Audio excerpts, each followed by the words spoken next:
Oh, good.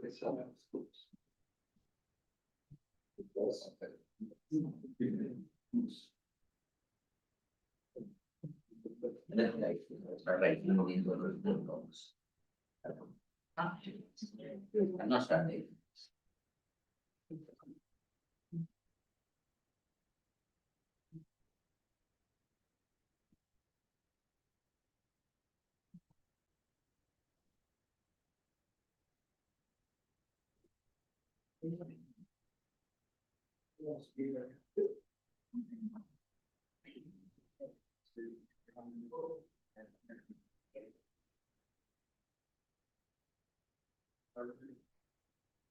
And this the red at the back.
On.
Maybe.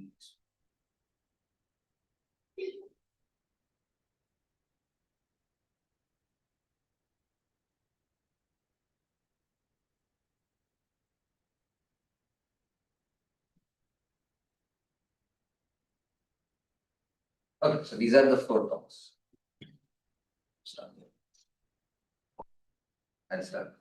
Okay, so it's okay. So these are the four talks that I'm planning to give. We will see how far we get. So lecture one is matrix. Maybe if you need. Like, okay, sure. The streaming. This means no streaming area. Okay, you will need to reduce the volume. Because I tend to. Yeah, so but anyway, so these are the four talks I will give. Matrix positivity preservers in fixed and odd dimensions. That's the first one. This is the risk of overflowing into the second. We will see. The history of majorization inequalities involving various famous people. The third one is completely switching track. So I've tried to give each of them sort of self-contained. So the third one is distance geometry, GPS triangulation. It connects GPS triangulation, Euclidean embeddings, and Heron's formula, which you might have seen for the area of a triangle, S minus A, S minus B, S minus C, where you don't use coordinates, but you use distances. And there is an n-dimensional version, which was known more than 100 years ago. So I'll tell you about that. But there is also results by people like Coxeter and Cayley and Gödel, which I will tell you about in this third talk.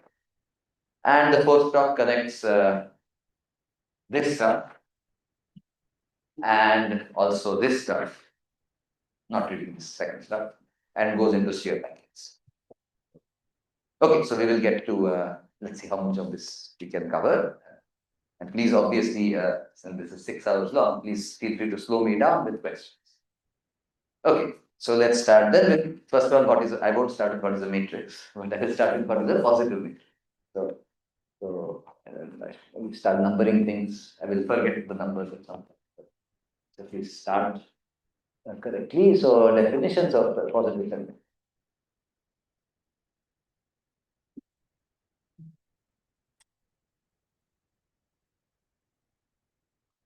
So, and this is, I will call this positive semi-definite as PSB. Positive semi-definite matrix. So these are simply matrices. I will only stick to real numbers. Okay, so let's figure out for definition. So A is a real matrix, it is square matrix, is PSB. If A is symmetric, and when you associate it to every matrix is a quadratic form. So the quadratic form is positive semi-definite. And X transpose X, non-negative. The non-negative is why we use semi-definite for all X. Just AX bracket X, quadratic form. Okay, now this is very classical and very standard. So I will just tell you that there are many different ways. Okay, fine. So before I give you the examples, I will tell you the theorem. Okay. This is basic enough that you can do it in either order. So theorem, the following are equivalent. Sorry, no. The way did not prove the theorem. The following are equivalent for let's say a real symmetric matrix.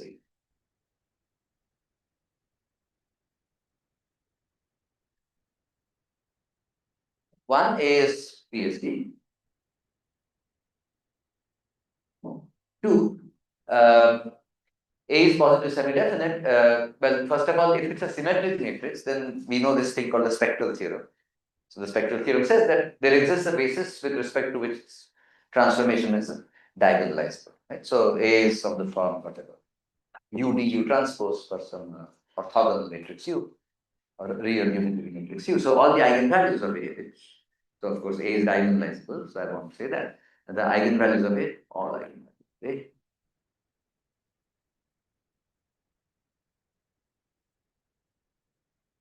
are non-negative. Right? That's if and only if. The third is something called Sylvester's criterion. So maybe historically one says that at the end. I'll say it here. Because proving the equivalence of the other things is easy, and then this is the hard part. But that's Sylvester's criterion. I'll just call it Sylvester. Also, if you have a square matrix, I can take the first two rows and the first two columns. I get a square submatrix. I can take the first and last row, first and last column. I get a square submatrix. And since I'm taking the same rows and same columns, those things are called the principal submatrices. The determinants, because they are square, are called the principal lines. Okay, so I can take certain rows of A, take the same columns of A, take the square submatrix I get. That's square, so take the determinant. All the principal minors of it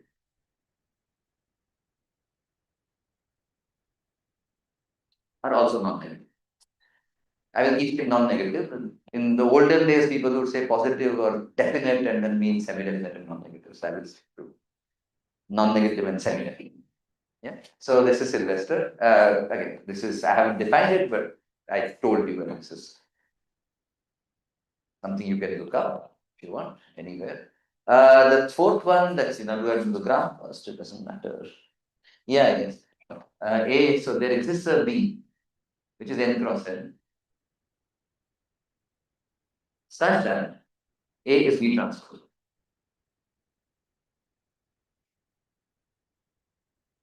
Okay. And the fifth, so there is some square. So A is basically A has a square root, in some sense, but B transpose. I could even take B to be symmetric, in which case this would just be B square. That also I can do, but I want to write it in this form because the next one, there exists an inner product space. In fact, Rn or small or less equals n, and vectors, let's say V, and let's say V1, V2, Vn, vectors in V, such that A, the entries of A are the inner products of these vectors.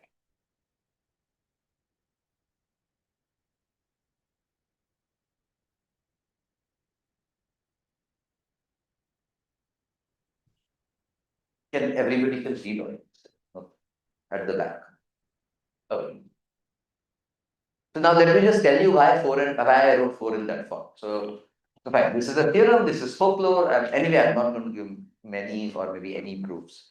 So I'll just tell you the results. There are lots of references. I will send all the references to, then you will get all of them. So let me just point out the remark. So the remark is that let's write down this, let's suppose A is B. So say A is B. And B you write down as V1, Vn. B is n cross n, so I write it down this way. Obviously not a coincidence because now when you write down B transpose B, this is just matrix algebra.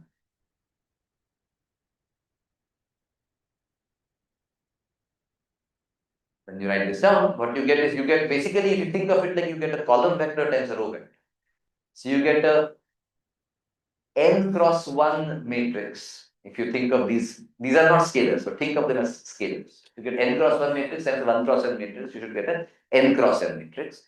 And the entries, the ijth entry will be the ith entry here times the jth entry there.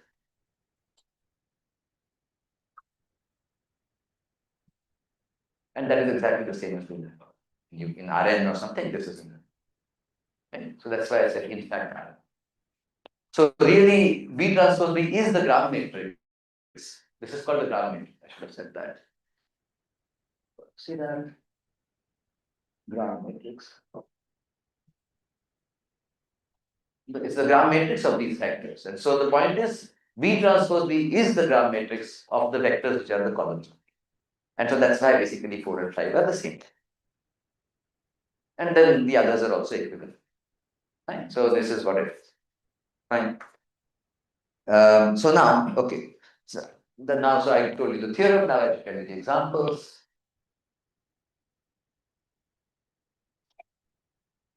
Examples.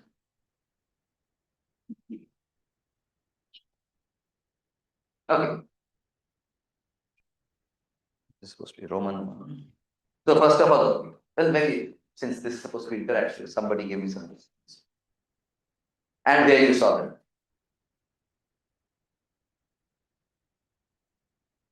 Okay, I'll give you one trivial example.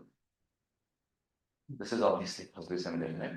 The next one is maybe less trivial, but still okay. The matrix with all ones is also possibly similar.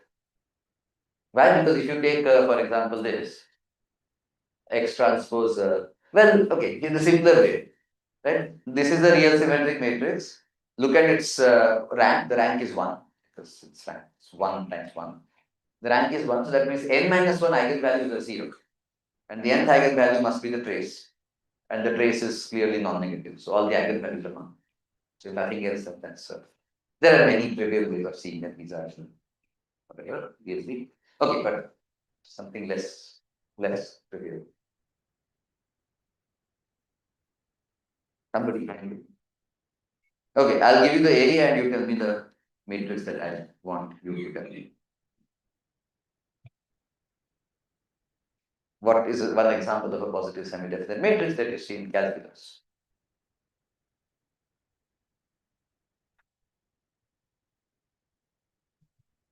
Somebody.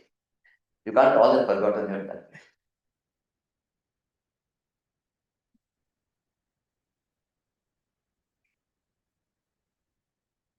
If you have a local minimum of a multivariate function, which is twice differentiable continuously, you can say, and you take the second derivative test, then of course the Hessian has supposed to be positive semi-definite. Or in fact, maybe even positive definite, strict local minimum. In particular, positive semi-definite. Okay, complex analysis.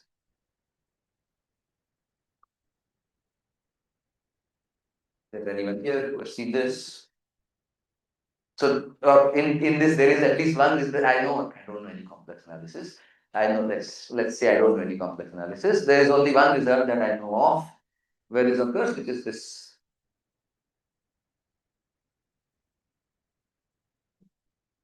interpolation problem or mapping points in the disk fluid. Anyway, so fine, and then there is one more which I will probably not. I'll tell you why they are ground. So example 4.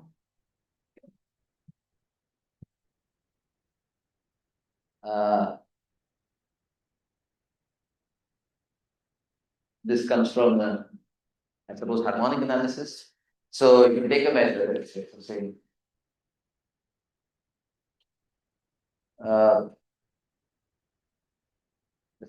let's take a measure on R, non-negative measure on R, with all the moments such that all the moments of mu, sk of mu, which is defined to be the integral x and R of x to the k d mu, exist.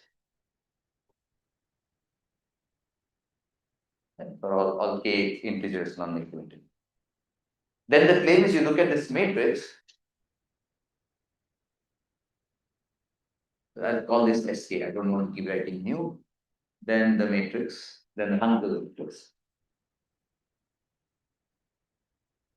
Call it H for Hankel. So you write S0 here. So you label the rows and columns not from 1 to n, but from 0 to n. And then the ijth entry is going to be the I plus jth moment. So the 0, 0 entry is S0, 0, 1 and 1, 0 entries are S1, then S2, and so on. This thing. If you take whatever square matrix, take n plus 1 cross n plus 1. And so therefore the last one S0 to Sn, so S2. So this is PSP.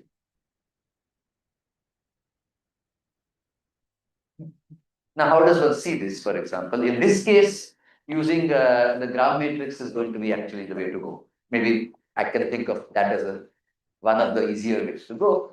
So what you do is the following. I want to think of Si plus j here, right? That's the ijth entry if you index from 0 to n. So the question is therefore, I want to say that Si plus j is the inner product of some Vi and Vj. And now I want to say, well, I want to identify. So of course, this is a n plus 1 cross n plus 2 matrix. So I would say, in fact, R to be n plus 1. But I want to get some vectors in a finite length, n plus 1 length. But that's not exactly how you should be thinking about this. That's why I wrote down there is an inner product space. We're assuming that the measure of R is finite. The measure of R is S0.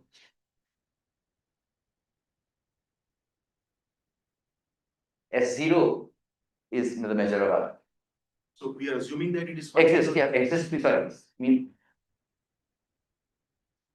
when I say exists, I mean finite. Yeah, thanks. Exist, converge, etc. Yeah, exactly. Right. So then I want an inner product space where this will happen. And the space basically, is what I do is you take V to be, I don't know, somebody should correct me obviously. Okay, that's why I have a TA. He will correct me whenever I go wrong. So all corrections and responsibility, those are on Sujit. No pressure. Okay, but basically, what I'm saying is what you take Vi to be is basically literally x power I for all I. Then when you take the inner product, what is Vi Vj? Vi Vj.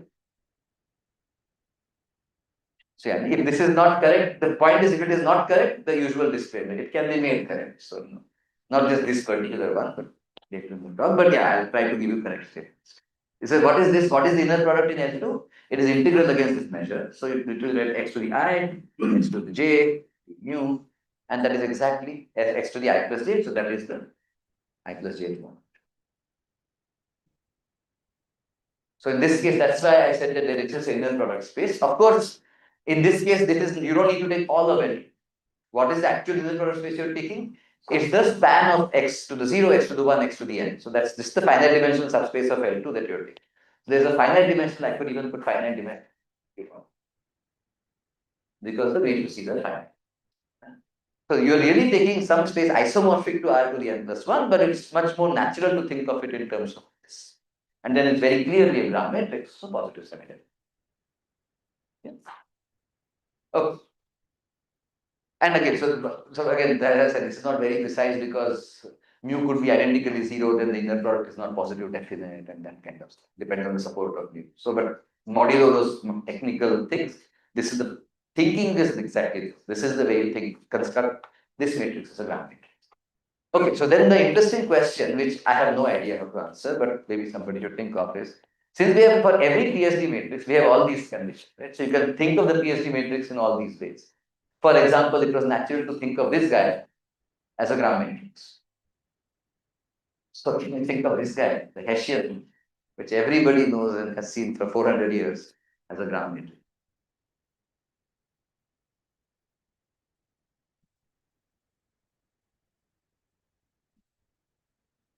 Is there so in this case it was these were some very natural vectors in a very natural vector space with respect to which this was the Gram matrix.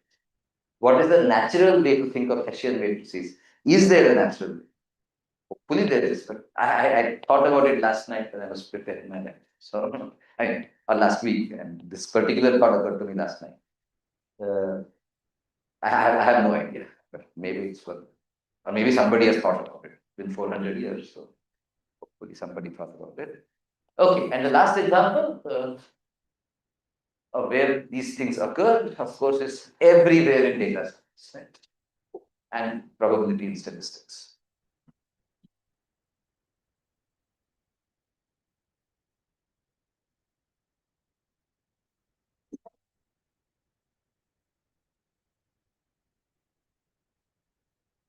So these are called rotating. Expect this, Yeah, go ahead. expect this SCM to be Gram matrix only when the thing is minimal. At local minimum, at a local minimum. So that plays a crucial role. Absolutely. General lecture. Yeah. So exactly, it should be that the local minimum nature should show up in that inner product space. So what is going on? The function and its local minimum, the behavior around that point should show up. Maybe the vectors are somehow some tangential that taken the orthonormal basis of the tangent space or something. I don't know. But somebody should tell me. If you find out an answer, tell me. What are the natural vectors and what is the natural inner product from where you get this question. So integral, yeah, there's integration involved here, but there's differentiation with partials. So are the differential operators in what are the directions? Are you taking inner product of del I comma del j and getting del I del j del square del? I don't know. So this Functions is, should vanish. and it's a critical point. Yes, it's a critical point too. So you have lots of information. Now put it together and give me the inner product, the space and its inner product. Fine. So this is good. So as an example, a special case of that. So covariance matrix basically means I'll just write the probability notation, expected xi xj. There are some random variables or there are some quantities you are measuring, and then you take this minus xi exj. Those are the IVF entries.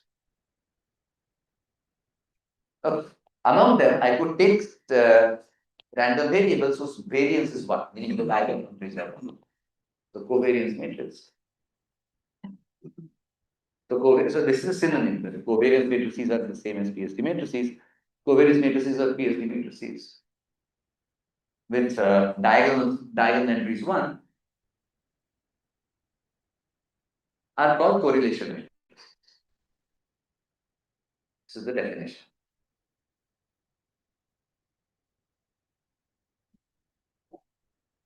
Now, if you think about again the same thing, I will think about correlation matrices using again this a different perspective. Of course, you can think of them using principal minors or so on. But suppose you think of these guys as graph matrices.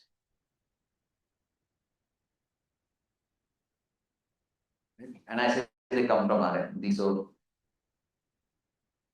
this time, because it's a finite matrix and there is no measure or anything about it, it's just a matrix, I'll think of it in this way and coming from Rn also. Okay? These are graph matrices.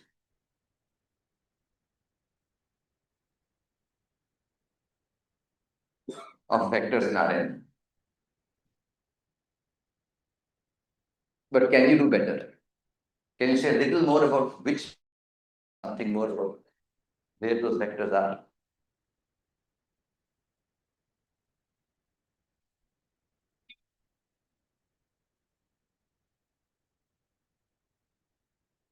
You have just one extra piece of information, but that should give you some extra information about where those vectors come from. Where do those vectors come from in Rn? From the units, right? So if you're better than this, you can say in Sn minus 1. Okay, great. So not so now let me not call it a question. Let's call it a note. Great. This is what I will call, I will not write it down, but I will call this as Chekhov's gun 1, because this Chekhov's gun will be used in the fourth talk. Not only that now, so conversely, so that what this means is there are n vectors I take from the unit sphere, not just ball, from the boundary of that ball, from the unit sphere in Rn, and their graph matrix is going to be a correlation matrix and vice versa. Okay. So now let me give a variant of this. Okay.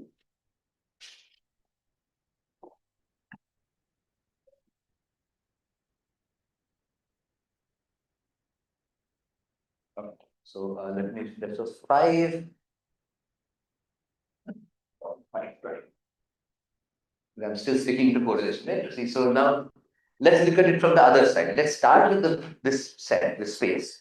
So let V1, V2, Vn. Now there is I can take as many as I want, fewer than little n or more than little. Consider the ground. What can one say?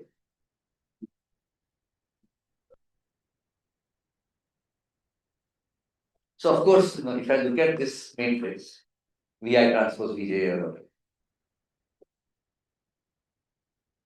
of course, it's a positive semi-definite matrix. Okay? Why? Because, for example, if I take capital N to be bigger than small n, then I could think of these guys as vectors in Rn. But I could attach n minus n many zeros at the end of all of these vectors. I could lengthen these vectors with 0, 0, 0, 0, 0, 0. Then those would be vectors in the bigger space R capital N. And then the inner product does not change because I'm just adding zeros. Right? So therefore, I can think of these vectors as lying in the bigger R capital N if I need to. So this will be a positive semi-definite matrix because then it's the graph matrix of these prolonged vectors. So that's not the problem. The question what I want to ask is about the randoms.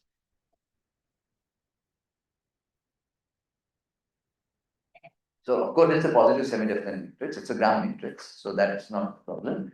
But suppose I say I have 5-dimensional space and I take 2000 vectors from it. So I get a 2000 plus 2000 matrix. But the vectors whose inner products we are taking are coming from a 5-dimensional space. So what can you say about the rank? If you think about it, let's, for example, let me just take n equals 1. That means I'm taking points from the real line. Forget even this. And let's take points in V1, V2, Vn. Then what is this thing? What is Vi inner product Vj? Because these are scalars, it's just literally the matrix Vi Vj.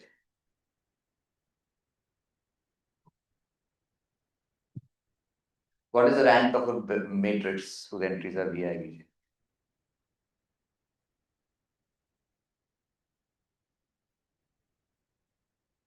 So for example, then, let's look at a 2 by 2 matrix. Vi Vj, Vi Vk, Vl Vj, Vl Vk. So the I comma L rows, the j comma k columns. What is the determinant of this?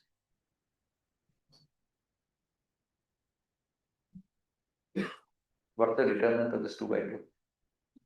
It's 0. And that's the point. This is rank is when all 2 by 2 determinants are 0, the rank is, that's it. Right? I'm not even asking for the points to be distinct. As long as they're non-zero, at least 1 point is non-zero, not all 0. The rank is 1. And that's very clear also by itself, because this matrix is exactly V1, V2, Vn times V1, V2. That's a rank 1 matrix. So the question more generally is, if I take vectors in the Euclidean sphere or in Rn, let's say, what can you say about the rank? So the point is, of course, I can never say something about the rank being exactly equal to something, because I could take all of those vectors to lie on R1 inside R, lie on any line inside R. Then you get this matrix. So then that's the same as the rank 1 matrix. But they could lie in other ways. The point is, the rank is less equals 10.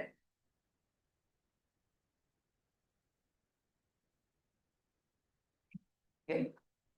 And for the example of with the biggest possible rank, if I take V1, V2, Vn, if I take again, so if I take say Eg n bigger equals n, and V1, Vi equals Ei, the standard orthonormal basis for all I less equals n, I can take any other vectors for the remaining ones, but I take my first n vectors to be the standard orthonormal basis. What do I get in the Gram matrix? Identity, I get the identity. Then the Gram matrix here is identity and then something else, and then I call this, I don't know, C, and then D, and then B transpose. And so the rank is going to clearly be bigger equals n. I claim the rank was in general less equals n, so the rank is equal to n. Okay, so this is Chekhov's gun 2, that the rank, this matrix, is less equals n. I'll remind you of this. We get to the fourth lecture. Okay, so fine, this is what it is. So this was part 1. Now let's come to acting on matrices. And as I said, keep asking questions if you have questions.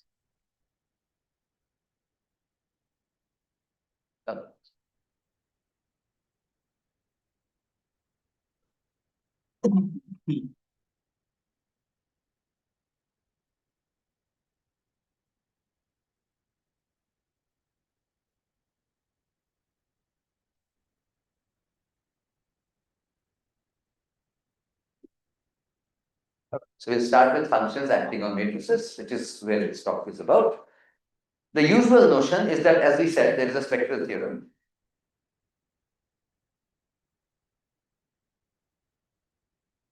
Every such matrix, so A is B is B, or even just real symmetric or complex Hermitian is also fine. But as I said, today I won't be looking at anything complex, mostly simple. So spectral theorem is that A is written as U, B, U transpose. So these are all real matrices, so U is orthogonal. I'll just specify that it's real. Normally nobody writes O of n comma R, but it's remind you that it's real, and D is diagonal. And obviously the diagonal entries are called the eigenvalues of A, and they are also real, and in fact they are non-negative. So then we write down, so given an F acting from, let's say, the eigen, so the diagonals, so the entries are the eigenvalues, so I don't know what to say. Given an F whose domain is the eigenvalues of A, to let's say R. Again, people traditionally do this over C. Because they work with Hermitian matrices, but one can say, so then one defines the F of A. It's defined to be U, F of D, U transpose D. And when F of D just means the diagonal matrix with entries F of lambda 1, F of lambda 2, F of lambda n, and zeros on the octadiagonal. So that's what one traditionally defines. This is a usual notion. We will not talk about this notion today. Yes, sir.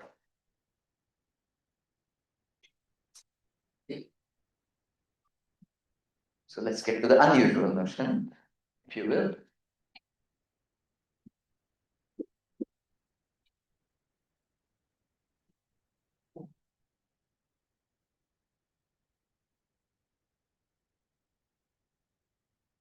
This is much easier than anything because we don't have to diagonalize A at all. Literally, so given, so let me now fix some notation. So say I is a domain. Since I'm not looking at complex entries, just in R, I is a domain in R, and Pn n bigger equals 1, of course. I've never said this. At some point I'm telling you n is bigger equals 1. Okay. And the definition is the Pn of I, 1, Pn of I is the set of matrices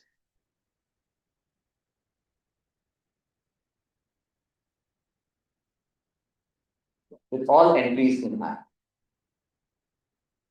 I will, of course, write in the least possible effort in I to the n process. Right?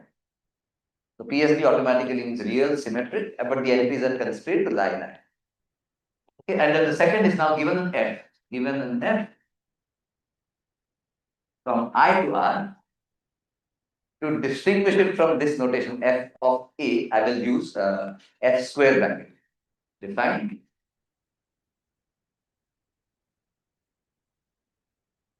This is just literally applied entry by entry. This is also real and this is also symmetric. What we don't know is it positive semi-definite or not. That's fine. It doesn't need to be. So, like I could take F to be the constant function -1.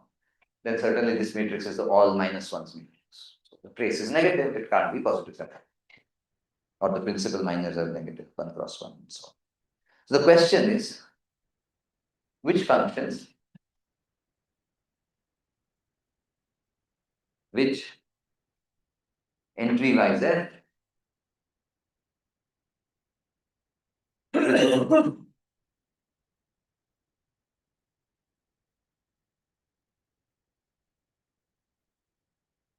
preserve positive semi-definiteness or positivity.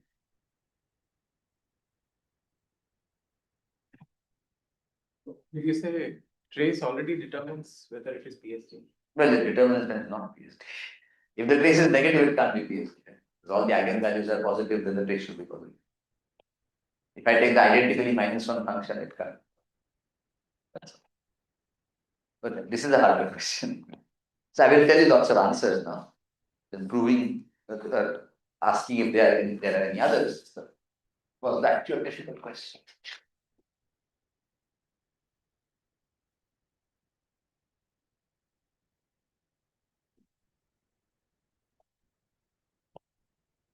Okay, so this is a question that one can ask. This falls under this kind of problems called preserver problems, which when Frobenius had looked at some preserver problems about determinant preserving maps, for example. A map from A to a map from say Rn cross n to Rn cross n, such that which is linear, and so the determinant of f of A is determinant of A. I'm sorry, what is this question again? You have to determine this, yes. Yes, Such that for every A, f of A should be positive. exactly. If A is positive semi-definite, then so is f direct. Not if and only if. There is no. Not if and only. If and only it was determined, I think, in the paper last year. I mean, nobody had looked at it, but then one has to find suitable things. That's much stronger. And then the answer is, I think, literally you just, the only ones that work are ones where you scale a matrix by a positive constant. That clearly preserves and positivity and non-positivity. This is just one way. Scaled by the same positive function. Identical constant, yeah, it's a function. F of x equals 5x. Yes. But we are asking for a weaker notion. It's if A is positive, then F entry-wise of A is positive. Fine. So okay, here are some obvious answers. Do I want to say anything before that? There is a notation I want to define, but fine, maybe I should define the notation. To more systematically, you can ask this also. This was the question that was asked. So, for if A is positive, then FA is positive. Can we make it slightly more precise? So, here is what I mean. So, given n bigger equals. So, at about I in R and n bigger equals 1. Right? Define.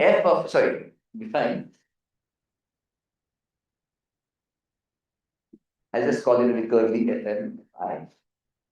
This curly Fn is not my notation, it's almost 50 years old by a professor in Punjab University, Vasudeva. And this is literally the set of all functions from I to I, such that if A is PSD but n cross n, then so is F for a fixed dimension.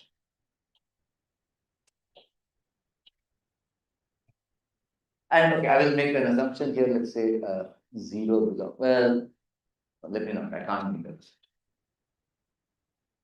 I don't need to make this. Fine. Define one here, and then I can say I want to preserve matrices of all sizes, of all dimensions. Then I have to be quantitative to infinity of dimensions.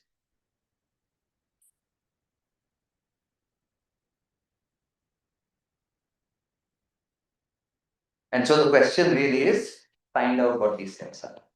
I give you some domain I, find out what these sets are. The second condition just says f of A is also in Pn. In Pn of R, I don't Oh, consider not the I, output. not I. That's the only difference. Yeah. Exactly. This answer only a function of I, A priori, yes, of course, it should depend on that. should be. And again, it doesn't make sense to look at I just the Cantor set or something because you really want to do analysis. You want some way to perturb your matrices slightly. If you take some discrete set, that you can't really perturb your matrices. So, so the I that we typically look at are, let's say, -1, 1, or 0, 1, or maybe even open 0, 1, or if you are really enthusiastic, you try with endpoints. Endpoints are sort of bad in this whole story. But and then you can of course rescale to anything. You could do -RR, 0R, and if you can do this over all well, and you can also take so here 0 less than R. Of course, you want non-empty domains, but you are allowed to take the whole real line or the whole positive part of real. So R less equals infinity. These are the typical ions which you want to. So in fact, I'll just talk about this. Well. I will also talk about -1. This is important. When you go to sphere package, this is the important thing to get about. But then you also assume F to be continuous. Okay, fine. So let me tell you now the answers. So which F is a positive? We already saw one matrix that I gave you, the identically ones matrix. That was PSD. So if I take my F to be a constant function 1, then this will work. Because you apply to any matrix, I get the all ones matrix. That we saw was PSD. So Fx equals 1. How about Fx equals x? Obviously, because you don't change the matrix at all. A goes to A. What else? How about Fx equals x squared? Contracting. Sorry? Some contracting function. Some contracting functions, yes. Can some contracting functions work? Yeah, there are these things called thresholding functions in statistics. And the most recent paper about thresholding functions and preserving positivity was written by my teaching assistant here, who is not going to be my teaching assistant today, most likely. But he is here, Sujit. So this paper came out last week. Yeah, on thresholding functions, sphere packings, and preserving positivity. Anyway, but I will obviously not get to that paper today. That is way too advanced. Well, first I have to read it. So I understand it. But yeah, so x, how about x squared? So 1 works because all ones matrix is PSD. X works because, well, obviously A is PSD. If A is PSD, then X is PSD. How about x squared or x cube or x4 or what other functions work? So let's slightly, that the reason I defined this now is I can tell you, let's write it down in the language of the families of functions. State the same problem in terms of language. So what we are saying is one belongs to F infinity. Because no matter what size, this doesn't change. The one matrix of any size is possible. So I should be calling B, C, and this is D. Let's go back to. So note Fx equals 1 is in F infinity. No matter what domain I start with, no matter what size of matrix I start with, if I convert it to 1, it's fine. And Fx equals x is also, because I don't change my matrix. It was positive to start, it's positive to end. And but not only that, every Fn is closed under certain operations. What is it closed under? The claim is if I add two positive matrices, I get a positive matrix. Because if I know that X transpose Ax is positive, and I know X transpose Bx is positive, then I know that this is also positive. No. But that is the same as X transpose of A plus B.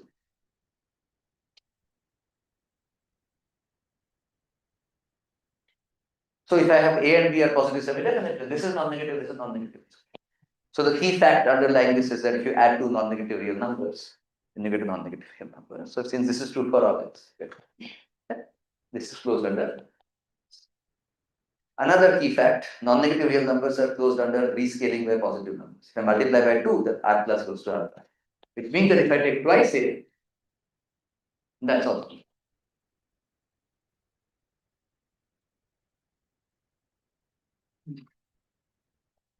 What else are positive real numbers, non-negative real numbers closed under?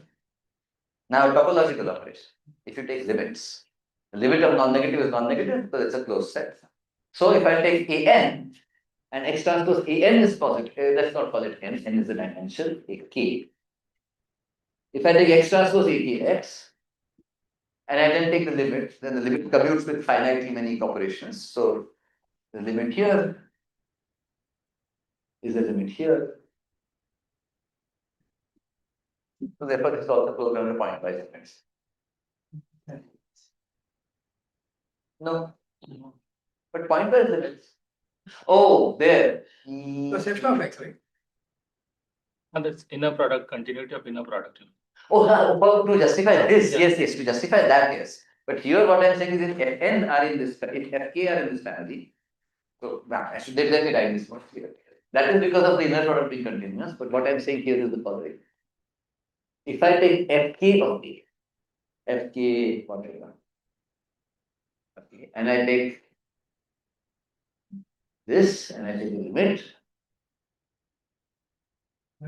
That's possible. This is X transpose limit Fk. Okay. If this limit exists, and something I'm doing something very wrong. The whole point was to take the limit outside. Sorry.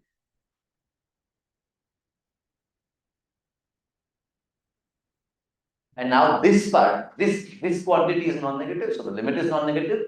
So this is non-negative for every x, and therefore it's closed under pointwise of function. Remember, this is a set of functions. It is closed under pointwise limits means if I have a sequence of functions here, and they converge pointwise to some other function, then that function also lies. So these three operations are yes.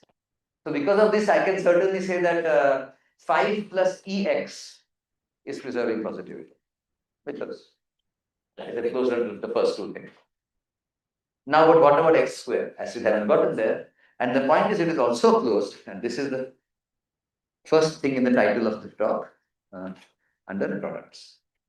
If I have two functions, products means against pointwise products. If I have two functions and they preserve positivity, then their product also does.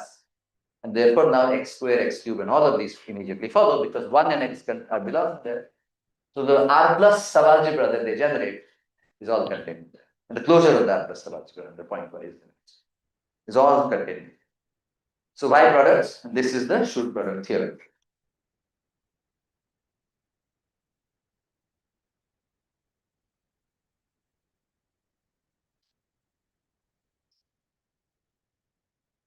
mu 2 is E, this was what number 3? Does anyone have a number? Should really put. Let's call it 3. No, this is true. This is 3, okay, thanks. As I said, I will forget this.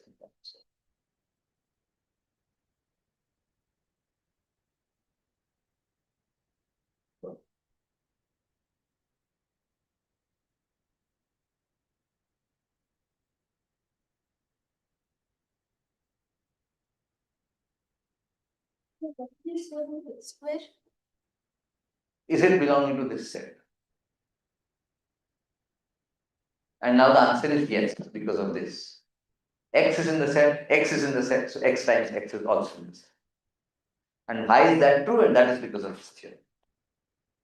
If A and B are in Pn, so Pn means Pn of R. If I suppress the of what it means positive semi matrices, then so is. Now, so is their product, but what product? If I just multiply A times B, then this need not even be symmetric. It will have positive non-negative eigenvalues because this is conjugate to something like this, B half AB. And this is real and symmetric and has positive eigenvalues, so these are the same eigenvalues. Eigenvalues don't change under conjugate. Take limits. If this is not invertible, take it as a limit of invertible, etc. Okay, so the point is that is fine, but this is not symmetric, and we want real and symmetric. So the other notion, which is what we always tell undergraduates to never do, what high school students never do, is make this the entry-wise product.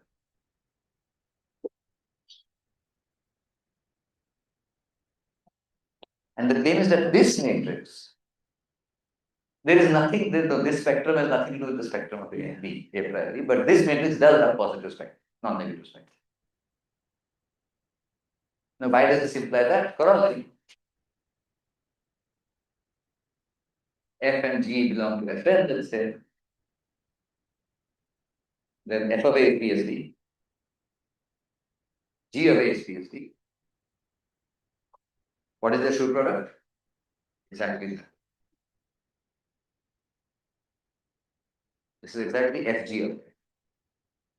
Because the ij of entry is F of Aij times G of A is Fg of A. That's why the Schur product theorem.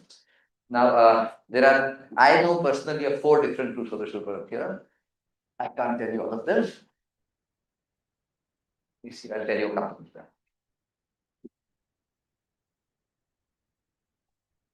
One of them is the easy standard proof. So,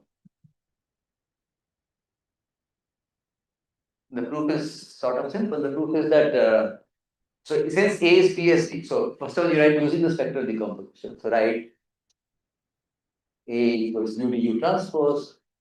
Let's say U equals U transpose D. I think U is correct.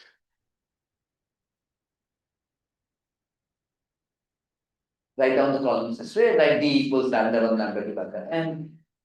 These are the eigenvalues. So from this you can just check this directly, right? This is a row vector. So this is 1 cross n cross l, n cross 1. You check that what you get is literally summation I goes from 1 to n, lambda I, vi, the other. Yeah. Check that you get this. And of course, lambda is all positive. No. Right? And B equals similarly. Let's call it J goes from 1 to n, and not lambda but mu J. Let's call this Wj. Wj transpose. Probably be underlining vectors, but too lazy today. So think. So then what is A Schur product B? So notice that the entry-wise product of 2 matrices is a bilinear operation. It's linear in A and it's linear in B. I take A plus J prime and B plus B. Therefore, if the entry-wise product is bilinear, I may as well take the summations outside.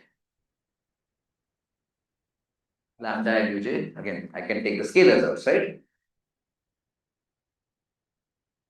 And now, basically, it's the bilinear, it's Vi transpose and W transpose. Entry-wise.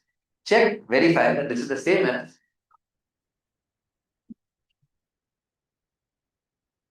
this vector times its transpose. whatever it is.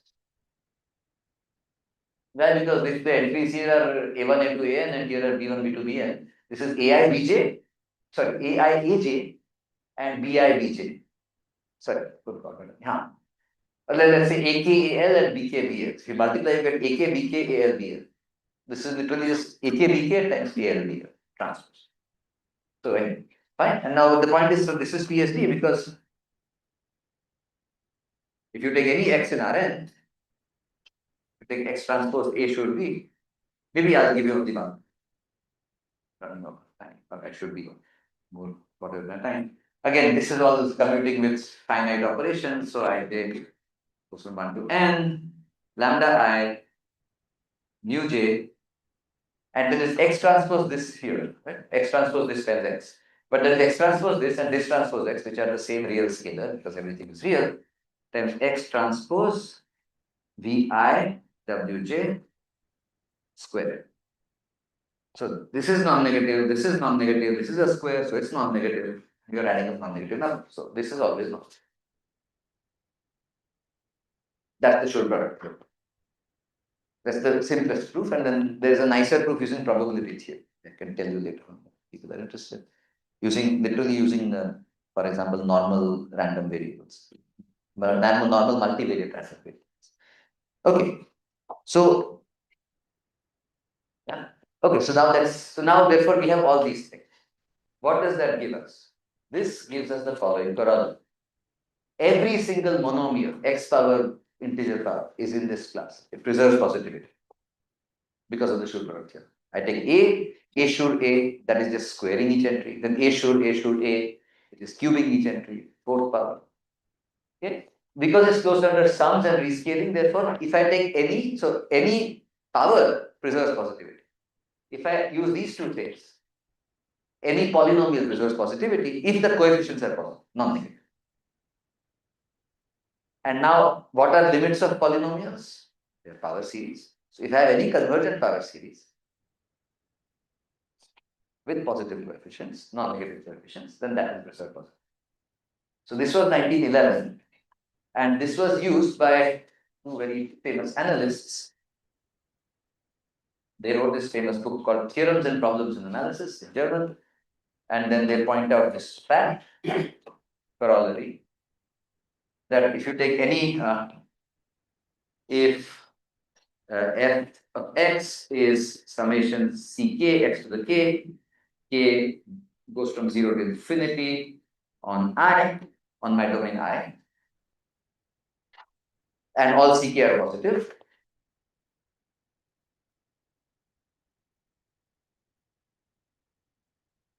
All my ck are non-negative, then this power series, this convergent power series, preserves positivity in every single dimension. Because you see, the Schur product theorem never cared about the size of the bit. The n was completely arbitrary. So this works for all. So this is the result. But they proved me they just did what is there on the board here. And then they ask the question, is there anything else? I see.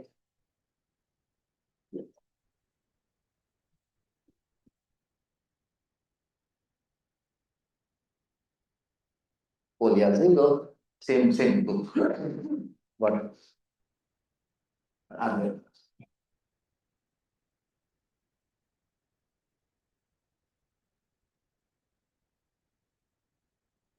And it took 17 years before this question was answered. And the answer is that there are no others. Continuous analogs, like Weierstrass. Continuous analog meaning. Yeah, okay. These are dense in some set of continuous ones. Well, the answer is there are no others. So that's the answer. Oh, but you demand your system is smooth, F to be smooth itself, Very or good. only So- continuous. Exactly. So let me just say many different theorems.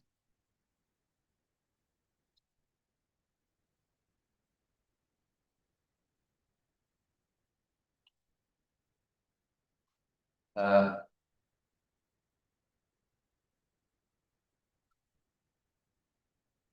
if, as you said just now, f is continuous. Sorry, first of all, on pair. So for the domain is -1, 1. So this is the real Chekhov's gun. This is the actual thing that will be used in sphere packing, and f is continuous. You need- Continuous also. No. Already,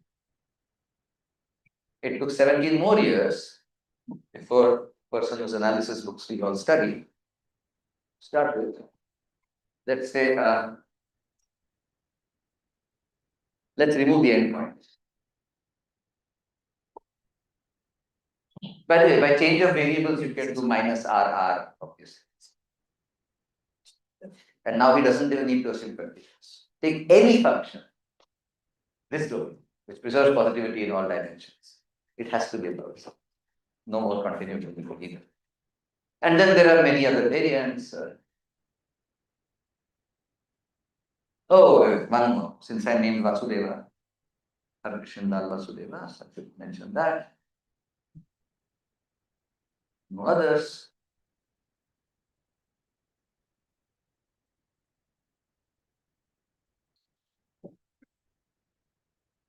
This is 1959. This is 1979. So you keep trying in different domains and you end up getting the same answer somehow. That is the moral of the story. There was a version by Hertz in 1963. This was over complex numbers.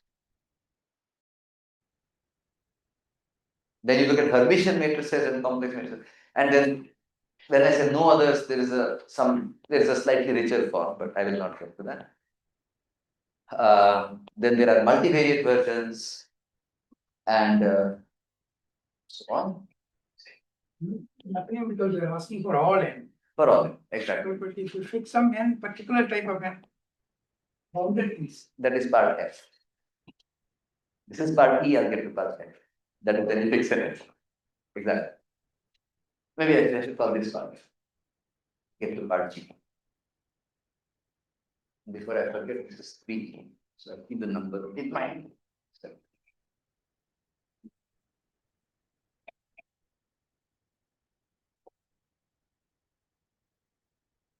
okay, so yeah, and there was something else where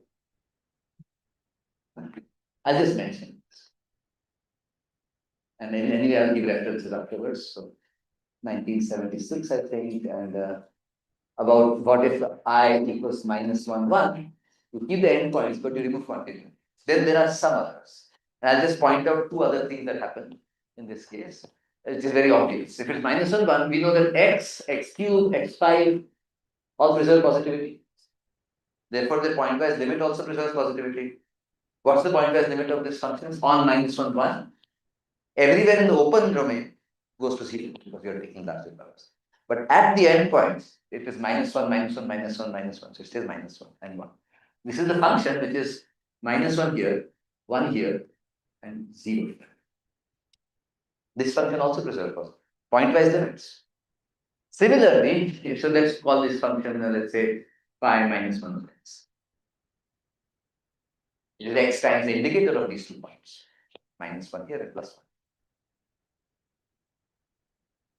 And then this x1, x squared, x4, x6, and even numbers. They go to what? They go to the function which is 1 at both points here and 0 everywhere because it's the square. Let me call it phi -2. So then the theorem, the Schoenberg type theorem, Schoenberg type because Schoenberg proved it first. The Schoenberg type theorem that they proved is if you have any function, continuous or not, which preserves positivity on matrices here, entries here, it is a sum of all the monomials, the x power 0, x power 1, and for -1 and -2 you take this. So you take positive linear combinations, possibly infinitely many, of this function, and all the monomials. That's all.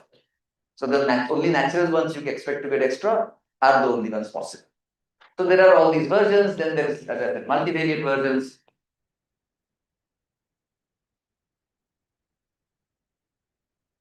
This was in 1990s, and my co-authors and I proved something here in 2016. The paper came out, got published 2022. Yes. And then you can do something slightly better, and I'll stop after this for Schoenberg's part and get to fixed dimension. The slightly better part you can do Number 5, the domain -1, is important, or you can. because of the endpoints, yes. Oh, here it is important because otherwise even with -2, these won't converge. No, 0, 1, close 0. 0, 1, I forget what, but I think these people have a book also with Christian Berg and they address They something. say -1, 1. -1, 1 was in the paper, or 0, 1, I think they probably address it in their book. Or, yeah. So the same discontinuous function. Clearly, there will be discontinuous functions restricted to this, for example. On open 0, 1, it should probably be exactly this kind. But then at the 0 and at 1, maybe even at 0, it should be okay. Maybe. I can't forget. But at 1, it will be something bad. Could be bad. And then the last thing I'll just say is, you can even address the case of matrices which are not positive semi-definite.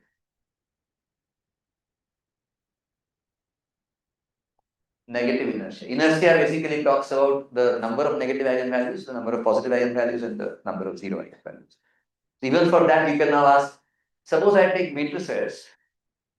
So let's call this, so next negative inertia K, which is the number of negative eigenvalues. Let's call this matrix SNA. Fine.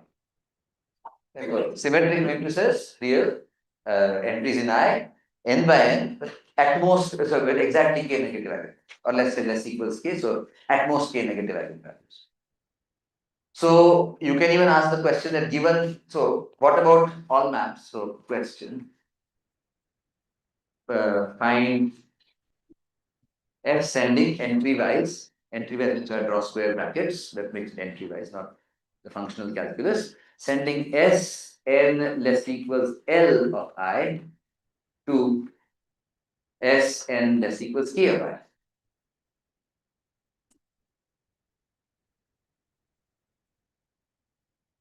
And for all that. So again, the dimension free, the all dimensions question. So if n and k are 0, if suppose this number k was 0, then that means there are at most 0 negative eigenvalues, which means it is positive symmetry. So yeah, so Sn less equals 0 is PS. So this is a special case. This question of Schoenberg is a special case of the more general allowing at most 5 negative eigenvalues to at most 7 negative eigenvalues. And this question was, so the only reason I mentioned this is because so as I said, a bunch of what I have been doing over the last 10 years, more than 10 years now, is to try to understand reservoir questions of this kind. And this is the latest one that we wrote, and it literally got accepted last week, London Math Society. So, yeah, so the point is even this is now answered. So this is maybe in some sense one direction in which you can take Schoenberg's theorem all the way there. But now the more interesting question is, why is Schoenberg's theorem relevant today? Like in today's world, in this world of data science and so on. And it is also the question of why in the world I started working on this. So I started working on this not because I'm an analyst, because my training was in representation theory. So I was not doing analysis, but I had joined Stanford and was working with somebody who was himself not an analyst, but he was a statistician. And in statistics, this kind of thing is very important, and including these shrinking functions that you mentioned. So excuse me, here this is your last line. This is for every n, but k and l are fixed. K and L are fixed. So fixed K and L will equal. But there is no restriction on what K should be about actually. If K and L are both 0, then you get Schoenberg's or Rudin or whatever theorem. Depends on your domain. But if K and L are negative, positive, or either one of them is positive, then already it's a different problem.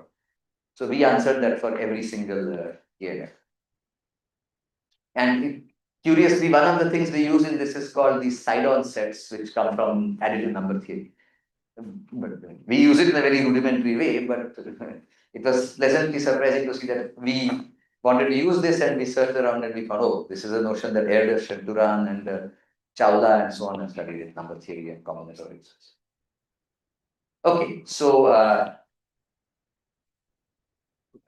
this is fine. I'll just say this is the paper with Alex Benton, Dominic Eo, me, and Mihai Putina.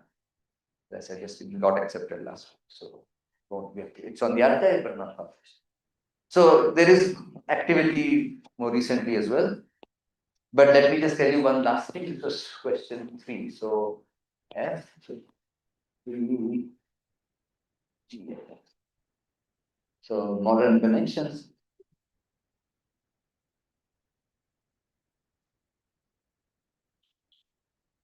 And this is the question of why Schoenberg's theorem or this acting entry-wise on matrices is relevant today. And the idea is that as I said earlier, positive semi-definite matrix A also is the same covariance matrix. And in applied statistical fields where you use statistics to analyze data in applied fields,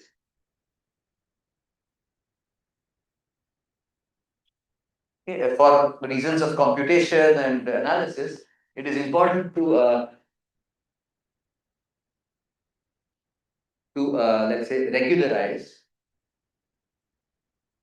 I will tell you what this means. Very large, very high dimensional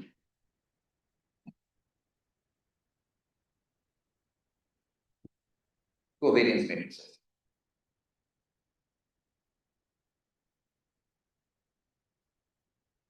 I'm skipping 90% of the story here, but I'm not telling you why it's important to regularize them. But it is important to regularize it. And when regularize, this just means, literally means act entry-wise. If in this particular sense, it will mean act entry. But the point is, when you act entry-wise on some covariance matrix, why do you do so? You do so to somehow improve its properties. You have some matrix which has a lot of noise, lots of very tiny correlations or covariances, which are basically, you know that the underlying random variables are independent. So the covariance should be 0 or the correlation should be 0. But you're observing some small entries because, when you take measurements in real life, you'll always get some error in the measurement mechanism or various noises. So you want to clean up your matrix, maybe convert all these small entries to 0, like the thresholding kind of thing. And so in that sense, you want to act entry-wise by some function which will send very small entries to 0. It could be maybe just power into a high power, then it sends it to 0. Or things like that. But why do you want to do that? You want to do that to get another matrix out of the original one, which is cleaner looking or which is more accurate maybe. But also you want to use that matrix in your statistical analysis. So that is the matrix you get out of your regularizing is a proxy for the true covariance matrix. It is going to be used like it was the original covariance matrix. So get a proxy covariance matrix. And you want to use this proxy covariance matrix, not the original with tiny unwanted entries and so on. This cleaner matrix, you want to use that matrix for statistical tests. If you want to do that, every covariance matrix has to be PSD. So whatever you do, if you are going to use this matrix in your statistical test, it had better be positive semi-definite.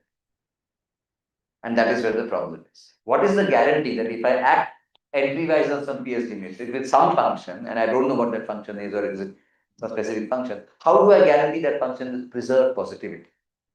This needs this to be PSD. So if I act entry-wise on this, I get f of a, needs f of a to be PSD. But how do you guarantee that? And that is how I came to the question, because the person I was working with at Stanford, he cared about, I want to understand when a function, like a shrinkage function or a thresholding function or a power function or something else, preserves positivity. And then we looked around and there was all this literature by pure math people, analysts and so on. Schoenberg wrote it in the real setting, in the complex settings. So then we got into then, I didn't want to do statistics anyways. I was running away from statistics all my life. So, but I said I'll do the math part. And then he has been using it and some of our results in his research is that. But this is why people care about this in a modern list, because ultimately you want to regularize high dimensional covariance. So somehow from very classical mathematics to quite applied science, this question of regularizing shows up. It also shows up in some kind of machine learning and positive definite kernels there, but I'm not going to mention that. Any functions when k is 0 and odd is. Yes, we classified everything. These constants or are there more? When k is 0 and all L.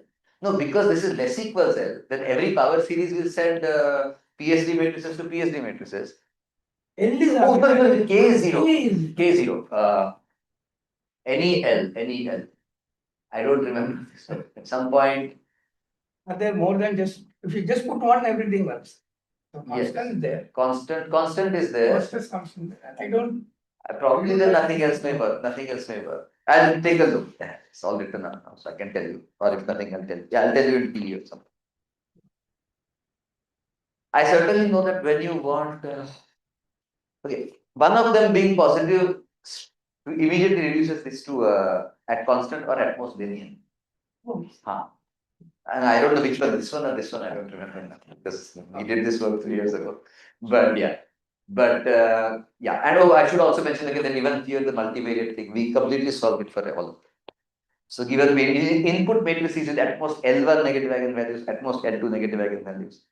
Take a function of that many variables, act on the top corner entries, act on the bottom corner, act on each set of correct position entries and get a new matrix. That should have at most K negative eigenvalues. So for all arbitrary K and L1 and 2Ln, so one can go a fair bit in these directions, and but at the heart of it is exactly these one-dimensional positivity theorems. Once you know these are the big guns. You do need something else about something called absolutely monotone functions in several variables, which, but this is all getting technical. So let me stop here with this part and get to question 4, which is what happens. So this is a very nice story in all dimensions. The functions are very nice power functions or power series functions. These, by the way, the moment this happens, I should point out, if this happens, then it also takes positive to positive. So it has to be a power series. You can play some tricks and get the fact that for any L to K implies 0 to 0. And so you will actually get that. Therefore, it has to be a power series, but then you have to reduce the set of power series that work with positive coefficients. But some of them, except the constant term, could be negative. Everything else. But then which of them work, which of them don't work? Does it have to be linear? That is what. In the case Yes. of this 4, no, this What this? 4. So what exactly is the problem? Same thing. So you take the Hermitian matrix. Oh, Hermitian matrix. Hermitian. So you have a function, you have from I to R. I to C. I to C. Then you would take I. Oh, I see. If you're doing complex, you should take complex. Okay. The evaluation by pi, entry wise, Yeah. should take Hermitian to Hermitian. I'll tell you the answer also. Yeah, We okay. have the time. The answer is very nice. So of course, again, all those because the Schur product theorem and the closed cone under addition and limits and all that. Of course, you have Z preserves positivity. F of Z equals Z. So f of Z equals Z power K preserves positivity for every K by Schur product theorem. But there is another operation you can do. If you have a matrix which is Hermitian and positive semi-definite, then its transpose is also positive semi-definite. And now because it's Hermitian, the transpose is not equal to A in general. But what is the transpose equal to? That. Which means that this also works. Because I just applied the conjugation entry wise. And now I can again create the same big algebra. And this is actually exactly what this is the observation like Polyazhigo had the easy half of Chandler's theorem. That these functions clearly work. Rudin in his paper, in his final page of the paper was 6 pages long. He proved this without any continuity assumption, anything. In the final sixth page, he wrote that notice that for complex numbers, this will also happen. So again, you can do the usual Polyazhigo thing and say if you take summation C, K, L, Z power K, Z bar power L, and these are non-negative numbers, K and L and others. Any convergent power series of this form will preserve positivity. This is the easy part. This is like the Polyazhigo. This is obvious from Schur theorem and this. Just conjugate or conjugate transpose. Conjugate is the same as transpose, but how do you write a transpose of matrix in this kind of? I want a function, right? Sorry, what was your question? A conjugate or A conjugate transpose. A conjugate transpose is A. So we have to do the entry-wise conjugate, then we do the transpose. The operations commute. Whether you take transpose first and conjugate next or other, it doesn't matter. And then you get back A. So I'm only doing one of them, not both of them. And then that operation still preserves positivity. So this preserves positivity. And then you can say, Rudin asked, are there any others? And 4 years later, he answered, there are no others. So that's the answer. These are the only. So it's still very clean answers. For all dimension-free situations, the answers are very clean. The power series in one variable, like for the real case, or in Z and Z bar for the complex case, always with non-negative coefficient. Okay. And in some sense, okay, so I will say this and then Sujit can of course correct me, but this is not entirely unrelated to the fact that if you take Wagner's theorem and you want to understand positive definite functions, those are supposed to be integrals against the positive measure of something, of characters or something on the dual groups, right? And think of these as the support, the K and L are the supports of the measure. This is the positive measure you are integrating against. Yes. So, and the fact that this is not entirely unrelated is a deep theory, which I will of course not go into. But that's, so somehow there is some positive definite functions, which is what the purpose of my fourth lecture today is. Go into that. Okay. So, sorry, that was, this is all done, so let's start here. 4. I will at least be able to start dimension. I was planning to, I was sure it will spill into the second lecture, so now it will.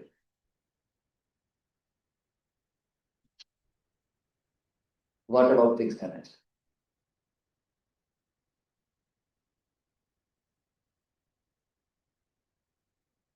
Meaning if I take Fn for a fixed time. So you can ask, for example, which functions apply to 1 cross n equals 1? So which functions apply to 1 cross 1 matrices preserve positivity? That is obvious. Take any function that takes 1 cross 1 matrices are what? They have one diagonal entry. That has to be non-negative for the traces. So F1 is I, let's say, of course, I had better have some positive real numbers inside there. Let's say F1, let's say F1 of 0. Or even 0, 1. I can take correlation. I'll take 0, 1. Right? So then what are these functions? These functions are matrices.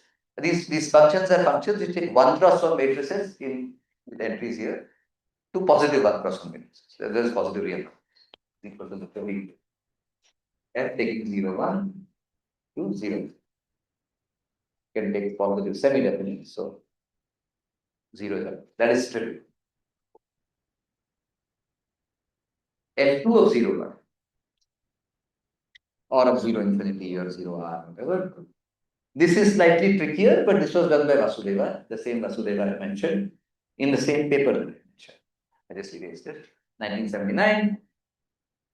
And roughly it says that the function f is non-negative, the function f is non-decreasing, and the function f is multiplicatively convex. So meaning f of x, f of y is bigger than f of square root x, y.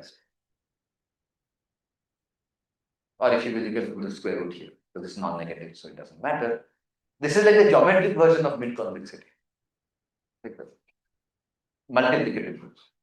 Additive, you would say fx or you would say gx plus gy over 2. So rather than taking the second power, you would divide by 2. Is bigger equals gx, g of x plus y over. Again, rather than taking the square root, you would divide by 2. So this is the additive version, this is the multiplicative. It's called multiplicative mid-convex. But roughly speaking, this sort of means, so this sort of somehow says that f double prime is bigger equal to 0 in some sense. Well, fine. So what about 3 by 3? This was solved.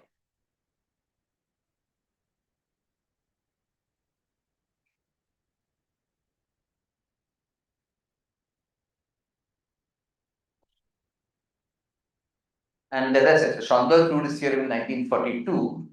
Now we are in 2026, and this is below. So the moment you go to fixed dimension, the story stops getting clean of any kind because the story stops. You don't know the answer.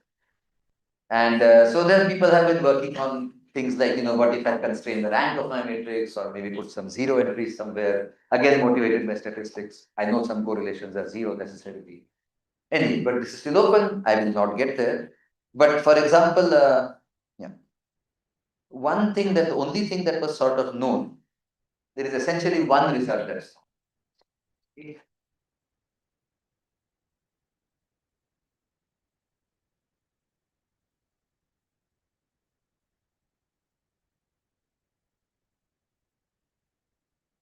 This is a theorem by Loebner.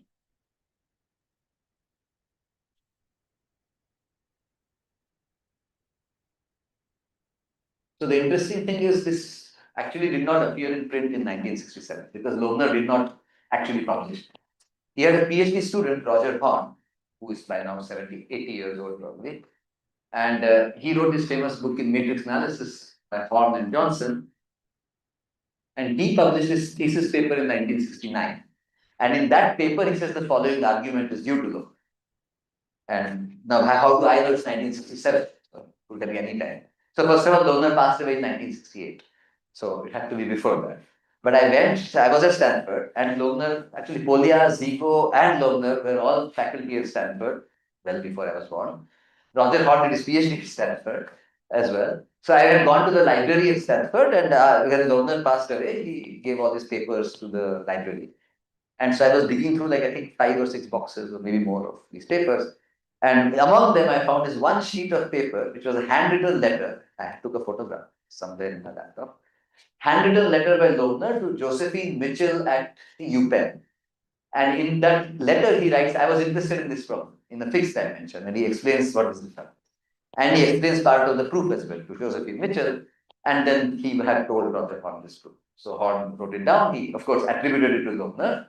And the theorem, I'll give you the simplified version.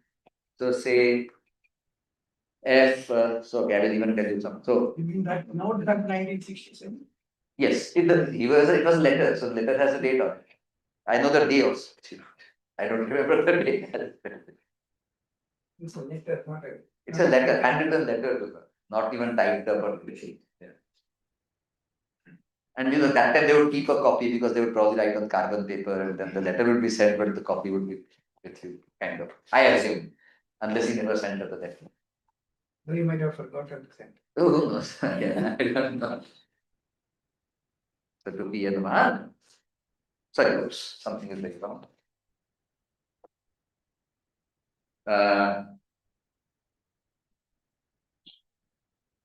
Sorry, F continuous. Why am I doing this? I have the notation now.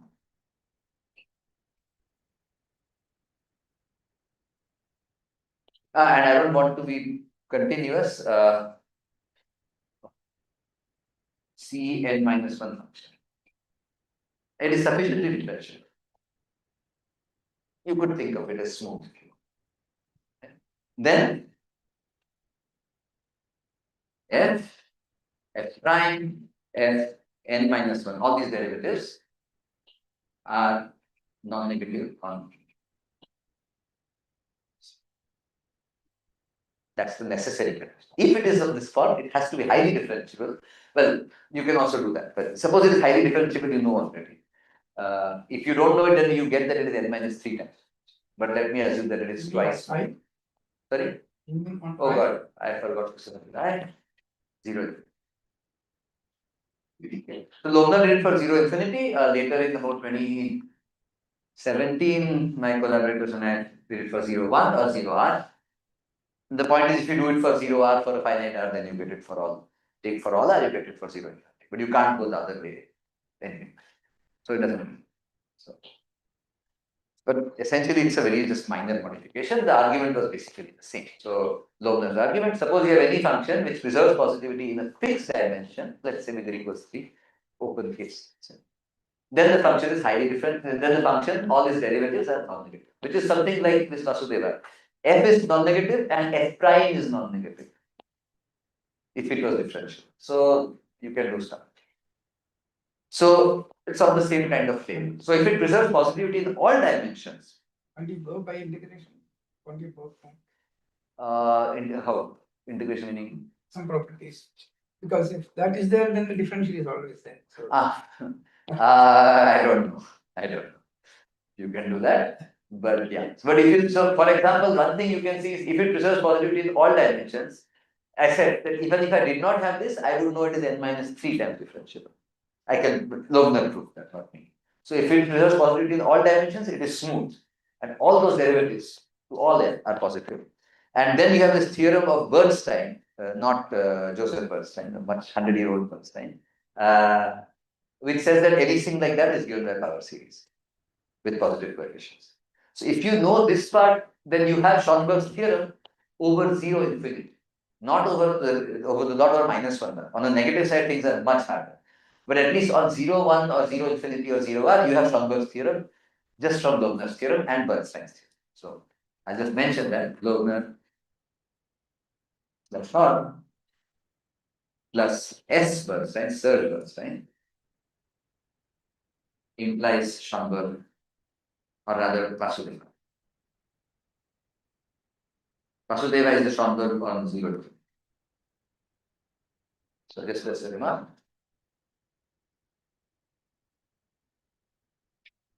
So that is that's the only one result that is known in the fixed dimension. 50 years later, there are some small improvements, like Loebner assumed that the function was continuous, then it is Cn minus 3.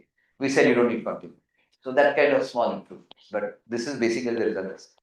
So now let me okay, so maybe I should stop here. This is a good part to stop now. It was 11 o'clock. I will continue next time with next time. So I will continue with what happens if you think about polynomials rather than just why I look at smooth functions. Let's look at polynomials.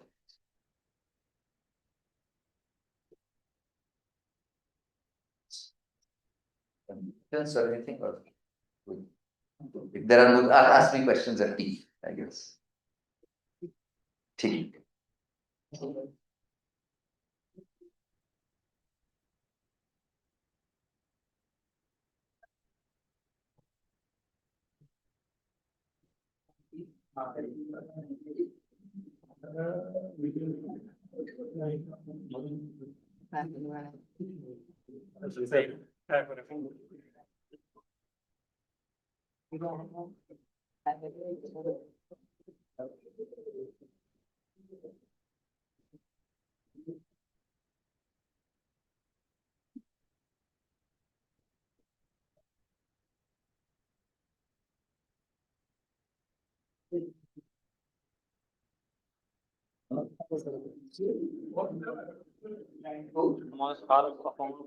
Vasudeva is in Punjab University. File is not.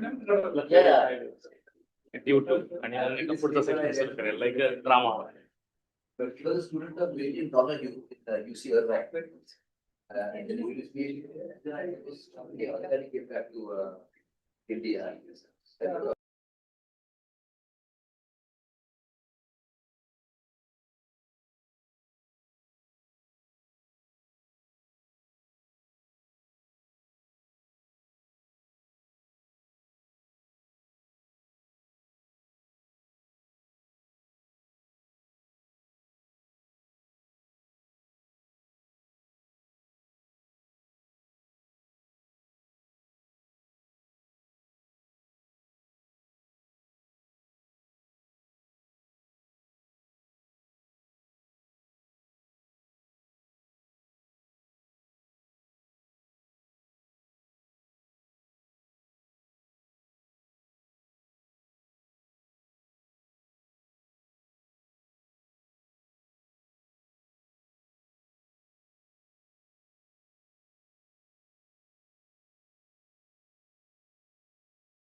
That's a very compact, right?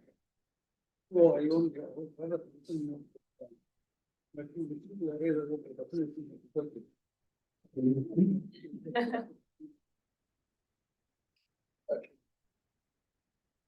Okay, I guess we can continue. So, okay, so what I said last time was, so I ended with the fact that Loebner proved. If function immediately lies reserves positivity in the fixed dimension, let's say 0, 0, 0, 1. And if it's Cn minus 1. On this set, then the first n derivatives are non-negative. There was a typo. I said on 0 infinity, but it should be on the same domain. But let's call it 0 r. 0. Doesn't matter if r is finite or infinite.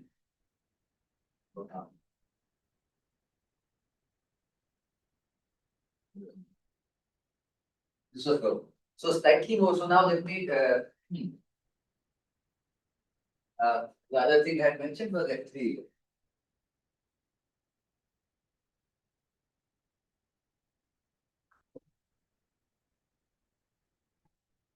So these are the points to take away from last time. Fn of course was a set of functions acting anywise on n cross n matrices set preserving cross. So now let's look at a very special case of function, which is a function is a polynomial. So now the that is a polynomial. Or power series. Okay. Sorry.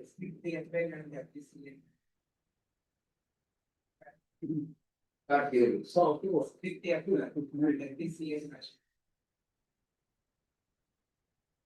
Fn and Cn minus 1. You only need n minus 1 derivative. F0 to Fn minus 1. N is same as you are taking. N is the same, N is the same, yes.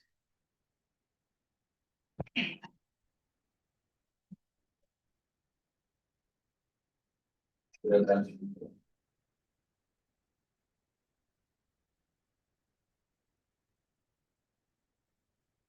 Okay, so yeah, the same n here, the same n here. R is so now suppose f is a polynomial, right?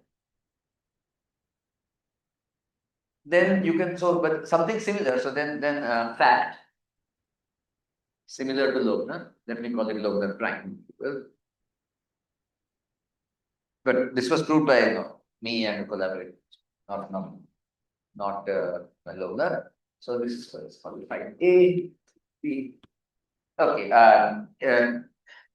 If f is if f is in the same thing, Fn of 0, 1 or 0 r, or any positive r, n bigger equal to 1 and 0 less than r. Just to write down the explicit assumption. If f is preserved positivity in any fixed dimension, then just like this one, if you take the what is f of 0? F of 0 would be the constant term. F prime of 0 would be linear term. F whatever of 0 would be that coefficient term up to some factorial. Right? So basically what this is saying is that at least the lowest n many derivatives or Taylor coefficients have to be non-negative.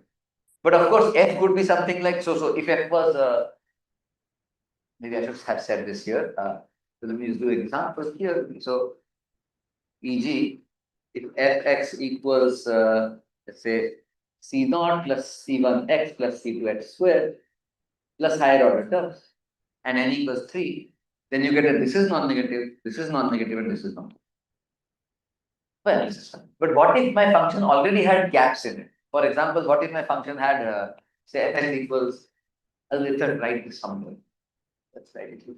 Let's say p of x equals 1 plus, no, I'll use p for the polynomials, so I'll use like 1 plus ex plus 5x cubed plus x to the n.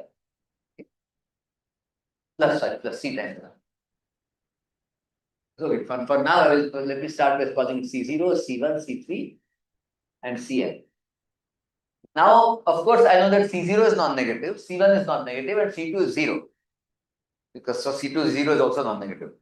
But can I do better and talk about C3? Because there is no C2. Can I forget about all the terms that are missing and talk about the lowest degree 3 terms? And the answer is yes.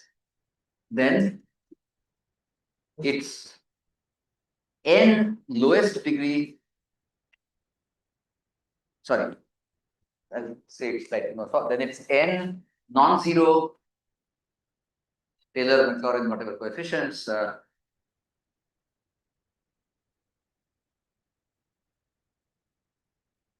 lowest degree.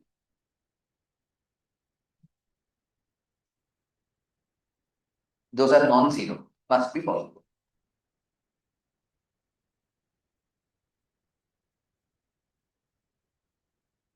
This is Why the three?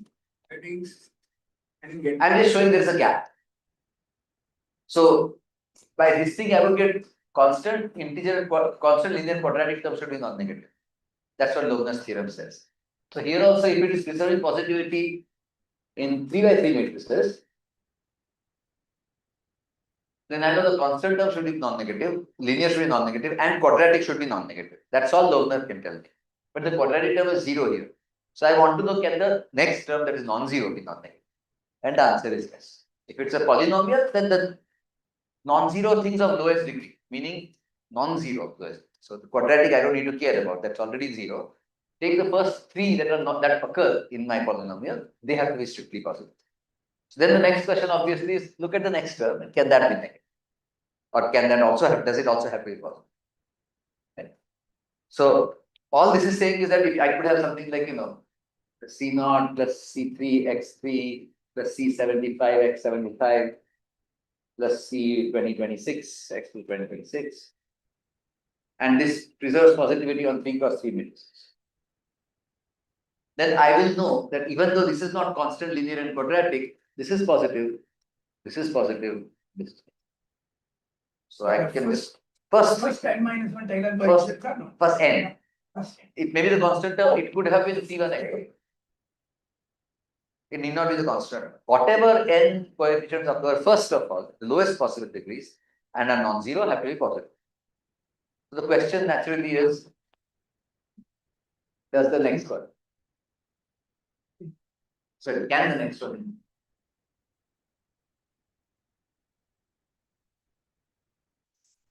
Oh.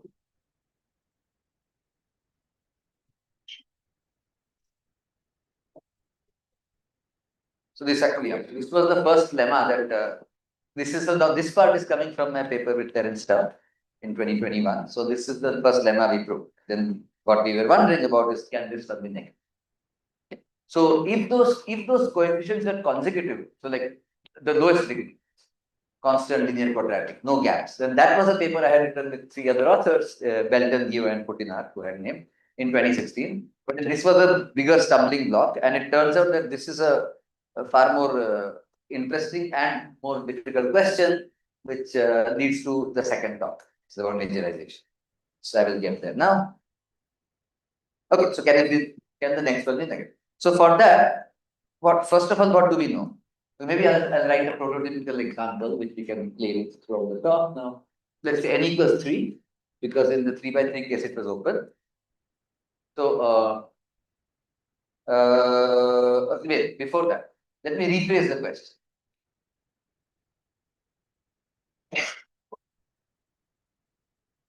So find one integer n bigger equals 3 and one polynomial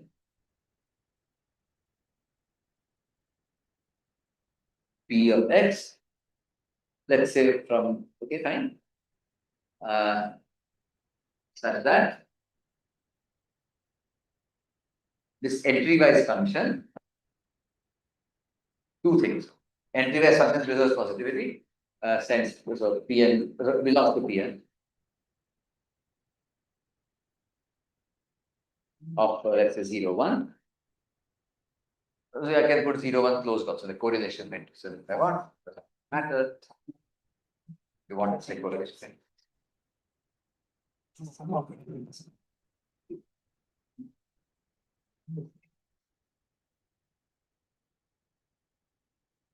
Find one polynomial with at least one negative coefficient that works. Because if all the coefficients are positive, then Polya and Zigo 100 years ago had told us that, of course, those polynomials preserve positivity in all dimensions. That is the true product theorem. Right? So, without this condition, it's just Polya and Zigo. That is well known since 1925. So, what about this? And so, this was what was not known until, as I said, I wrote this paper in 2016 with my co-authors, Belton, Geo, Putina. And then, but again, that paper, we answered the question when the first lowest coefficients were C0, C1, this much. And then we showed that we can produce a polynomial whose cubic term is negative. Okay. So then that 2016. For example, so let's say n bigger equals 3. So we said, so given C0, C1, and C2 positive, found C3 negative, such that this much. If you take Ci x to the I goes from 0 to 3. This is preserving positivity in 3 cross 3 matrices, entries in CSV. So this is what we did in 26. But that is because we were taking the polynomial, the monomials that occur to be of the lowest possible degrees. What happens if there are gaps, like as I showed you, C0 plus C1x or C1 plus C3x cube plus the higher degree term? Can that higher degree term be negative? In this case, it was negative. The fourth term was negative. The first 3 had to be positive because of this Lobner type of thing. Okay. So, now for to do that, so what do we can say a few things. So let me first give you this example that we shall play with. Let's fix it somewhere here. Let's call it, I don't know what to call it. Let's call it Q. Yes, Q of x is so n is going to be 3, Q is 1, so 1 plus let's say E x squared plus 5x to the 7 plus C x to the 2. Okay. And can see this belongs to F3.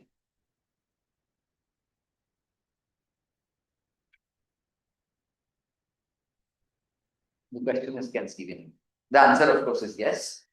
And not only that, we given these coefficients 1, E, pi, and the degrees x to the 0, x to the 2, x to the 7, and this x to the 8, I can give you the exact negative threshold.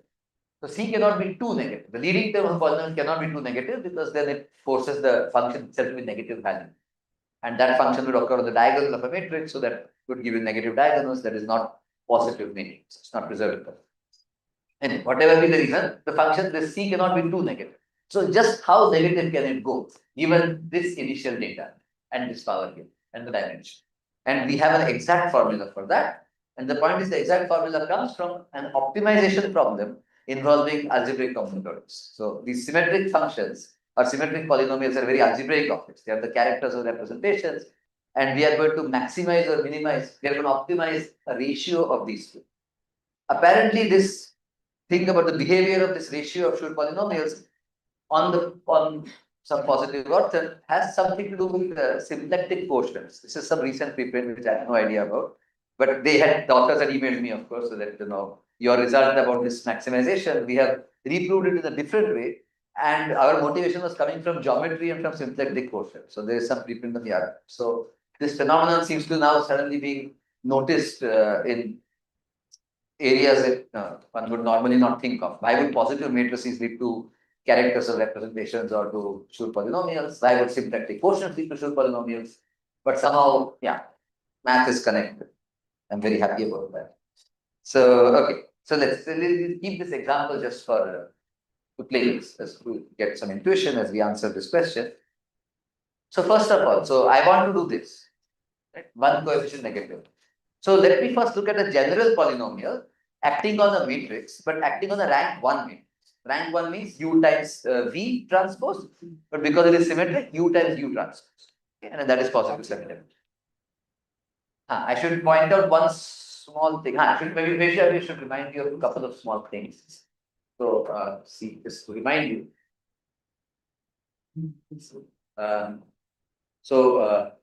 You for all U, U times U transpose is PS.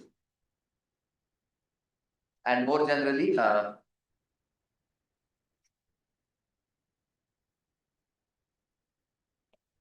for all matrices B, let's call it C. The M cross N. I don't need square, for example. C times C transpose. So, for example, in the original theorem that I mentioned about the following are equivalent for matrices, I mentioned B transpose B, which is a Gram matrix. So, if you take B transpose to be C, then Gram matrices are positive semi-definite. And in particular, that VI, VJ, that Gram matrix is positive. So, why is this true? This is sort of one line proof. If you take what the definition of positive semi-definite is, you take X transpose times CC transpose times X. But what is this? This is exactly, this is C transpose X, and then times the transpose of C transpose. This is a column vector, and then that transpose. What is the column vector transpose times itself? It is precisely the norm square.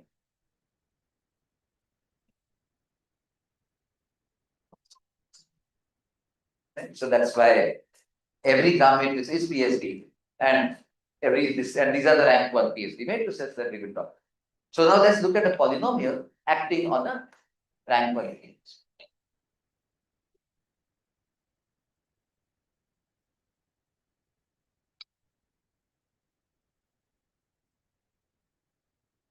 So the 5C. So say, so U belongs to 0. Let me say the first. Let's say U belongs to 0 square root R. Meaning U is a column vector and the entries are in square root R, 0 to square root R. Then what does it mean? What can you say about UU transpose? This is a PSD matrix. And the entries have to be at most entries are of course positive and the entries have to be less than R. That's the setting in which you want to find the positivity preserver.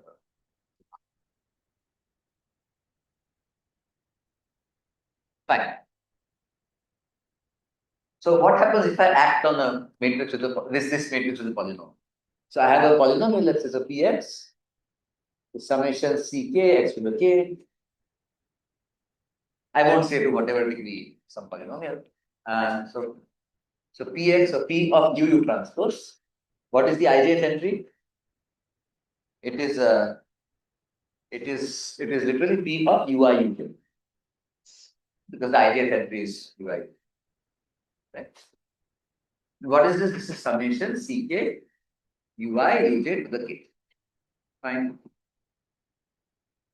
But what does this mean? It means that P of UU transpose is summation Ck. Now I collect all the entries in one common place. Times UU transpose to the Schur power. That's exactly what these entries are. UI to the k times. But what is this? This is the summation k bigger equal 0. Ck U to the k U to the k transpose. This is just formal manipulation. There's nothing sophisticated with this. Each of these is a rank 1 matrix. Clear. So, for example, if my degree is n and there are say n minus 1 monomials in this, then the rank of this matrix is at most n minus 1 because there are only so many monomials. Right? So, for example, if I take a 3 by 3 matrix,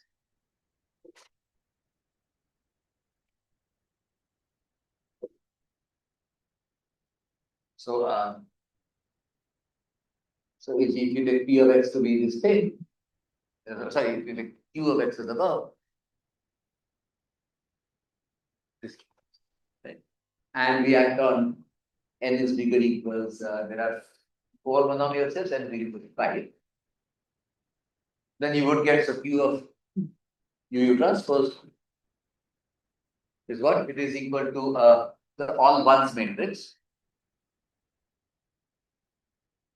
right? Plus E times U square times U square transpose plus pi times whatever this will be 7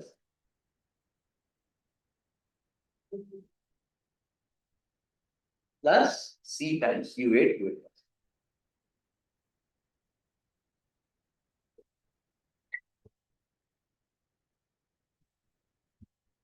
I want to ask, can there be a negative C such that somehow this, the matrix is positive semi-definite?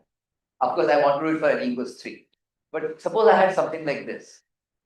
So if Q of UU transpose is PSD, then the very trivial consequence is that since the eigenvalues are non-negative, their product is non-negative.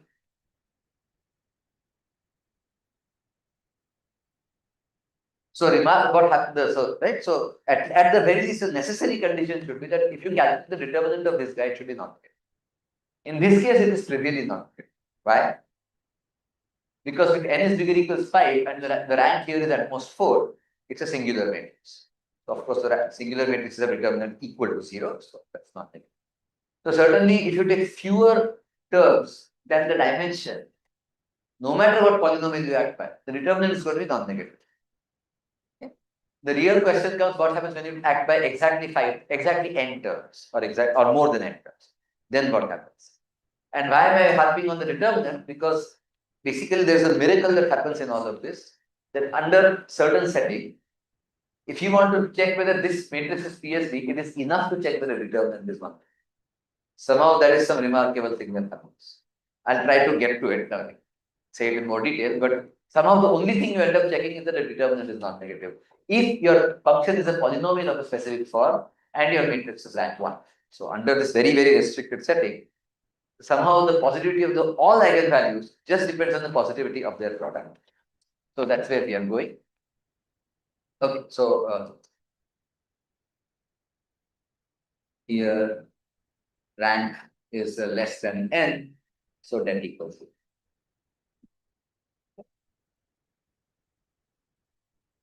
Okay, fine. So now let me actually get to the This theorem is only on a bounded domain. only on the bounded. Not by something. Not for unbounded, you can say that there exists. Sorry. We're using the truth. So in other words, R is zero R. Even here, R could be infinity. The square root of infinity is infinity. But eventually, can one produce a coefficient? The answer is It looks like the last coefficient, the degree term. Suppose the polynomial degree term actually dominates. X. So, there's a good. That's a fair question. So, yeah, here I do need to have R bounded. If I want a polynomial, then the highest degree term is only one I care about. Absolutely. But when you take 0 infinity, then you will check that by that Loebner kind of argument, the first n terms are, the lowest n terms are positive, and the highest n terms are also positive. So it's only terms in the middle that can be negative. So there is a quantitative difference. That's why I didn't mention this, but I can mention it right now. The E aside. If a polynomial is in Fn of 0, 1,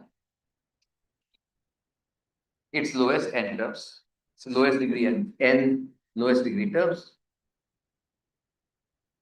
non-zero coefficients are possible. I had said that earlier. But there's also a related High time. terms also. Sorry? High terms are also positive. For R less than infinity, I'll say it here. But if R equals infinity, this R equals infinity, the highest are also wrong. How many? N. Just n, the highest term, the degree term. The lowest term are positive and the highest term are positive. Basically, because you will look at the acting on rank 1 matrices and now act on the entry-wise reciprocals of the same. So it's a UI UJ, you take 1 over UI, 1 over U. For that, you will be focusing more on the highest side than the lowest side. And then so you will get to the highest terms. You basically invert the polynomial. Highest n maybe highest. Oh, n and highest also. So basically the idea is roughly is if you look at P of U 1 over U times 1 over U transpose, 1 over U meaning 1 over U1, 1 over U2, 1 over U1. If you look at this thing, then this is roughly the same as क्या बोलते हैं P inverted of U transpose. write the polynomial, the constant term becomes the leading term becomes the constant term. I guess non-zero n or when you just Non-zero. the first n. And Because the dimension is not clear for the inverse, right? it's a polynomial. No, no. Oh, but it's a non-zero, Right. non-zero. So it does. You can move all of them to the constant term. You can shift everything back to the constant term if you. Because inverse will not be a polynomial. I mean, so yeah, x to the d or whatever. Yeah. So because of this fact, so you instead of and so you only need to worry about acting on rank 1 matrices. So if you take a matrix with positive coordinates and you act on its reciprocal times its reciprocal transpose, that is roughly the same as acting by the reverse polynomial, this polynomial on UU transpose. And then that is preserving positivity. So by the Loebner-Kaiter fact, this lowest coefficients are non-zero. N many lowest non-zero coefficients are positive. But the lowest non-zero coefficients here are the highest non-zero coefficients here. So if n of them are positive here, then the n of them are positive. So that's this. So that's why that. So you exclude, so the D is positive, so the other one has to be positive. So yeah, so that is why. Okay, so the question now was, so what I'm going to literally do now is give you the calculation or actually a factorization of how a polynomial acting on a rank 1 matrix looks. So here is an algebraic. This is I don't want to erase this. I end up playing with it. So here is an algebraic fact. This is true over any commutative ring. No difference. No lemma, I guess. Say P of x equals a polynomial ckx to the k polynomial. I can put one more bracket line or I don't need. So any commutative ring is fine. And mu belongs to R to the N.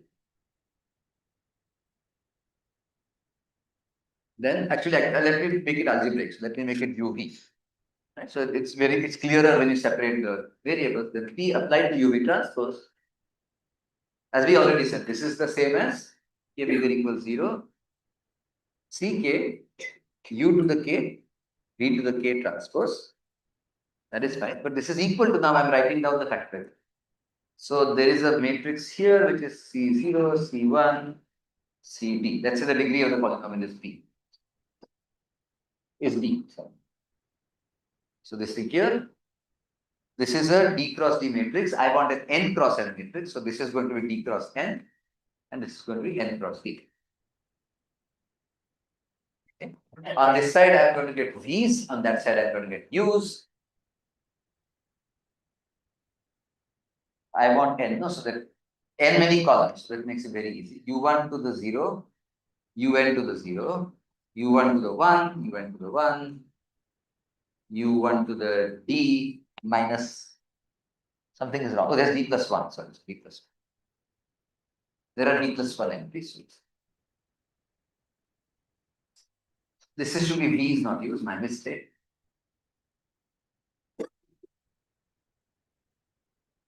And then U1, then you write down the same matrix there, but transpose. So you write down U1 to the 0, UN to the 0, U1 to the D, UN to. That is the factor. If you just check that when you multiply it out, you will get exactly entry by entry, you can check, you get what you should be getting. P of UI times Vj is the ijth entry. That's the thing, and then it works for any number of variables, any dimension, any p, and any commutative ring. So this is what you get when you act by matrix. I want to say set v equals u to be inside this domain. So my function, I care about matrices with entries in that domain. Act on this polynomial. Why is it complaining? Anyway, and take the determinant. I just care about the determinant. So now, how do you take the determinant of product of matrices? If all the matrices are square, then life is good. So let's start with the square case first and then worry about the non-square case later. I will not touch this.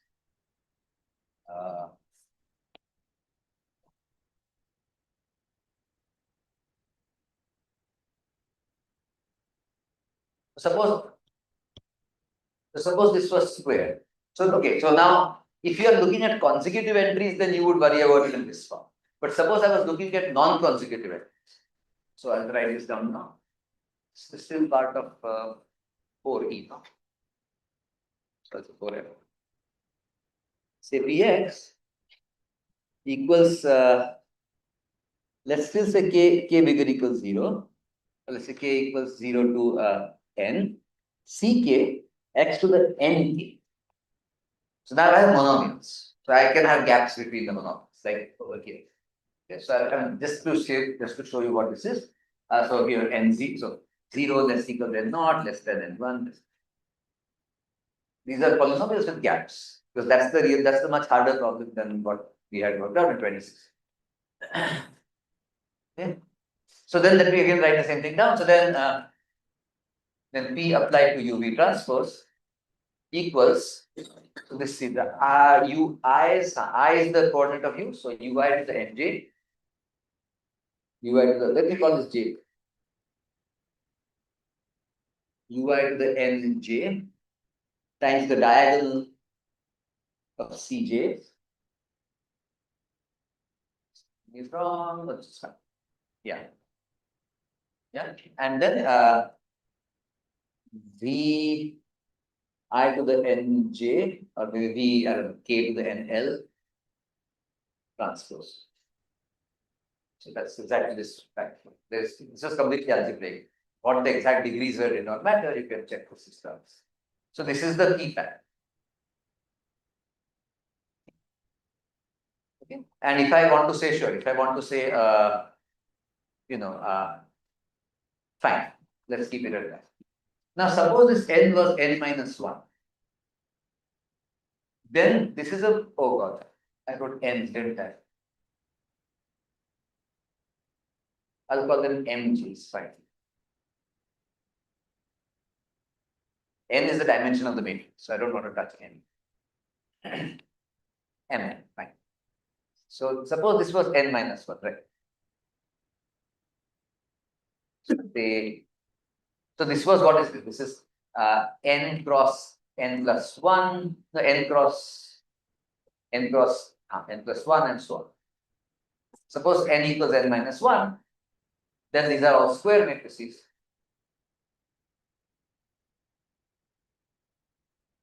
So if I take P of U transpose, remember that I'm now working on real numbers and I'm taking U transpose, right? And I want to think of polynomials preserving positivity. So I'm looking at a rank 1 matrix in that dimension, entries in the correct place, and polynomial preserving positivity. Right? So the determinant of this guy is what? It's the product of 3 square matrices. That's easy. The determinant is, so it's a product of CJs, right? 0 to n minus 1.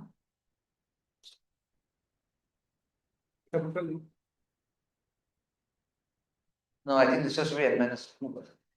Right? Am I wrong? This is n plus 1. No, take it. 0 to n minus 1 CJs times the determinant of this matrix times the determinant of this. But they are the same matrix. So the determinant of UI to the nj.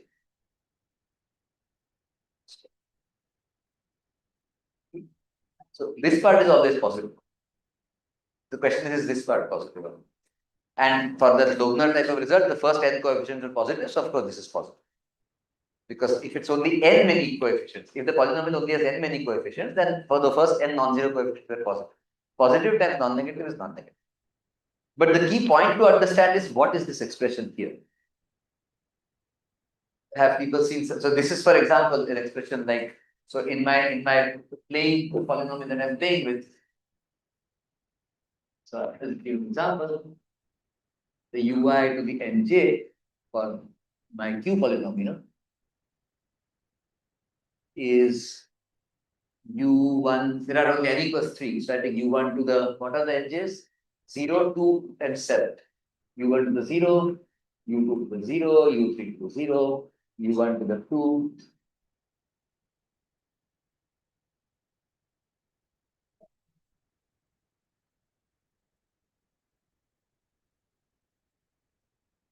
Has anyone seen such matrices before?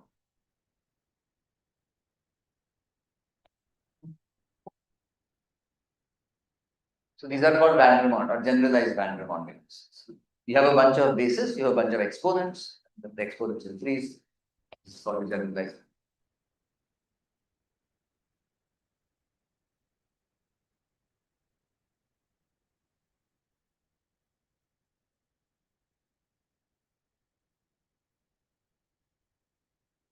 And there is a formula for that, not a formula exactly, but there is a way to write down its determinant. And so what is the point? The point is that if you switch any two rows, then ui and uj switch, right? And you get a minus sign. That's called an alternating polynomial. So first of all, you can see that this is a polynomial. So det of this guy is a polynomial in the use in 3 variables.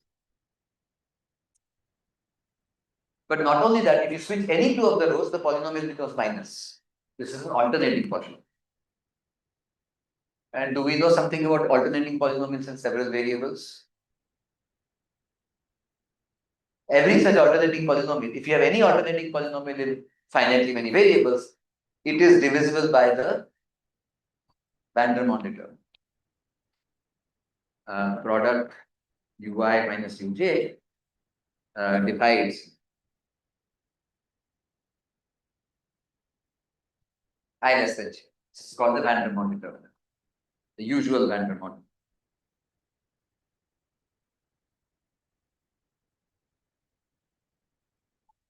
So what does it mean to divide this polynomial? If you take the ratio of the two, you get a actual polynomial, honest polynomial. And not only that, this is alternating. If I switch any ui and uj, you can check that this polynomial is also alternating. If you divide an alternating polynomial by another alternating polynomial, then when you switch two variables, you get a minus sign above and a minus sign below. The minus signs cancel. So what you get is a symmetric polynomial. And the ratio, this is called a ratio of two alternates. By some people, the ratio is a symmetric polynomial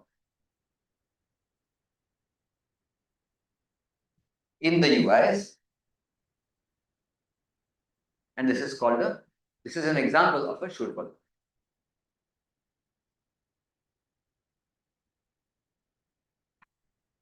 So Schur polynomials are, so they are, first of all, they are symmetric polynomials. The remarkable thing which is clearly not obvious from here is that every coefficient in the Schur polynomial is a non-negative integer.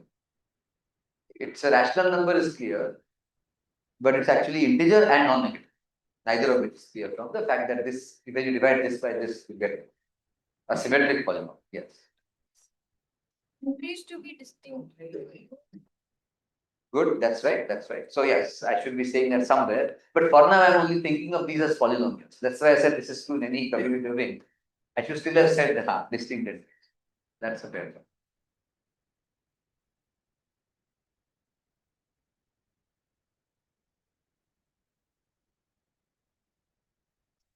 Thanks.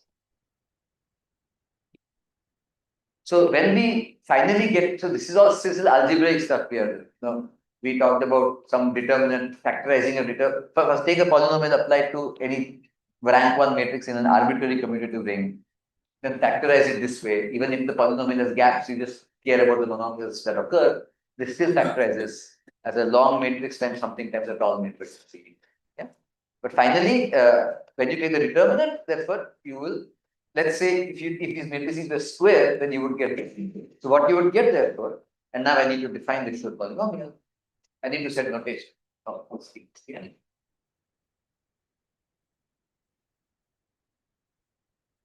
So definition. So given integers 0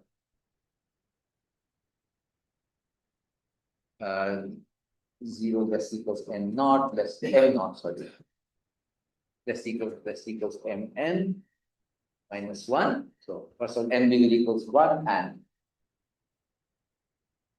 the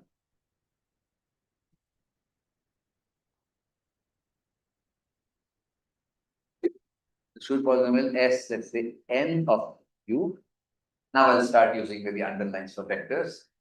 Is or the Schur polynomial, the corresponding Schur polynomial is Sn of u is the determinant of this exact ui to the mj, sorry, Sm of m, no, ui to the mj divided by determinant of ui to the j minus 1. That is the usual Van der Waals. Okay. And if you have seen some representation theory, this determinant is literally summation w in Sn minus 1 power length of w times something u raised to something divided by w in Sn minus 1 to the length of w times some other monomial. And this is exactly what is called the Weil character formula. This is the sum of, so in SLN and type A as they call it, Sn is the Weil group. It's the alternating sum with this in the Weil group numerator and denominator, and this is exactly the Weil character. Anyway, so these things come from, these are completely algebraic objects, they come from representation theory, but they also can be defined in a completely different way using a, so maybe no, this is, yeah, they can be defined in this way using a ratio of two alternating polynomials, because this has to be divisible by that if it's alternating. The ratio is an honest polynomial, and this is what it is. It can be defined completely differently using a combinatorial method called semi-standard Young-Tam. And we'll get to that in a minute, shortly. So these polynomials therefore show. So this is, I can therefore write this formula now for a square matrix as product. So first of all, I define, let me give this a name. I'll call it the Van der Waals determinant of this. V of u is the product of u and x. I want to define this here. So this is equal to the Van der Waals of u square times the Schur polynomial m of u square, because that's exactly, this is mj, sorry, I keep writing n, should have been mj. This is exactly just the denominator times the left hand side times the product of c. So this is the formula if you have 3 square matrices. But now what, so this is, yeah, so but what my question was is, I have 4 terms and I'm going to act on the 3 by 3 matrix. That means I'm going to have a 4 terms. So I have 3 cross 4, 4 cross 4 and 4 cross 3. So now I don't have 3 cross. So if I did not have, for example, this term or any term missing, then the determinant of Q applied to U transpose can be calculated by this. But now I do have it. And that's where the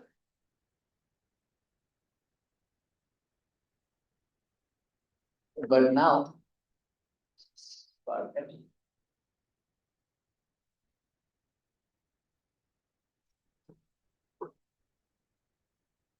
so U is just U1, U applied to U transpose is what it is. It's 3 cross 4. So yeah, there is U1 to the 0, U1 to the 2, U1 to the 7, U1 to the 8, and then U2, the same powers.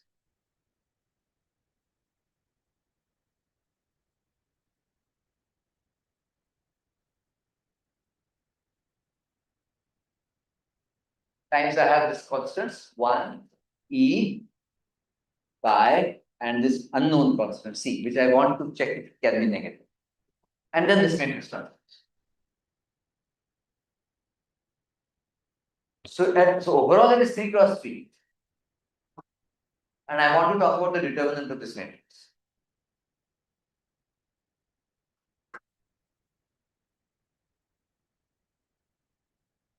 So again, if it was 3 cross 3 times 3 cross 3 times 3 cross 3, then that is exactly the calculation here. Square matrix. And I can take out, I know that I can take out Van der Waals from the left and the right.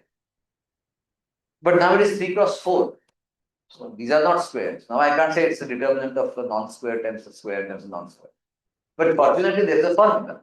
When you have something like, for example, this matrix and this matrix, and this is, let's say, 2 cross 75 and 75 cross 2. So ultimately, it's a 2 cross 2 matrix. How do I compute the determinant of this guy? And the answer is there is a formula by Cauchy and Binet which says you just take any pair of columns here, take the exact same pair of rows here, multiply those two and add across all possible choices of pairs. That's what the formula says. Okay? So that's exactly what we are going to do. So we need the Cauchy-Binet formula.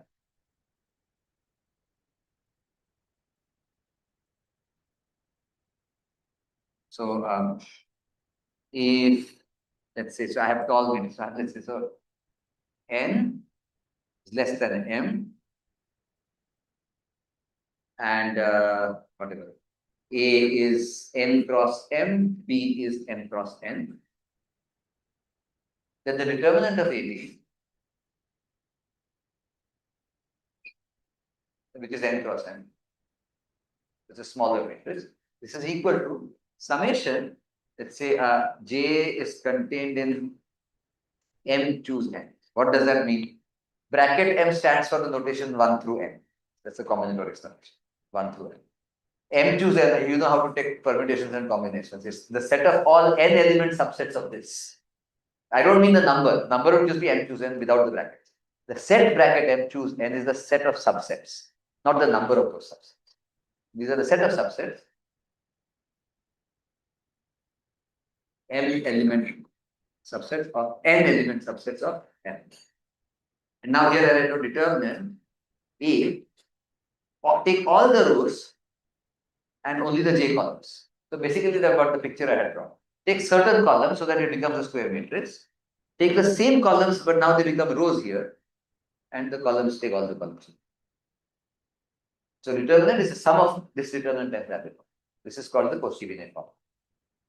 It basically can be also written down in terms of Kronecker compound matrices.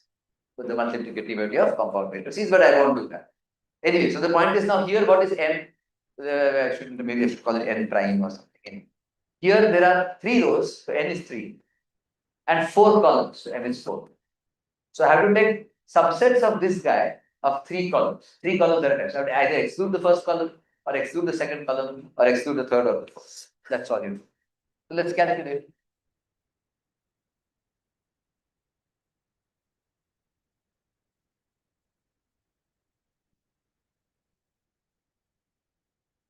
So this to be ordered exercise m or with any.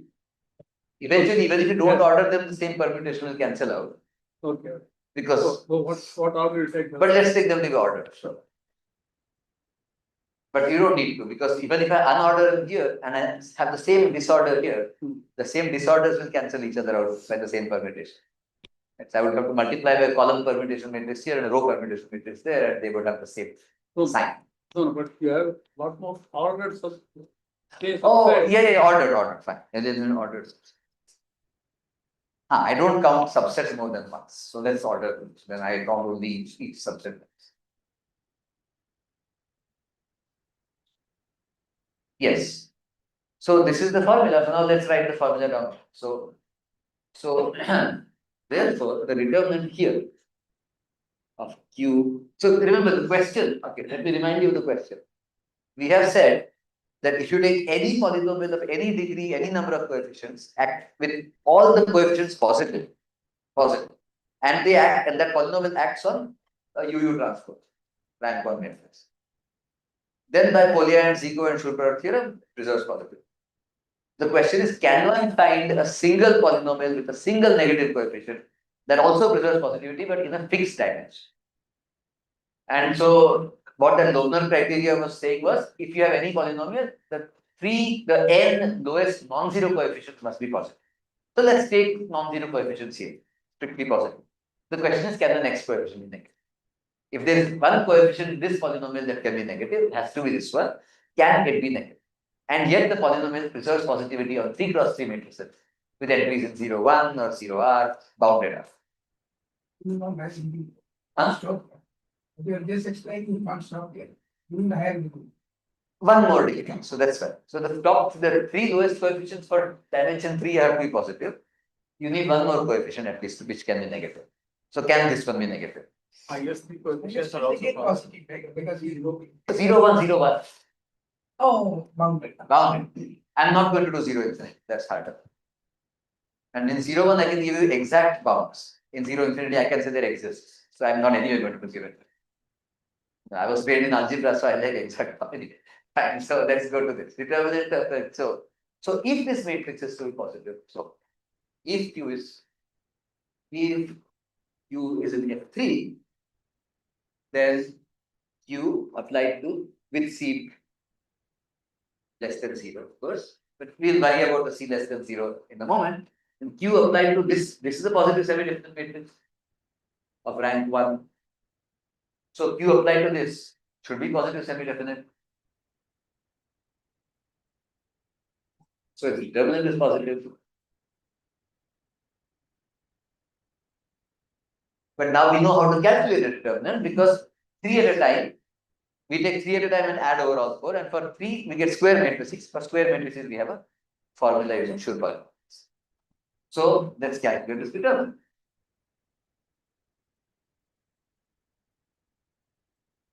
Equals. Here we go. So it is so let me exclude the fourth row. So 0, 2, and 7. So I get so let's okay. First of all, you see that let me write this. Vandermont of U square. The number of U's, the U's are always the same. But U1, U2, U3. That never changes. So it's always Vandermont of U1, U2, U3 square.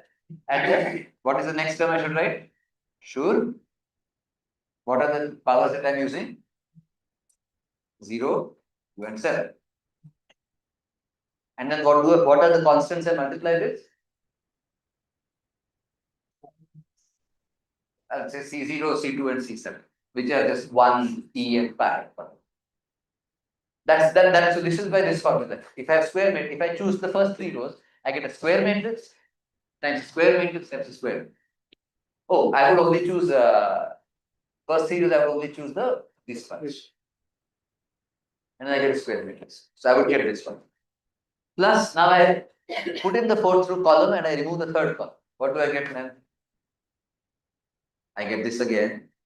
S0, 2, and 8 of U square times C0, C2, C8. Equal. Basically, I'm taking B0, B of U common, B of U square common, and I get these things. So why don't I do the following? Why don't I be slightly clever? Instead of writing 3 at a time, why don't I take this common and also all 4 coefficients common? Anyway, I want that to be strictly negative, so I don't want it to be 0. So let's take all the 4 coefficients. C0, C2, C7, C8. You can write this all down as obviously as a E pi C times 1. Right? Times. Now times. Then we write down times. So it is S0, 2, and 7 of U square divided by. So 8 is excluded, I divide by C because I'm not considering. Plus S0, 2, 8 of U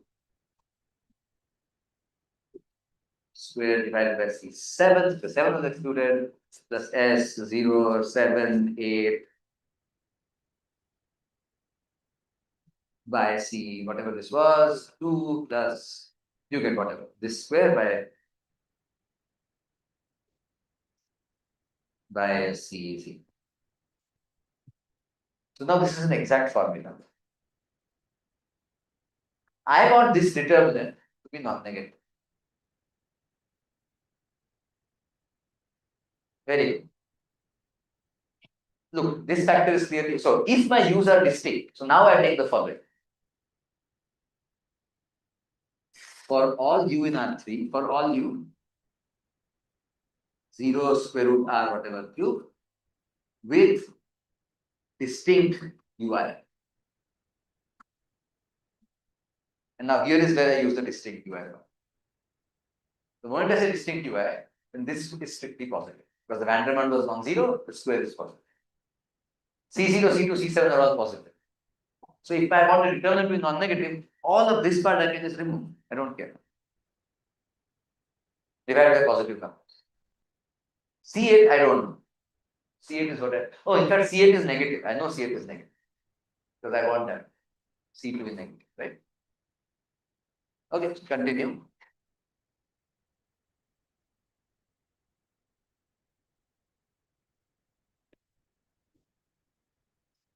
So, dividing by all of this guy, I would just split the inequality.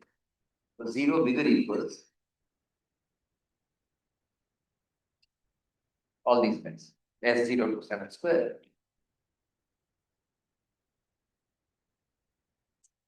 This is a negative quantity.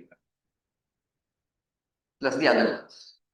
Other ones are just S0 to 7, 8 minus one of the MIs. M's were the powers, right? So it's of use to by C. If I remove the MI, then I remove the C, the same I goes from 1, 0 to 2. This is C0, M0, M1, and M2. No, that is 0 less equal. Because there is C8 in front. No, I haven't taken. So I'm just clearing out the first line. This is positive. Yeah. This is bigger equals 0. C8 is negative, so that. No, C8, I have not removed C8. So right. So I have removed this line. So this is 0 less equals here. Cross, cross, cross, cross. 0 less equals this. But now when I divide by C8, 0 bigger equals this. That's what I've written. Right? And so what I can do therefore is I can obviously take this. What am I doing? I'm trying to solve for this one thing. And these are all given, right? This is 1, E, and 5. So these are, everything here is known to me if I know the U in terms of it. So what I'm saying is therefore 0 is, sorry, S0 to 7. Actually, I want C8, I want to solve. So let's just go step by step. I'm not very good at this either. So C8 is less equal, sorry, or minus C8. I'm taking this to the other side. So I get a minus sign. Now this is strictly positive. Bigger equals this sum.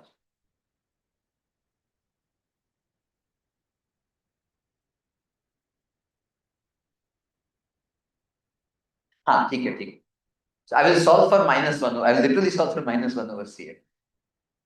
Minus C8. Because this summation, S whatever square.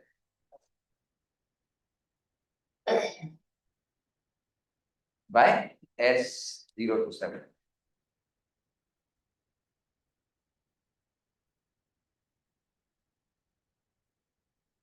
So I get a linear inequality. I get an inequality in one way. If I have this polynomial, with this being negative, and it's supposed to preserve positivity, then it preserves positivity of rank 1 matrices with distinct coordinates in the correct domain, the entries in the correct domain. If it does that, then certainly the determinant should be non-negative. But we can calculate from that determinant being non-negative, I get an inequality, I get a bound on this scale. So finally, what we get is that the mystery coefficient, which we want to be negative, which is assumed to be negative now, then minus 1 over C8 should be bigger equals this. So what this means is that, so I'll call it, let me write in English, upshot.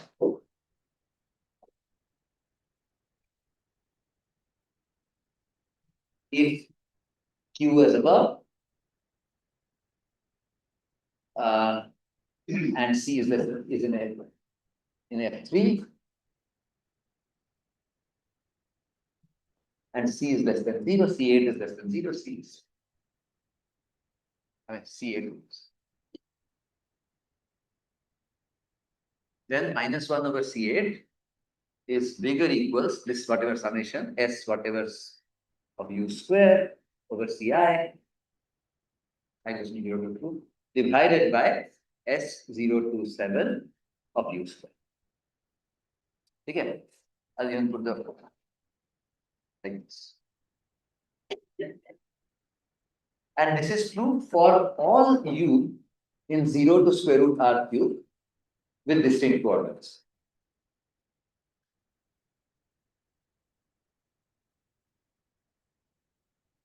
So basically now the point is the following.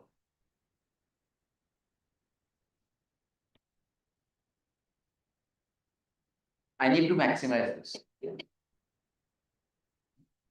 Whatever this quantity is, they should be bigger than this expression for all choices of u. That means I have to take, so it should be bigger than the maximum of all of these guys. So I have to take the supremum of all these guys. It's a sum of squares of Schur polynomials, ratios, times some weighted factor, and then you add them up. So, yeah, so sum of squares. Weighted sum of squares of ratios of Schur polynomials. The question is, how do I maximize this? Let me show you examples of Schur polynomials now. So how to maximize? This expression across all this expression. That's ultimately what we want to do. We want to maximize this ratio or sum of weighted sum of squares of ratio Schur polynomials across all vectors with distinct coordinates and in a certain domain. Let me show you an example of just one of these guys. How does one of these look like? So let's look at an example. S. Let me give you an example. 0 to 4 divided by S 0 to 3. Okay. So you can check. So what is S0 to 4? You can check this is U1 to the 0, U2 to the 0, U3 to the 0, U1 to the 2. 4 divided by the van der Waals. But notice that the power 0, 2 and 4 means if I look at the new variables as ui square, then this is ui square to the 0, ui square to the 1 and ui square to the 2. This is also a van der Waals matrix. But in the ui squares, so that means by the usual van der Waals.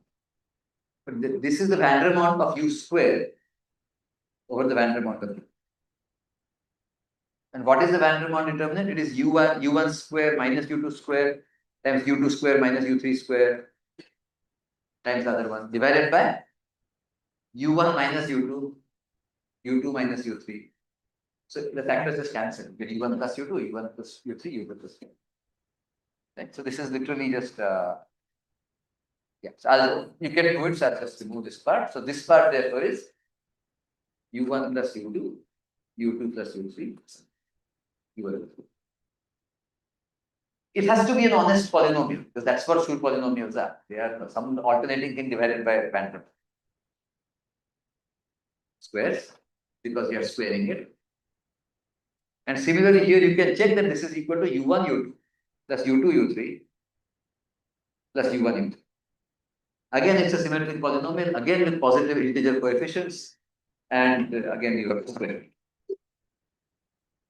So you have to check what happens to this function as a function of 3 variables. Now don't think of it as an algebraic wild character whatever thing. Think of it as an actual polynomial or a rational function in 3 variables. I want to maximize it over all u1, u2, u3 pairwise distinct belonging to let's say 0, 1 or to 0 square root 2. Now here is the miraculous fact. This is the theorem that I proved. This function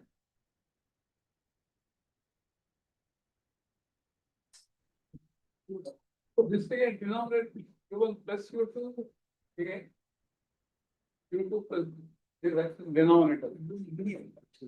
Yeah, that one u1 plus u2. No, u1, u2 plus u2. This is the elementary symmetric polynomial. Oh, This does not divide that. 4 points it does not divide that. so the Otherwise, you could say some positive. So individually, I want to look at what happens on let's say 0 to square root of 5. R is equal to 5. Right? Now the numerator is obviously a sum of monomials with positive coefficients. So the numerator increases as you increase any of the coordinates. It's coordinate wise increasing. The denominator is also coordinate wise increasing. Because again, it's a sum of things, right? I mean xy square, xy plus y. Xy plus let's say x cube y plus y x square. As x goes up or y goes up on 0 infinity, in fact, on the whole positive order. As x goes up, this goes up. As y goes up, this goes up. Coordinate wise increase. Even here it goes coordinate wise increase. We only care about maximizing it here, but then what is the maximum of the numerator on this set? It is when you substitute root 5 in all of them, because it's going up coordinate wise, right? Maybe I'm going too fast. Sure. It's like Expand. quadratic by cubic, right? It's cubic by quadratic No, and then squares. no, that's This is cubic. product, that's cubic square is, yeah, 6 and 4. Huh? 6 and. So for example, maximize this on this one. So let's do a simpler one. So maximize just the numerator denominator.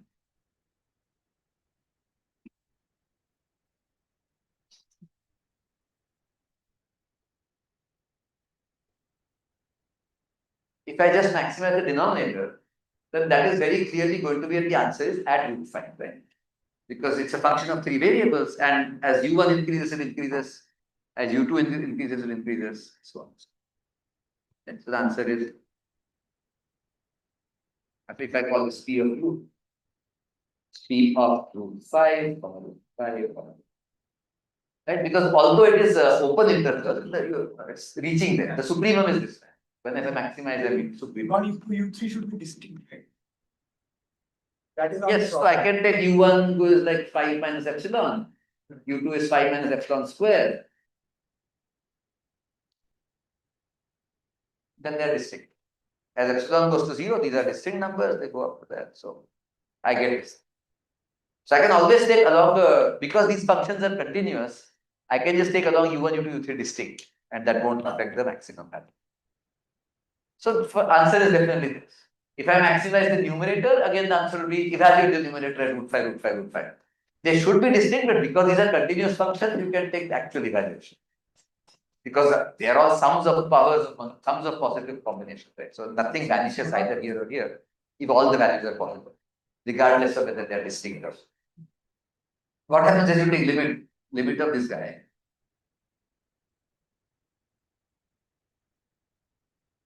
As epsilon goes to 0. You get exactly this. It's called continuum, right? So that doesn't matter.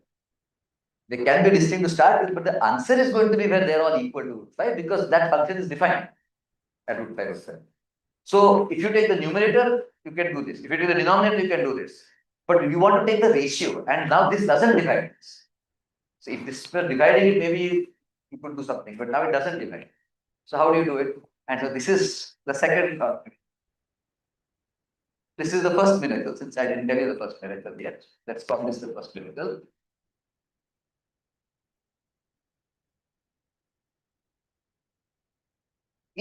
So I look at my powers, 0 to 4 is bigger coordinate than the 0 to 3. So this box with 4 cells in the first thing, 2 cells in the second, and 0 here contains the denominator box.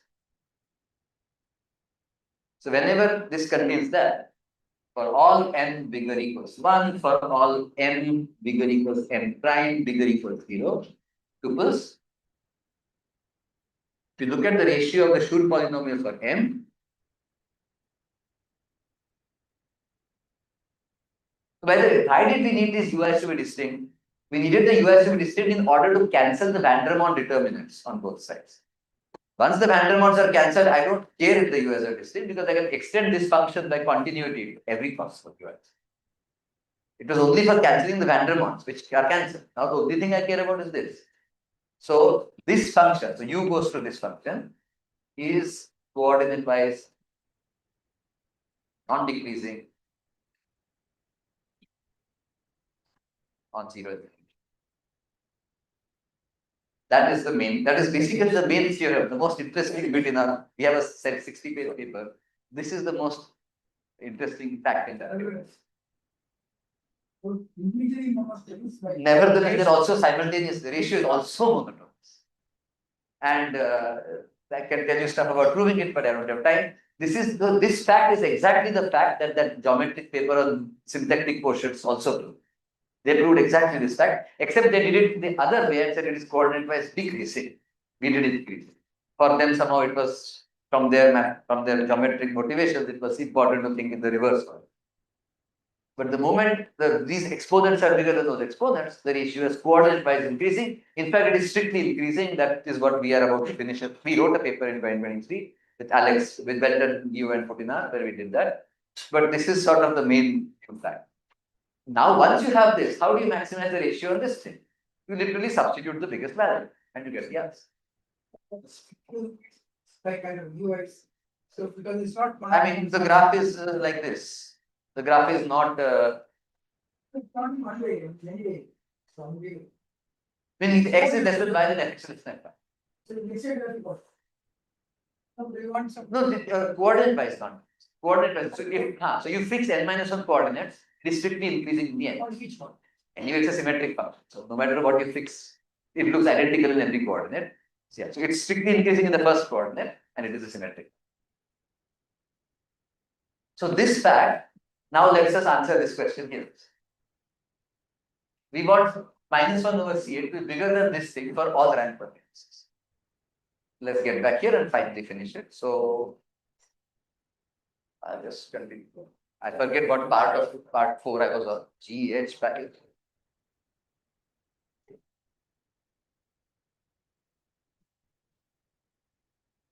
Is that Got it. suppose I take a polynomial monotone and with all positive coefficients. Any two ratios are still strictly increasing of different d. So long as denominator has lower degree.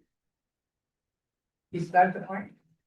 For non-symmetric polynomials, say one variable. Yes. Yeah, each of them you are looking at one variable, right? You are saying suppose you take P, exactly. You are saying suppose I take this. Px is monotonous, Qx is monotonous, Q has lower degree than P. P by P It's polynomial. should also be monotonous. Oh, I would doubt it, but I would have think to some other things now. So should polynomial is particularly used. Some Yes, very much so. And not only should polynomial used, how do you prove that the ratio of two functions like Px or Qx is increasing or non-decreasing? Well, how do you show any function is non-decreasing? Its derivative is non-negative. Yeah. If you are DC class 11 student, that's what you would do. I was thinking literally in those terms. I said, let me differentiate. So when you differentiate this over this, you get low D high minus high D low or the other way around, I forget.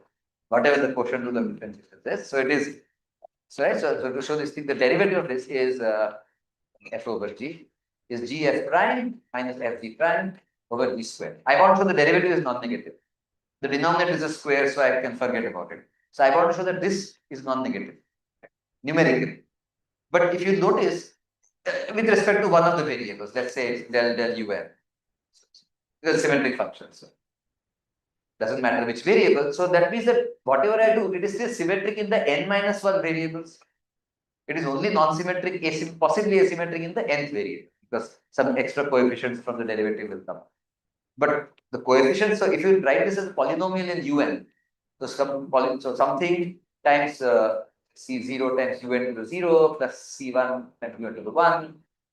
And this is a function of the un minus 1, the remaining variable. So each of these is symmetric, symmetric, symmetric. Right? It's only non-symmetric possible in this guy. The claim is, the much more stronger claim is each of these guys is non-negative. Therefore, when you add up the non-negative sum of non-negative numbers, it's non-negative. Even stronger, each of these is a non-negative polynomial with non-negative coefficients. It's a polynomial with non-negative coefficients in the u1, u2, un minus 1. Therefore, when you check, you get, again, obviously, you get non-negative. But that means, that is where I have my notes. I printed out these notes. 1 second. I have this. So let me tell you what is the answer here. So this is F, this is G. If I do del, what I was doing, del 3, del u3, what do I get? If I take this, forget the square. I'm saying the ratio already is non-decreasing. So of course, you square it, it's a non-decreasing function. So there's a ratio of this thing is u3 to the 0 times 0 plus u3 to the 1 times twice u1 u2 square plus twice u2 u1 square. See, it's symmetric in u1 and u2 plus u3 square. Right, it's a ratio. This is a cubic polynomial and quadratic polynomial. So, U3, so overall ratio 1, 1 to 4. Am I doing something wrong? So there was squares there, isn't the fraction of the polynomial degree 2. No. The point is this. I'm just differentiating it. So Okay. G F prime has degree 4. F G prime has degree 4. So it's a 4-degree polynomial. Divided by G squared. That I've not. U3 square times U1 square plus U2 square plus twice U1 U2. So obviously now, the claim was that this GF prime as every prime is non-negative when U1, U2 or U3 are non-negative. That is clear because it's a sum of monomials. So it's non-negative if all the arguments are non-negative. But much stronger is the fact that this is a Schur polynomial. And this is a Schur polynomial. No, this. And this is a Schur polynomial. So not only is it numerically positive, it is in fact monomial positive, and even stronger, it is Schur positive. So somehow each of these coefficients is the character of a finite dimensional representation of SN3. So that is much stronger than just being a symmetric function. This is that each of these coefficients is the character of a representation. It's a positive character of a representation. It's not a virtual representation, it's an actual representation. So 0 is fine. This is twice. This is a 2 times a Schur polynomial. This is a Schur polynomial and a Schur. So each of these is 2 different directions of 2 representation can. So it's a far stronger statement than just saying that this GF prime and GF prime is bigger equal 0 if the UI is positive.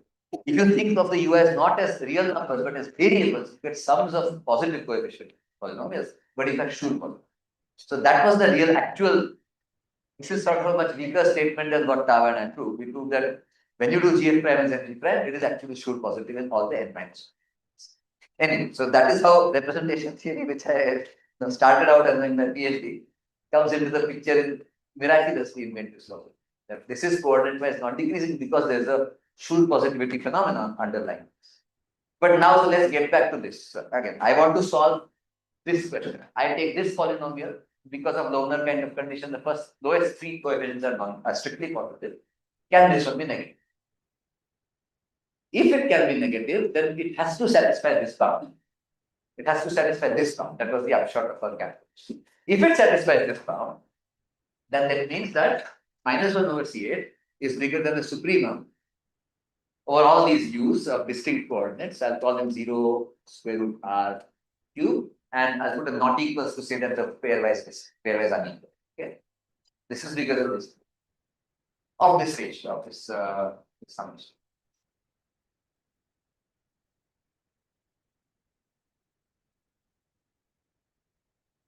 Okay.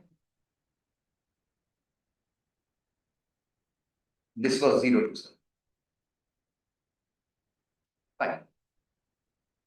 But now because of that theorem that is on the left hand board, this is equal, this summation, this supremum is equal to literally this summation, but at square root r. I mean square root r at every point is square root. Like root 5, root 5, root 5.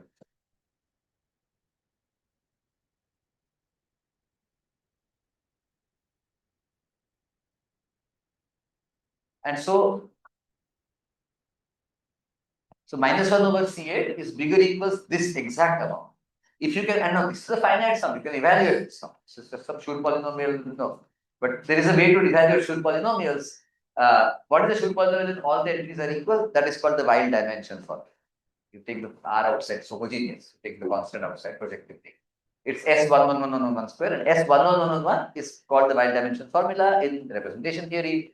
It is called counting the number of semi-standard Young tableau in combinatorics. It gives you, it's a product of something. It's called the principal specialization formula, maybe in some quantum or Q theory. There's the same formula, obviously. You're counting one thing. This is a very explicit number. Now, given 1, E, 2, 0, 7, pi, and 8, these 7 constants, I can get an exact bound for how much minus 1 over C8 can be bounded by. So that's how, but the key point of all this was that suddenly out of matrix positivity, Schur polynomials emerge, and in particular this monotonicity phenomenon. And that was somehow obviously completely new. had not been looked at. And now somehow this exact same phenomena has come out of studying symplectic portions. And again, I have no idea about symplectic, about either symplectic or portions. So, yeah. Okay, so let me now, so that's the end of this talk. Just to tell you that even in matrix positivity in the fixed dimension, we don't have clean answers like Schoenberg's theorem, positive sums of power series or power series positive coefficients or in Z and Z bar. But we have some other beautiful mathematics that show them. And it's yeah, it led us to understand something about this itself. And now let me, from there, I will, okay, this is the end of, this was supposed to be the end of lecture 1, just to tell you. So now let me start lecture 2. And lecture 2 starts from this same result with tau. And it goes back to Isaac Newton and even earlier to ancient Greece. So let me tell you about lecture 2. So forget what this GF prime and simplify.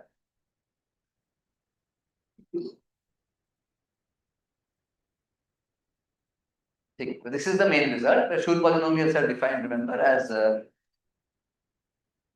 determinant of u power. Here you treat the u's as variables. They are pairwise distinct variables. U to the whatever, ls 0, 1, n minus. Yes, it's an alternating function, therefore divisible by Vandermonde determinant. The ratio is an honest polynomial. Fine. 5 years ago. Fine. So, so what this says is, if m contains m prime, then this is coordinated by non-decreasing. Fine. So, in particular, I shouldn't call this, maybe I'll call it 6A, because this is lecture 2. So, 6A. So, in particular, if you look at, so say m, again, m is bigger than n prime, coordinate wise. Right. So, in particular, if you look at Sm of u, if you look at u, is bigger equals 1, 1, 1. I mean, all ui's are bigger than 1. So this is like what I might call a log positive concept. So logs of all the coordinates are positive. Yeah. Then what do I know? I know that Sm over Sm prime at all the ones at the u is bigger equals Sm of 1 over Sm prime. And because u is bigger than 1, so its coordinate wise non-decreasing. So increase 1 coordinate at a time. This is, let me cross multiply, sorry, change, i.e.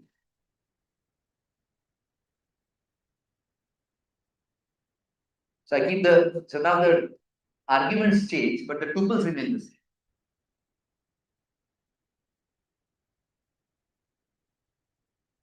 For all u bigger equals 1. So if m contains n prime, meaning if the shape of, if m is bigger equals n prime coordinate wise, then this I will call this a normalized Schur polynomial. Normalizing because you're divided by the y dimension. Yeah, so this is a nice thing to divide by. This is I will call it a capital S. Normalized Schur polynomial.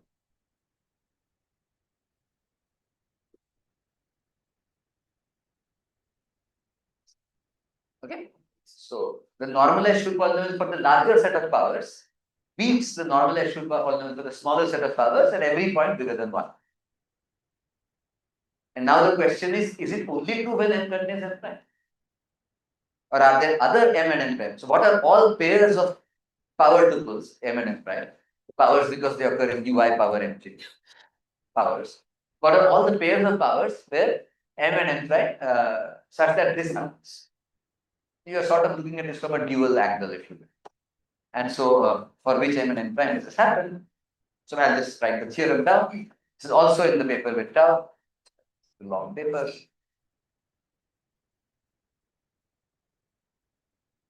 And for proving this, we needed to use something from apparently mathematical physics, from Harishchandra ethics and Zuber integral. But yeah, what this proves is that let's call this star. Star holds if and only if n is not just the coordinate wise bigger. That is certainly true, but there are other powers in which this happens. which are, the word is weakly majorizes. M5. So now in my second talk, so the rest of the talk, I will tell you about majorization. And this is an example of a weak majorization inequality.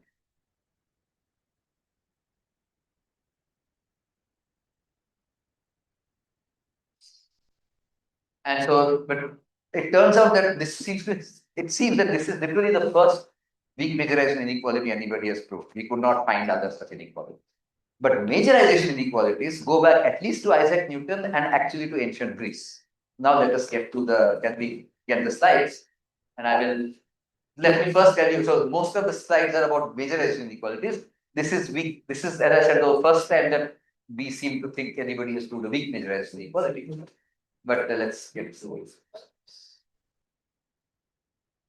Somebody should know. Somebody should know how to start the slides.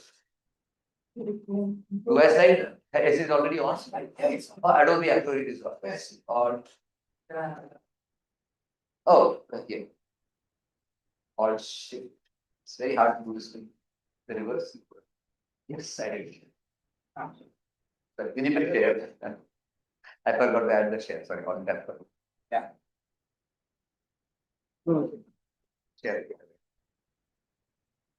Oh yeah, I think we know that. Jack Math. So Control L now. Maybe you can do full screen also. Maybe yes. Last. Okay, and there is a clicker. I'll just use the cursor keys locally. Good. Okay, so let's start about very prefer. Okay. Yeah, I'm fine. No, it's visible to everybody? No. Those. Angular. Yeah. Angular, yeah. Angle. That's, yeah. Can people see it? Yeah. Yes, no, you can't see it in the middle. There's If you can't see, move a little this side apparently. How to do? Should we move it this side? Why not? We just move it straight from here. No. The wires are not long. They're long. Oh, this wire from the TV. Anyways. Everything else is long. This is the only. Let's see. Let me damage your screen. Take. Okay, now. Can you see it, please? Because okay. Kind of okay. Oh, that way. I can touch that. Mild language. But you need little more. Okay, now. I don't know what to do. It's okay. It's okay? Oh, thank you. Okay. Other. Okay, so I won't tell you, but I'll start with majorization because, as I said, majorization inequalities have been known for 400 years and earlier, whereas weak is 5 years old. So let me just tell you majorizations and most glamorous majorization inequality. So majorization is a way to compare real numbers. But interestingly, if I want to compare, so for any n, there is a majorization pre-order on Rn. On R1, two real numbers are one majorizes the other if and only if they are equal. So on R1 there is no order. It's just equal is the only thing. Okay? So A majorizes B if A equal to B.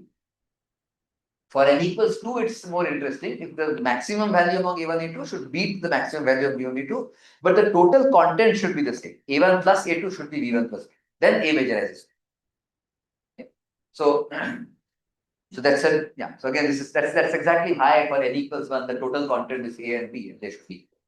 So in general, majorization between two real tuples, one condition is that the sum of the entries in A should be the sum of the entries in B. That is part of it. And all you do is you first of all order the entries in the largest to smallest for A and for B. Then the largest one beats the largest one. The partial sum, first two largest beats the partial sum. The partial sum for 3 beats the partial sum for 3. And so on. The full partial sum equals the full partial sum. So that's the definition in general. Where is the laptop? Where is the drive? I should be pointing it to some computer, but okay, it is somewhere.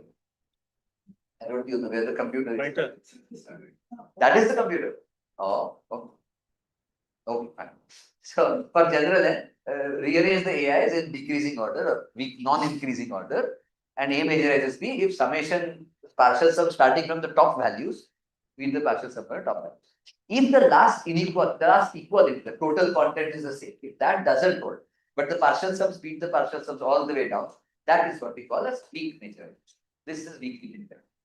So for example, if m is bigger equals that one, then the first one is bigger than that, the second is bigger than that, so the partial sum is bigger than the partial sum. Why? Unfolded. So if the first, if each of the mi's is bigger than each of the m prime i's, then the first 5 is bigger than the first 5 always. So that's why weak majorization. But then I don't need to assume that the total sum is equal to total sum. That is not the case. So then it's weak majorization. If the total content is equal, equality for equality, then it's called majorization. That is the standard way to define it, just as inequalities of real numbers. But there is a geometric way to see the same thing. Given any two real tuples, A majorizes B if and only if B belongs to the convex hull of A. Meaning you take the vector for A, change all the coordinates in n, all n factorial ways. You get n factorial many points in Rn. If there are repetitions, you get fewer points. If some coordinates are equal, you get fewer points. Take the convex polytope, take the convex hull of these finitely many points. That's the polytope. B has to belong to that polytope. So picture. Yes. So in two variables, for example, if this is AB, A1, A2, and this is A2, A1. So the points are in decreasing order. So A1, A2 is this point, A2, A1. And the points that are majorized by that are the ones lying inside that on the line. Because the convex hull of this point and this point is the line. So the only points majorized by this point or by that point, it doesn't matter. Sn orbit of points majorized in Sn orbit of points. Right? So this point, that point, take the convex combinations. Those are the ones in line segment. Those are the points majorized by the extremes. Similarly, here, if say y1, y2, if x1, x2, x3, sorry, if y1, y2, y3 are distinct real numbers, and you arrange one of them in increasing order here, let's say, you take the S3 orbit of those points, you get 6 points, and the points x that are majorized by y are the ones lying in the points. So majorization, so the bigger point is the one on the boundary, the vertices of the polytope, and the smaller points are every point inside of it, majorized by. Okay, great. So that's majorization. There are two alternative ways to see it. One is using partial sum inequalities, one using the geometry. Now, where do these occur? So you want to think of an n tuple of numbers being majorized by or majorizing another n tuple, and the total content is the same. Where does that happen? Oh, are we already there? Should I just do this in the third top? We'll go. I'll take some time and we'll see how far I can. Fine. So total content. So how do you get two tuples with the same total sum? A very natural way, since we are doing matrices. Well, there are no matrices occurring here, but since I was talking about matrices, think of the diagonal entries of a matrix. And can you think of n other numbers whose sum is equal to the trace? Sum of the diagonal entries.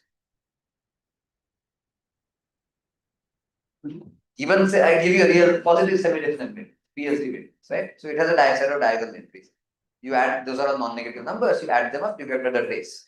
Can you think of n other numbers whose sum is also equal to the trace? The eigenvalues, and that's exactly where we saw. If only this thing works somewhere. Right, I'll remove. So the setting where the summation AI equals summation BI, AIs are the eigenvalues and BIs are the eigenvalues. And so for example, let's look at this matrix. 1, 1, 1, 1 is PSD. Its diagonal entries are 1 and 1. Its eigenvalues, this is rank 1 as we said. So one eigenvalue is 0 because the rank is 1. Another eigenvalue is the trace, which is 2. So there is one tuple which is 2, 0. And the diagonal entries are 1, 1. So the eigenvalues majorize the diagonals.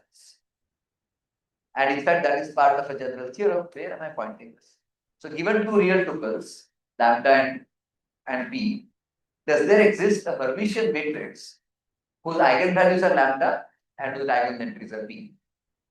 Or for what possible pairs of this and this does such a matrix exist? And if I give you say 2, 2 and 4, 3, 4, no, 2, 2 and 4, 0, then yes.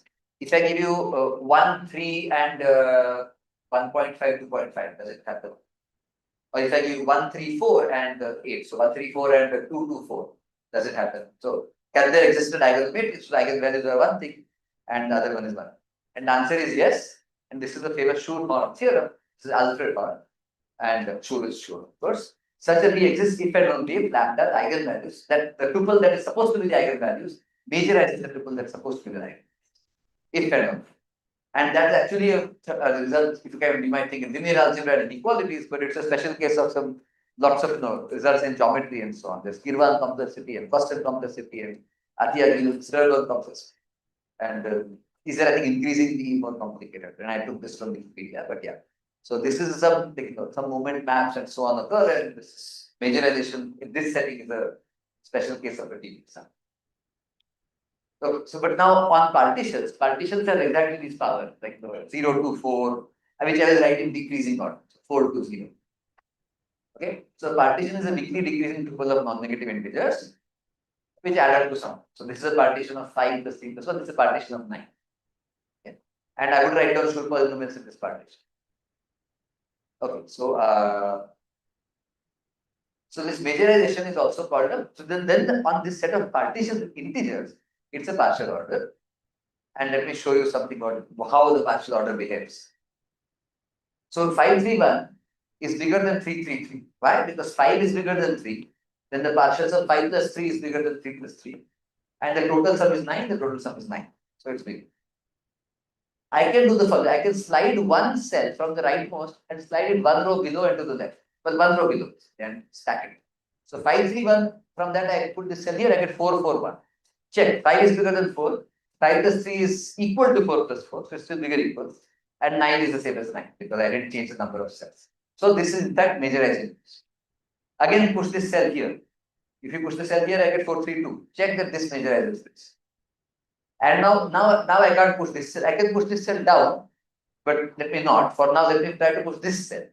If I push this cell, it becomes 3 and 4. I can never have bigger number in the bottom. So I cannot have 3 and 4, so I have to push it one more below, and then it stacks and becomes 3, 3, 3. I have to always have weakly decreasing, so I can never have 3, 4. But it's the first picture. Push which one down? This one. That's like inverted of. Then I would get 4, 3, 1, 1. Ah. 4, 3. But this is 5. That's right here. You can further it. That will be lower in the majorization order than 4, 3, 2 also. So you get 3, 3, 3. And so I don't need to push it only one cell down. I push it as much down until I get an admissible non-increasing configuration. And then you check that majorizes that, majorizes that, majorizes. So that's how majorization works among tuples, among integer tuples. Those are called partitions. Okay. So maybe I'll mention Newton's inequality since I promised Newton, and then we should break for lunch. And I'll finish the rest of the talk in the third. So take any polynomial which is real rooted, but the roots are negative. So negative means, so I call it, let me call it t plus x1, t plus xn. So the roots are minus x1, minus x2, minus xn. They are negative numbers. So sorry, so x1, x2, xn are minus of the roots. And you write it down and expand it in terms of the coefficients. So of course, we all know that then every coefficient is the elementary symmetric polynomial of the roots, of the negative roots. Right? So C0 is just 1 because it's a monic polynomial, and then C1 is sort of the sum of the roots, sum of the negative roots, and so on. And the last one, the constant term, is the product of the negative roots. Right? The claim is, and this was proved by Newton, that these CIs satisfy something called log concavity, but even stronger than that. If you take CI divided by NQi, so then that satisfies log concavity. Then the middle one square is bigger than the outer. That is like this multiplicative mid convex I showed you. Right? X square root xy y. The square root xy ka function squared is bigger than the x ka function times y ka function. So this function squared is bigger than this function times this function. Multiplicative mid convex. There is a reason, and the point is, if you know this inequality, then you know the inequality without the denominator. That is implied by this inequality. This is stronger. The inequality without denominators is called log concavity. This is therefore called strongly non-common. And so let me prove this inequality for you in 3 lines, literally 3 lines, maybe 4, and then we'll stop for lunch. This pointer I have a pointer. Where? So the proof, I don't know if Newton did it this way, but Newton also invented calculus. So surely we are allowed to use calculus. So this is at least how Newton should have done it. Maybe he did, maybe he didn't. So take Rolle's theorem. Right? So if you have a real rooted polynomial, all the roots are on the negative side. You take many derivatives, the roots are interlaced, so they are still negative. So you take I minus 1 many roots, I minus 1 many thing, you get strictly negative polynomial. Then you flip that derivative, this q of t, you flip it.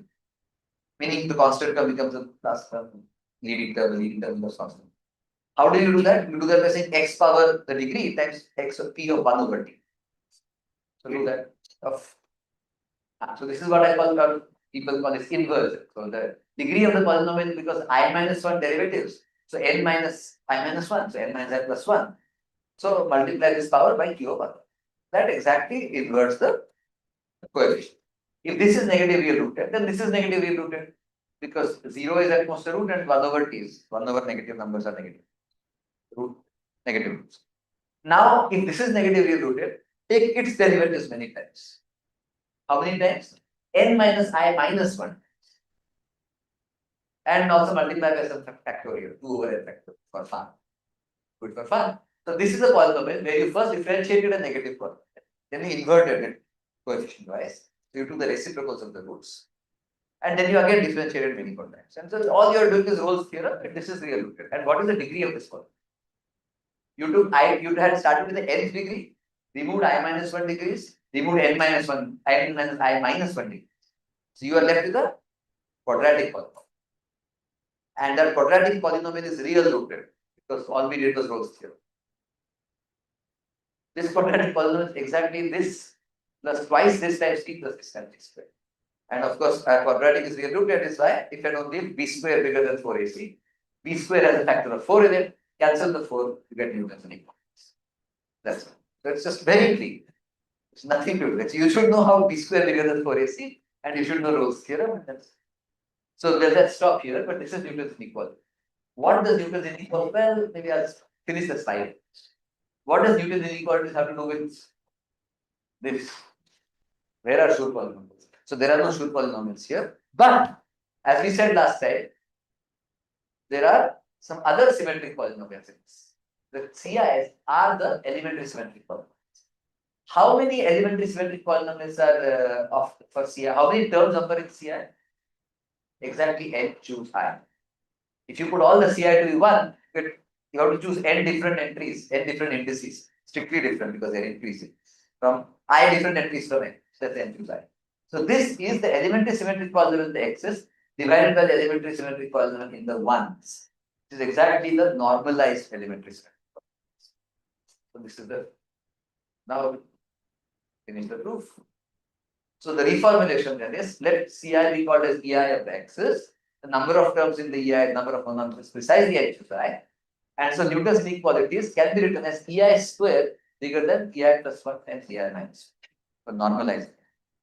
Okay. EI is. So now finally symmetric functions are shown up, and I will continue the after that. And so just to tell. So I will request not to erase this part because I want to use it. Let's take it.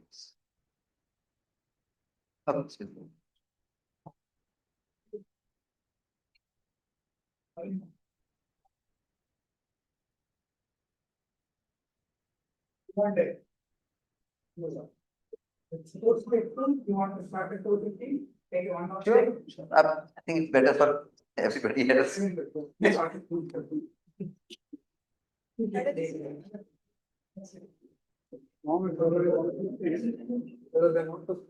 you said. Anyway, we'll start at 2:50. 1 hour break.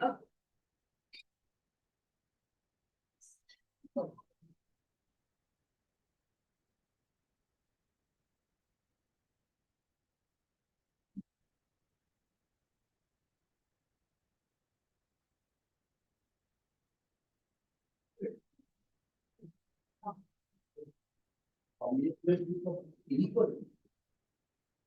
So, yeah. But they are real numbers, how do you find the variability? But they're real numbers. Oh, yes. Then the roots of the real root problem. How do you make them form?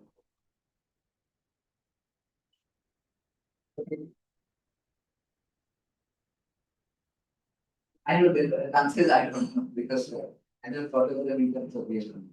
I don't know.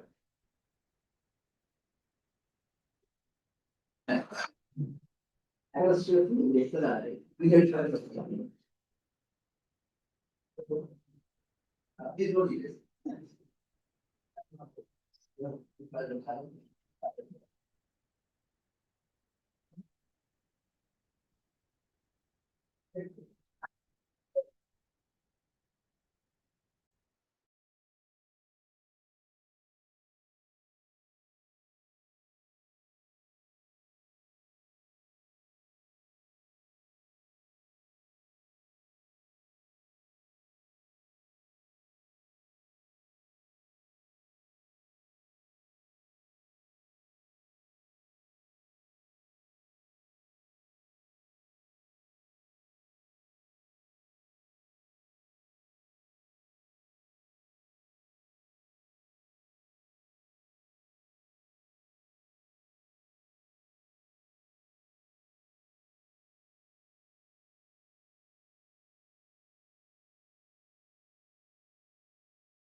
I don't know.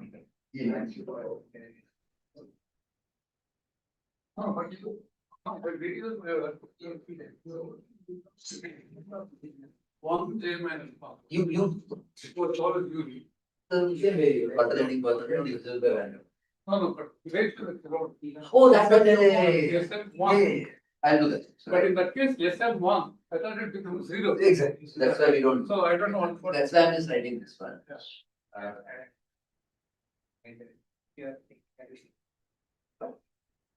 Exactly.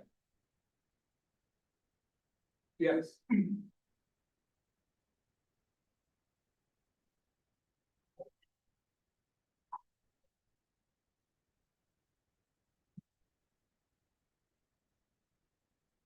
No, what I was worried about. If you look at this session, you just write the random one, Then you can't.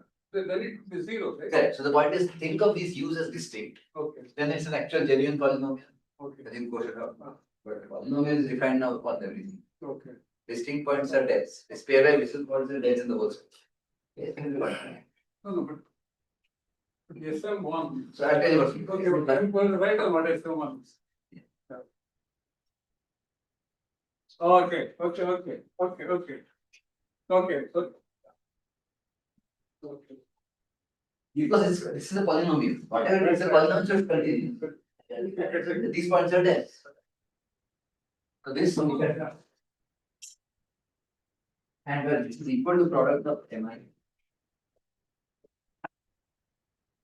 That's what it is, the right denominator product, Okay. right dimension.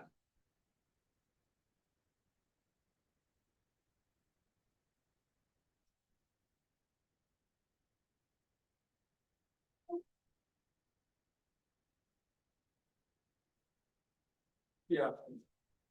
Yes. So this is simple part, that is what it is. But this becomes clearer. Yeah. If I take the limit. Right, it will. So,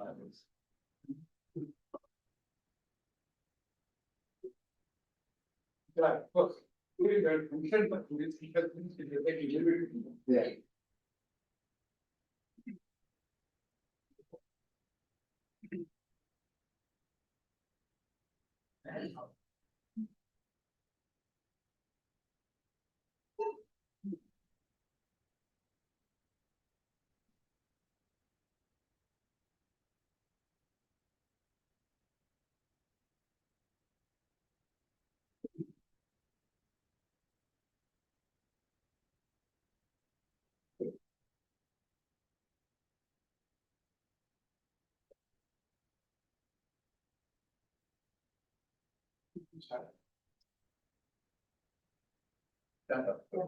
Okay, so let me start.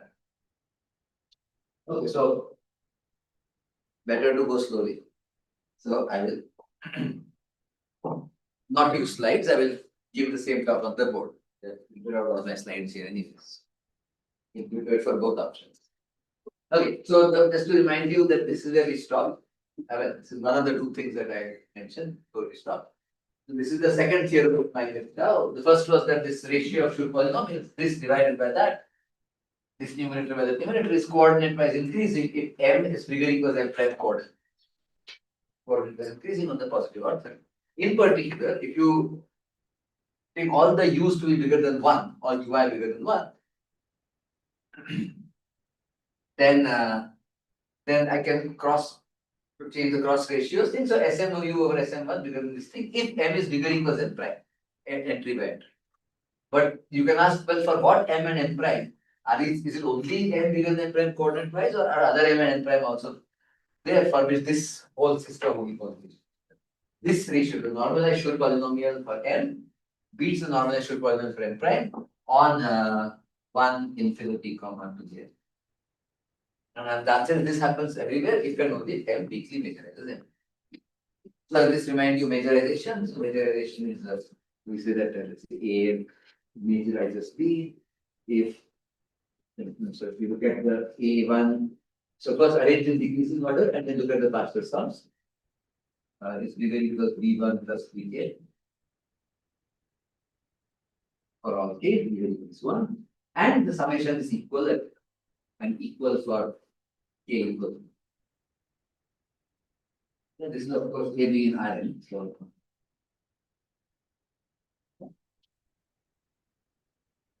Okay. And then for partition, okay.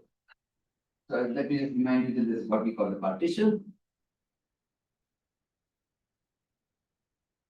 It's a weekly decreasing.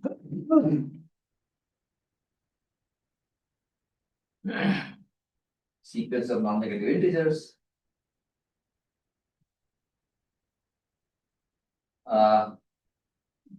Is a finite, I'll say it's a finite decreasing sequence of integers.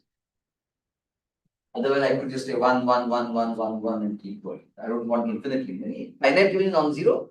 If you want, you can attach some zeros afterwards. So for example, let's say 5, which I can also write as 5, 0, which also I can write as 5, 0, 0, 0. Infinitely many zeros, finitely many zeros, all of them I will take to be the same. But only finitely many non-zero at least, and a weakly decreasing. So never strictly, it never goes up. And on such partitions, you can talk about majorization by taking, so for example, 5 is bigger than 4, 1, 0. It's bigger than 3, 1, 1. So I slide one cell from the top row of 4 to the second one. So technically we have to say 3, 2, 0 first. And then that is bigger than 3, 1, 1, and so on. Those are the things where you slide a cell below. That was majorization. Then I told you Newton's identity.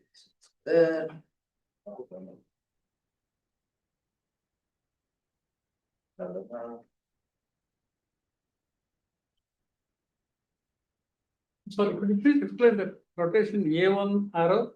Means I arrange the A as a decreasing order. Okay. So, and otherwise I would say A is A1 in AN, but A arrow is A1, which is bigger equals bigger.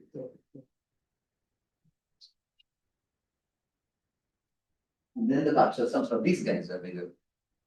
And as I said, this sort of occurs between the eigenvalues of a Hermitian matrix or symmetric matrix, linearize the diagonal. That's the place where majorization, quote unquote, occurs in nature. So the diagonals are majorized by the eigenvalues, or the eigenvalues being the regular.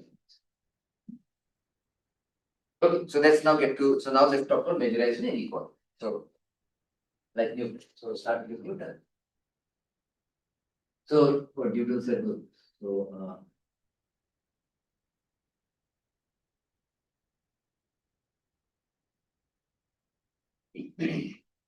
that if you take any positive numbers xi and you get t plus x1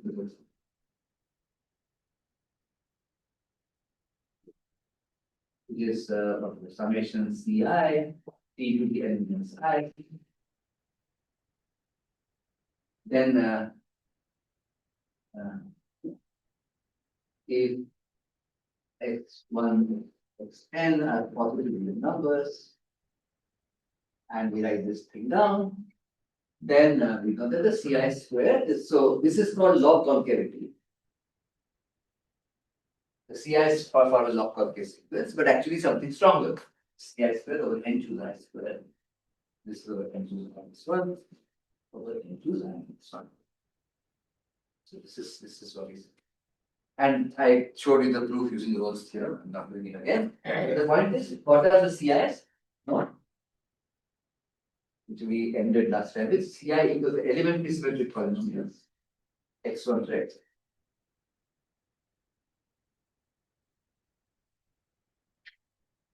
Everybody is. And if you look at the elementary symmetric polynomial, since we were talking about normalized first here, let me try to do the same thing here. If I do this, EI the one vector, then you basically say how many monomials are there here. Because if it was say x1, x2, plus x2, x3, it's x1, x3. And there are 3 letters and you have to choose 2 of them at a time. So of course there are 3, choose 2. Similarly, there are n letters and you have to choose I at the letter times. So this inequality, Newton's inequality therefore says that it says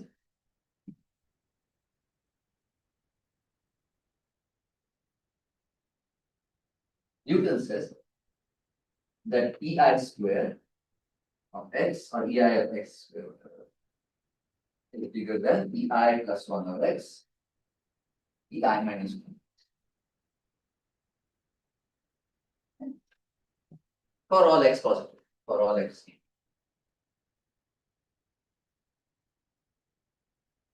Notice that this is different from this majorization here, because here I can look at mechanism strictly because of the continuity I can explore. Yes. That doesn't matter. So these are continuous functions. So this is from 1 infinity to the end, but that is on 0. So there's a I'm sorry, what is EI? You mean CI, is it? What is EI EI? is sorry. Oh, It's the same thing like this. Yeah. It's normalized. EIX is EI of x divided by EI of the 1. Therefore, this is exactly EI of x divided by EI of 1. So EI square x here. EI plus 1 and capital EI minus 1. Because the CI is mistaken and divided. It is good. Lines here, that's a good sorry. Fine. So what is the majorization here? There is so just inequality, there is no majorization. So you will get. So now what you do is the following. If you have EI for one I can, and I have this, suppose I have a partition like this. We will typically denote this partition by lambda and V. So I can talk about lambda and V.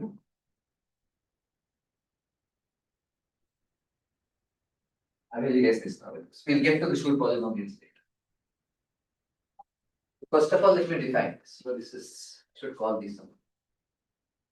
And that was 5. This I had 6 already, I think, right? yes. 7, 7. 7, and this is 8, this is 3. This is Newton's inequality, is fine. Okay. Okay. So now let me define, so this is EI for one number I, but now partitions are sets of numbers. Let me define E lambda for one partition lambda. So for example, E, let's say 3 comma 1 comma 1 of x will be literally, well, first of all E and then this will be literally the elementary, the third elementary symmetric polynomial and the first elementary symmetric polynomial. So define it for every, you multiply the corresponding. And how about the normalized? Exactly what you expect.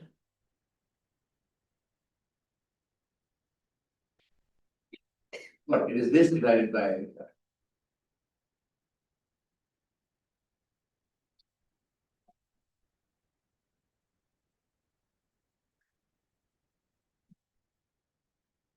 let's just define it the standards. This is the same as multiplying capital E3 times capital E1 square.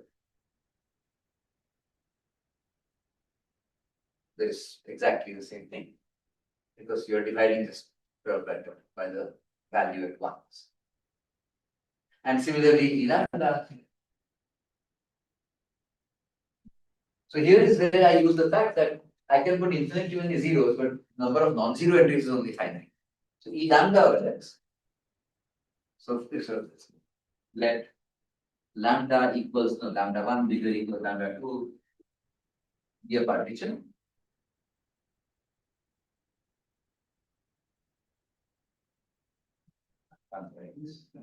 Be a partition. Sorry. Then E lambda of x is defined to be, sorry, first E lambda and then is a product I is equals 1 E lambda I of x. And the key point here is that for infinitely many, even if you think of these are infinitely many, all but finitely many of them are 0. For 0, E0 of x is always 1. That's the convention. So you multiply infinitely many ones, it doesn't matter. The rest of them are finite. Because finitely many polynomials are being one. And then And then E lambda is the normalization. Is E lambda of X divided by E lambda of 1. So what does Newton's inequality now say? Newton's inequality says, look at this here. It says,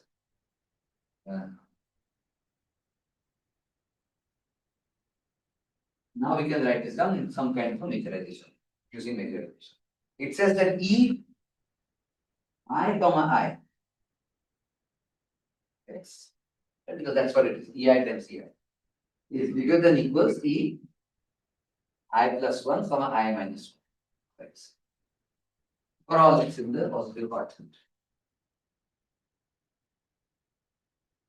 And now look at the powers here. Remember, even the result with tau, there was the powers here, the m's and m prime, that was what mattered. Well, let's look at I and I plus 1, I minus 1. Is there a majorization among them? Well, first of all, the total sum is exactly equal to 2i. And then I plus 1 is bigger than I. And of course, the sum is equal to this. So yes, so I plus 1, I minus 1 majorizes this guy. And this always beats this guy.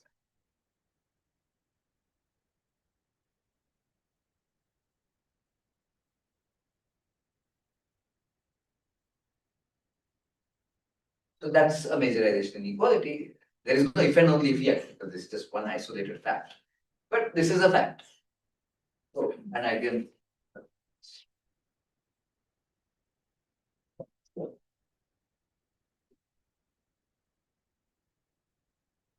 Yes.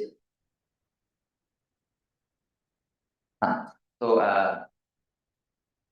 now what? So from that,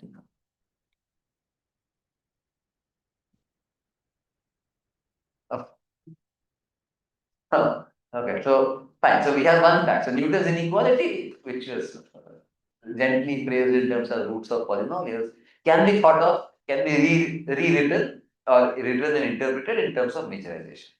This EI plus 1, EI minus 1. Fine. So basically the product of some elements matrix. Okay, fine. This is one. But now it's natural to ask, fine, this is for partition with two non-zero parts, I plus 1, I minus 1, or I. You can ask about general partition. So what about, for example, so natural question.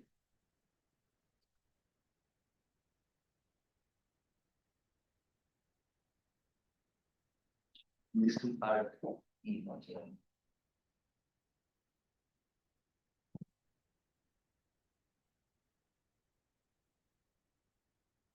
So for example, let me say, so that we saw say 5 comma 0 comma 5 comma 3 comma 1 in the picture in the slides majorizes 3 3 3. So what was the way? It went the other way. This one majorizes, then that particular E is less than. Is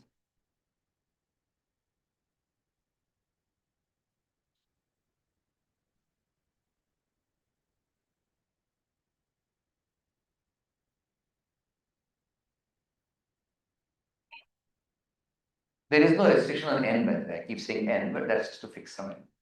But yeah, is this true? So that's the question, right? And the answer turns out to be yes.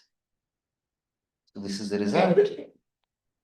Relatively recently, 2011, I'm going the other way.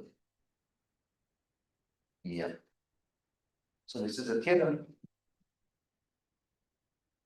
by Cutler.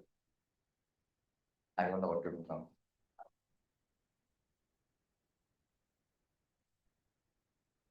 Cutler, Green, and Scandera. Martin Scandera is expert. 2011.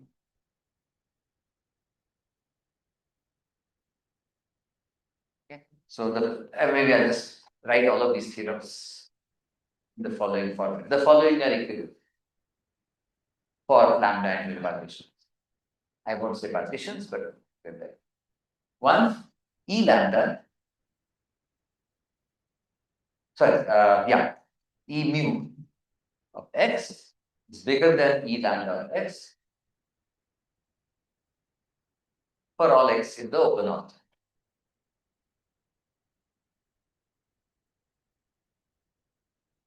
If and only if lambda majorizes This is a theorem. So Newton's inequalities are a special case where lambda is I plus 1 I minus 1 and mu is I and The direction? Oh, you went left, okay. so this is the theorem, Cutler-Williams-Kandera. Now you can ask, of course, the point is elementary symmetric polynomials are one set of symmetric functions, but there are several others. There is, for example, the powers like x1 to the n plus or x1 to the I plus x2 to the I plus xn to the I. Or there's the there's something called the complete homogeneous symmetric functions, where instead of saying x1 x2 plus x1 x3, so you take distinct powers, you are allowed to repeat. So x1 x2 plus x1 square also plus x1 x3 plus x2 square x3 x2 square, so etc. There are two others which I will discuss now. So majorization, this is for 7, so maybe 8. So we started with Newton's inequalities, which for the stronger form, not just log form K, but strongly log form K. And that gets interpreted in terms of normalized elementary symmetric functions and majorization. And now this is the full general result. Okay, so 8. Majorization inequalities.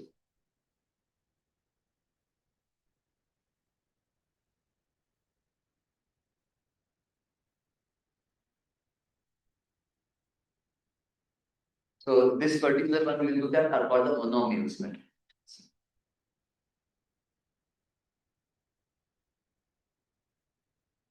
What are monomial symmetric functions?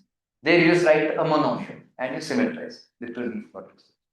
For example, let's say let me just do say M3 1 1 of x. So this is x1 cube, x2, x3. Let me give this a name. So let's say x1 to x4. And then so x4 to the 0 basically. So 3 1 1 and 4 to the 0. And then plus you can imagine. So x2 x3 plus x2 x4 plus x3 x4. And because x1 cube, and then out of the remaining 3 variables, you choose 2 of them. Because 1 1. And the third, and then as I said, every partition you can always attach zeros after. So I attach one more 0. x2, x3, x4 to the 0, x2 to the 1, x3 to the 0, and here x2 to the 0, x3. And then plus similarly x2 cube times all this, whatever, plus x3 cube. So it has 12 terms. Why does it have 12 terms? Because there are 4 variables, so it has 4 factorial terms, but 2 of them are equal, so you divide by the stabilizers. 12. And so there are 12, 3 times 12 terms. This is the monomial symmetric function, polynomial, whatever, in 4 variables of this partition. So m lambda. Again, you can do the same, normalize by divide by 12. So m 3 1 1 0 of x1 to x4 is equal to this thing, so 1 over 12.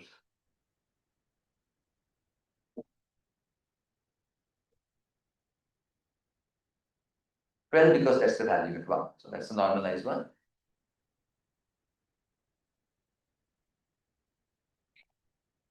Now similarly, I just write down that you can do it in general. I won't define it. So m lambda of x, where lambda is any partition and x has any length, n additive length, and m lambda of x is the normalized.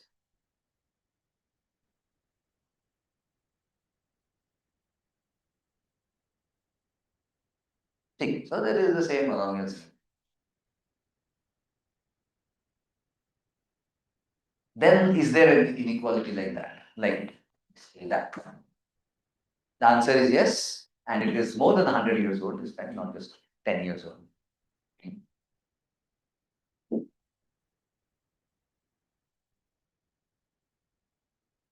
But there is a twist. The twist is follows. This is by Muirhead in the year. Where is Muirhead?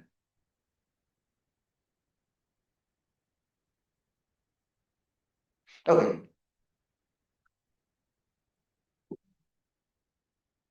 Where is Muir? Muir is 1908 or something, 1902. So theorem.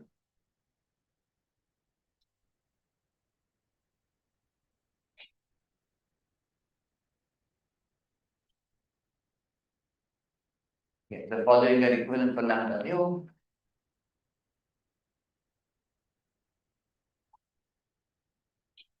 One, the ratio of things m. This is the twist.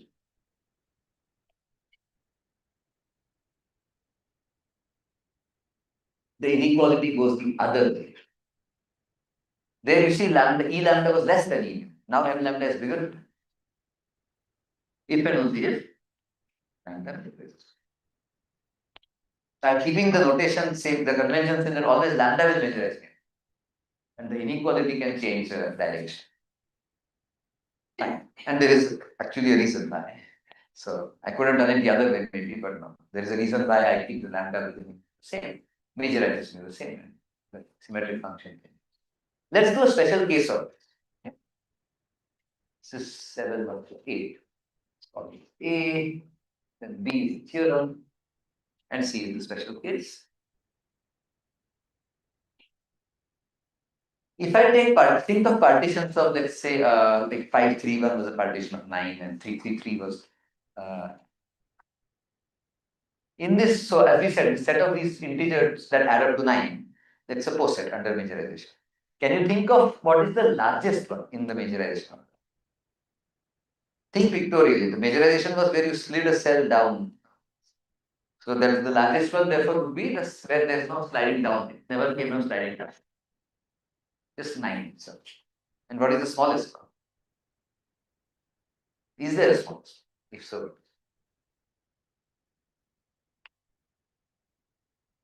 you are sliding stuff down. That's so you are doing something where you cannot slide anything down. And the answer is, so this is also the max. I'll call it lambda max. Let's do it here. So let lambda equals lambda max, which is this n, which is n. And then mu, let me call it as lambda min, equals, now you have to say this 1, 1, 1, 1. Then you cannot slide anything down because if you slide from here, you have to go down here, you get the same thing. Here, of course, this was never obtained by sliding anything down because that would involve making 2 rows. This is only 1. So this is the max one, this is the min. Let's apply the max and min and see what we get. So what is m lambda? M lambda max basically of x.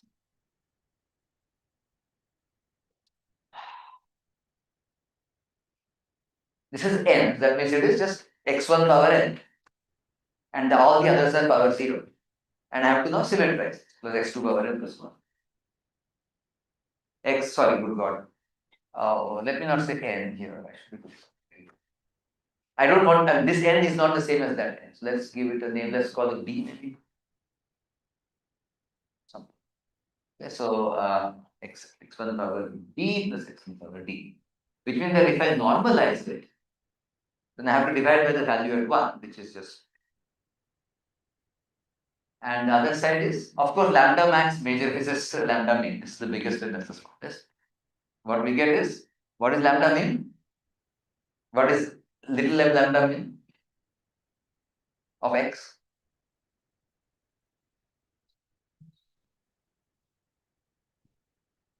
Right? Or did I actually want to take a d? Clearly I must have wanted to take d. To be n. I do organize this.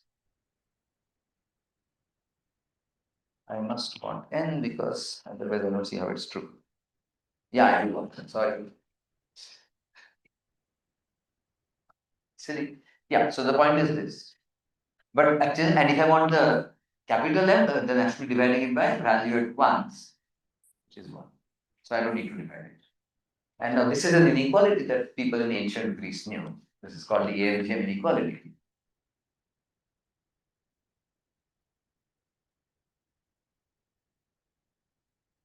So even the AFGM inequality is a majorization inequality. Newton's inequalities are majorization inequalities.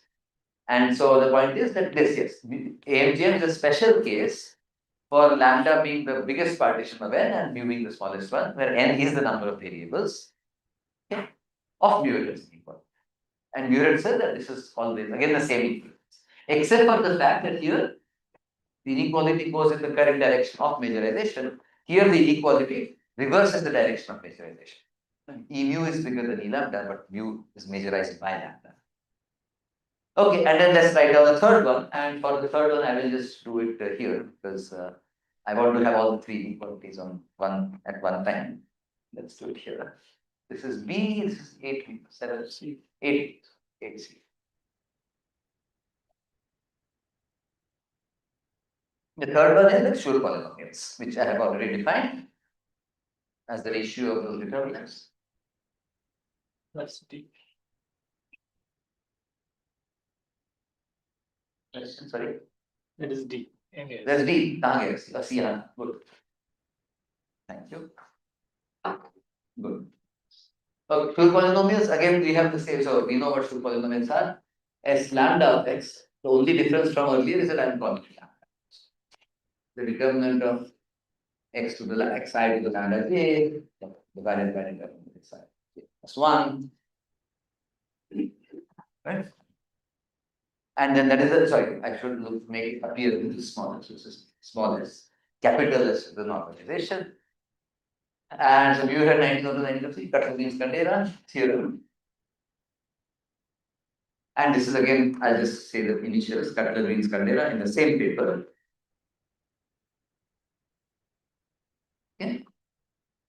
And this time this is not a if and only if.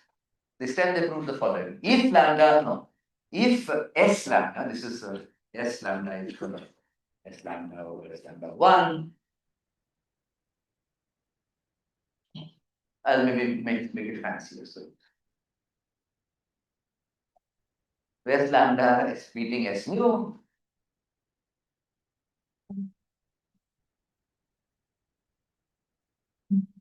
On this ortho, then lambda is majorizes.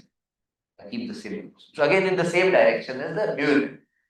So maybe it is the elementary symmetric polynomial that's the problem. Maybe those two are the correct way it's supposed to be. The majority. So democracy doesn't exist. So but this is the point. They conjectured that they proved this thing, that's fine. And then they conjectured that obviously the converse should also hold. If lambda majorizes mu, then it should also happen. Conjecture in the same paper, the converse.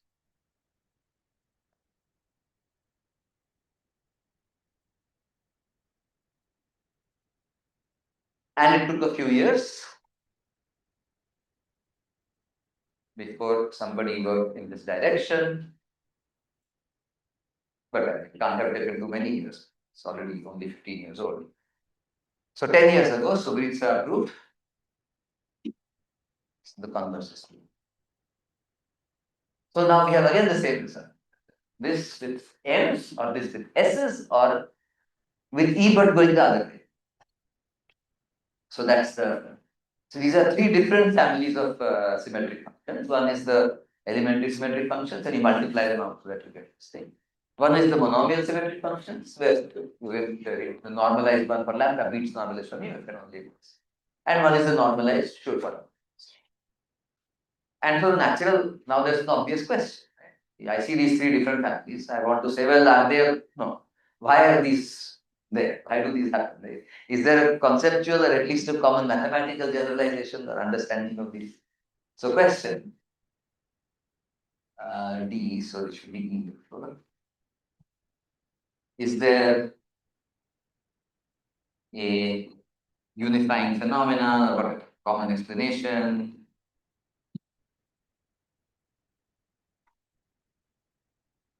But I had some language in my slides, why don't I just take that? Blah blah blah. Unifying phenomena. Okay, good. Apparently I remember my slides. That on the one hand, specializes to the above, specializes to these three, and what's the other point? The other point is it reverses the or corrects the discrepancy here. Of course, you want this to also be less equal, not bigger equals. Well, of course, it is not less equal. So you want to change the first inequality so it becomes a reverse inequality. The inequality as stated there is obviously correct theorem. Corrects the discrepancy.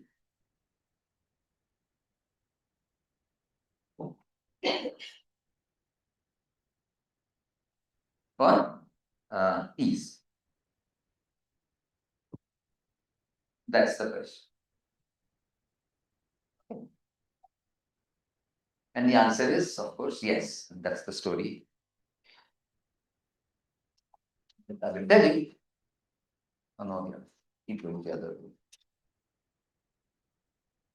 I will just now let me go back to linear exposition. So continue here.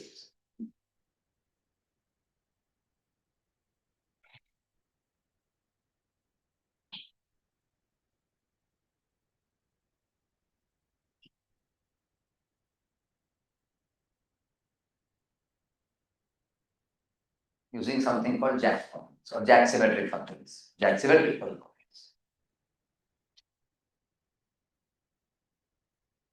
So this is now not related to matrix positivity anymore. We are sort of far away from the realm. But we will come back to matrix positivity through that weak majorization result. But yeah, the Schur polynomial, I mean, this is comparing two normalized Schur polynomials across some orthant or part of an orthant is very much part of the consequence of that Schur monotonicity that I had shown. So, okay, so yes, using that. So we've come, so we have, we have unified but we will unify once I tell you how this happens.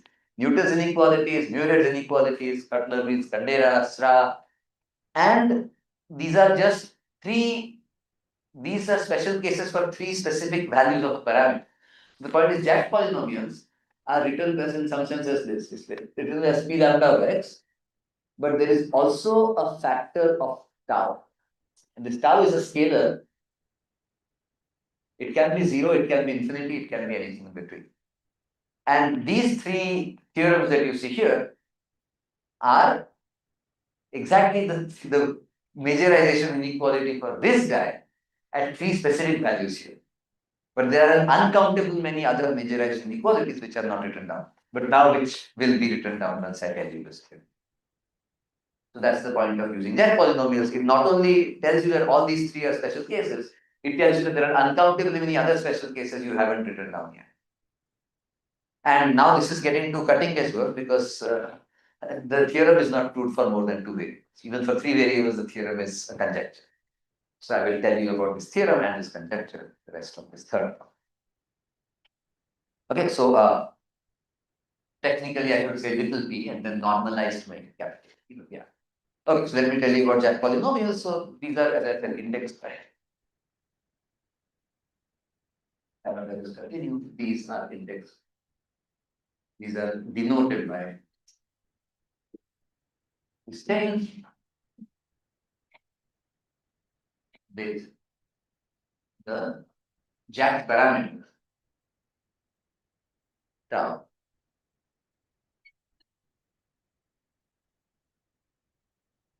Okay. Some people use the name alpha, which is 1 over tau. It also go from 0 to infinity. So is this unifying phenomena or it is also a particular case of something more general? This is a particular case of McDonald polynomials, for which it also holds, but I'm not going to go there. But yes, Jack is so there's a 2-parameter generalization of Schur, which is McDonald. When you specialize one and the other and then take some limit, you get Jack. So in fact, we proved whatever we did for Jack and also for McDonald for 2 variables.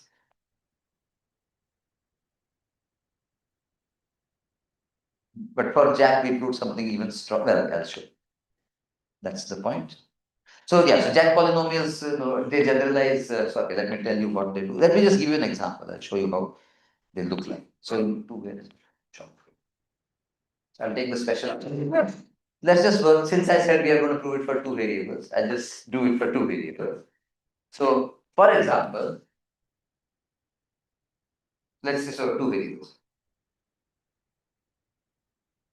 Let's write down what all of these are. So, elementary symmetric functions, lambda. So, two variables, so let's say a comma b of x, let's say small e of x. This is ea of x times eb of x. Fine, I'll just put, yeah, I'm putting underlines. That's this just take a many of the x's at a time, add all possible ones, take b many x's at possible ones, multiply. The Muir-Hens or the monomial function for a, b. Let's say a is bigger than b is bigger than 0. So they are distinct terms. Okay. Then this would be just x to the a, y to the b, plus y to the a, x to the b, or x to the b, y to the b. What about the should? I'm sorry, what is EA of x? EA of, Elementary symmetric function. oh, So of degree, x1, x2, xa plus x what 1 x2 xa minus 1 xa plus 1 and so on.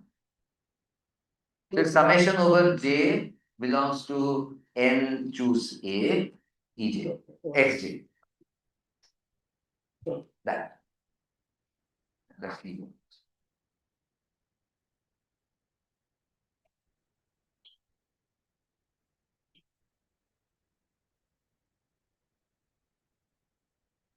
choose any a of the variables and multiply them out. And the should polynomial, this is going to be slightly weirder. It's a ratio of two random or determined. So it's x1 to the a. Oh, there's only two variables, sorry, so I should be doing x5 now. E of x. Then I know what this. elementary polynomials of degree A. Something is very wrong. Yeah, I know, but I want to do only two. I wanted to do only two variables. Okay. This one is the whole problem is this one. Yes, I'm not going to do this. But what I can say is, of course, E0 of xy is 1. E1 of xy is x plus y, and E2 of xy is x5. And these are the only things I can. So if I want E lambda, then all the parts of lambda have to be either 2's or 1's or 0. I can do something like E2 of lambda of xy. But I can never do E3 of xy. Because E3 of xy requires three different variables, degree 3. There are no three different variables. Oh, E2 of x, you don't have x square. No, Plus five elementary square. symmetric, no. Not Oh, complete yeah. homogeneous. So elementary symmetric means different variables for every, never squares. So if I can only use 2's and 1's, then I can only have partition in 2's and 1's. That's the weird thing. So somehow already you see that even when you know that there is something different fundamentally, I can do MAP of x comma y very easily. No matter what A and T, I can write this down. I am going to write that down also no matter what A and T for x and y. It's only the problem is in E's, I cannot do that. I can only use E2, E1 and E0. So something is there. There is some discrepancy, something different about this thing than these. But fine, let's write this down. I'll make lowercase s. This is x to the a, y to the b, minus x to the b, y to the a. This is a plus, this is a minus, and further is divided by x minus 1. And now I can take, since b is smaller than a, I can take xy to the b common. And then I can take, after that, I can take, what does it become? It becomes x to the a minus b, minus y to the a minus b, divided by x minus 1. That's a geometric series, geometric whatever. Progression, partial finite series. This x to the a minus b minus 1 plus x to the a minus b minus 2 times y plus plus y to the a minus b minus 1. So that's what the Schur polynomial is. So this looks definitely different than this. This is a geometric series filling everything in between. This is just the two ends of a geometric series. and even the degrees are different. This degree is a minus 1, this degree is a plus b, and this is just here. Fine, so these are our three families we were looking at in two variables. Now let me tell you how Jack polynomials look like in two variables.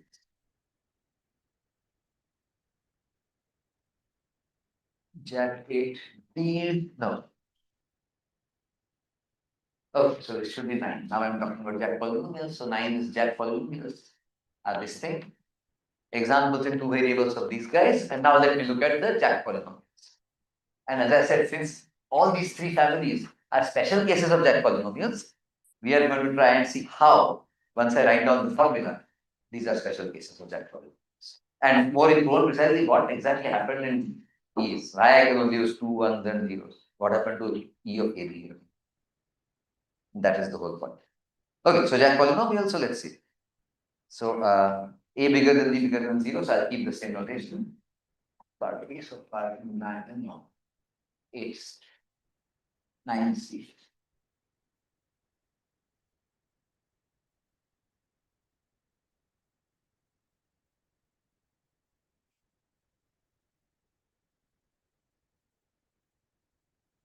For lambda equals A bigger than B equals.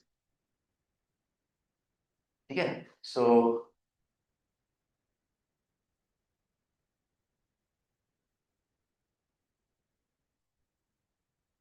and now this is the formula. So I need to first define a rising, it's called a Pochhammer symbol.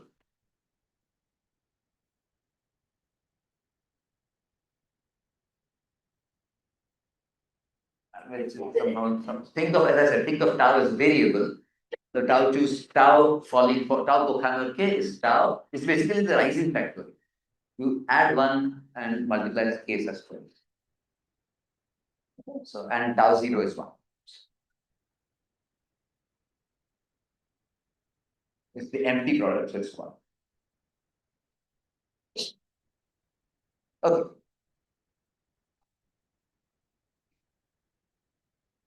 Fine. And now the Jack polynomial, so theorem or fact or whatever. Fact. The Jack polynomial p lambda, the lowercase p, sorry, of x and then tau is, it is something bigger. It's a minus b factorial. So lambda is a comma b. Is a minus b factorial by tau a minus b. So there are a minus b terms above and a minus b terms below. It's product of factors, right? And then summation I equals 0 to a minus b. Again, there is a, basically think of it as a minus b here, and then there is a I factorial a minus b minus I lambda. It's like a binomial coefficient if you put in the factor of a minus b factorial inside.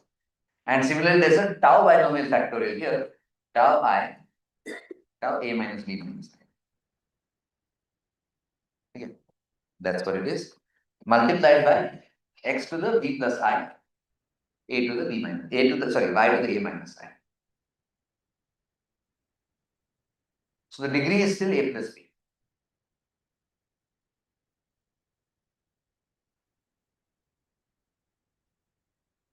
Fine.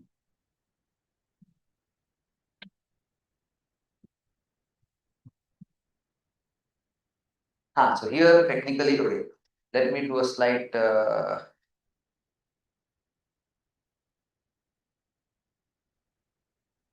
okay, so this is, so now here maybe I'll, since this is a separate talk, let me change this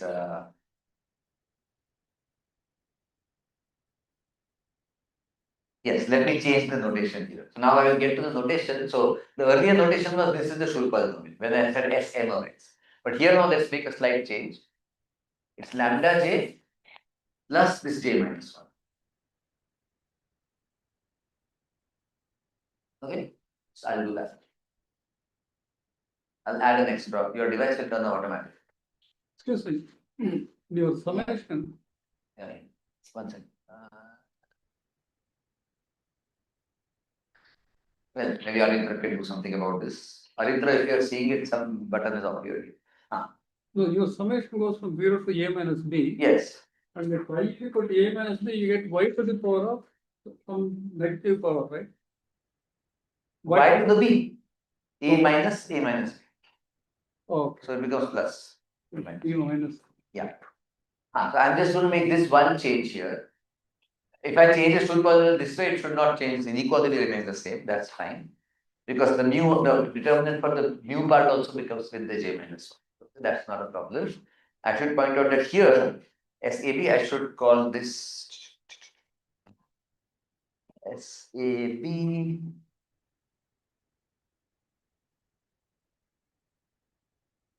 Should be x to the a plus 1, right? B and a plus 1, right? That's what it is. Right, it's x to the a plus 1, b plus 0.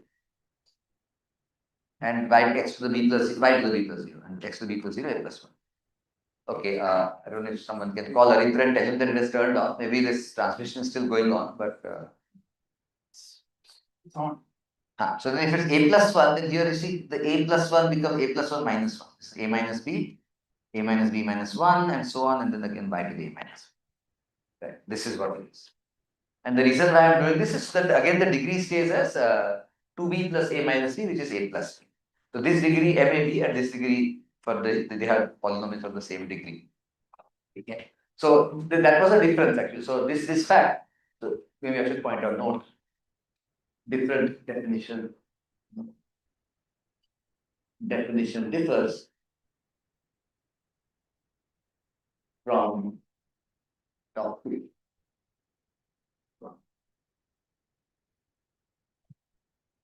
In top 2, the notation was that you should not be adding this thing, and there was a reason because it was just more natural to bring in those Schur polynomials from entry-wise functions reserved possible. But now we are doing this in the algebraic combinatoric setting, and in that case, this definition is more natural. There is no better or worse; they are the same definition. It's just that it's a choice of origin, if you will, or a choice of where to start counting from. Okay, so fine. So then, anyway, this is what it is. So now let's do the following. So now let me specialize. So the fact that these all look like suspiciously close to each other. There's an I here, there's I factor here, there's this thing here, there's this thing. Is there a value of tau for which this number is exactly this number? So look at it here. Is there a value of tau for which tau k is k factorial?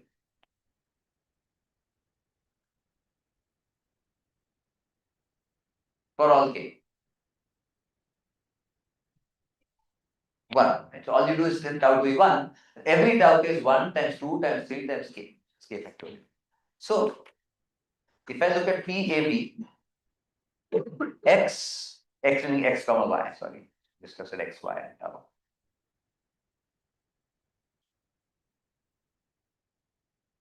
What is this? This cancels out.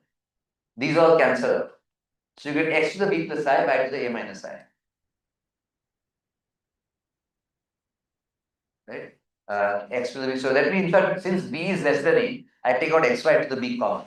So I can do that. So this cancels, this cancels, this cancels. So I just get xy to the b. Summation I goes from 0 to a minus b. Now x to the b plus I just becomes x to the I. Y to the a minus I took out b, so y to the a minus b minus I. And now if you look at this term here, that is exactly this expression. They're identical, so this is exactly the Schur polynomial. So indeed, Jack polynomials at tau equals 1 in 2 variables become Schur polynomials. In fact, this is true for any number of variables. There is no. It's harder to prove. Okay, well, let's do more work, but yeah. So therefore, yes. So 9C. So therefore, 9D is this. An example. So this should be tau equals 1. Right? 9E. Let's look at another value of tau. Unsurprisingly, I will look at tau equals one of the endpoints. Okay, which one? Fine. 0, phi equals 0. Easy. Equals 0, or you can, if you don't like 0. Why is 0 bad? Because you see, these taus have a tau in them. So you can't put 0 here and 0 here and divide cancel of 0 from both sides. So all you do is just take tau goes to 0 plus. For all these are sort of continuous functions in tau. So take tau goes to, it's a finite sum. So everything is a continuous function of tau. Take tau goes to 0 plus. Then you can cancel off the tau and see what you get. So maybe let's do an example. So let's say A equals 3, B equals 1 maybe. It's for fun. So you get P31 of x, y and tau. Just write this down. So it is A minus S2 factorial by what? Tau times tau plus 1 because tau 2. 2 terms above, 2 terms below. And then let's write down its sum from I going from 0 to 2. But the nice thing is it's symmetric in the x and y. So whatever the first coefficient is the third coefficient and the second one is different. So what's the first coefficient? Somebody do this. Tau choose 0. Tau falling 0 is 1. 0 factorial is 1. You get tau 1. No, 2 minus 0. Sorry, tau 2. You get tau. So you get exactly this coefficient reversed.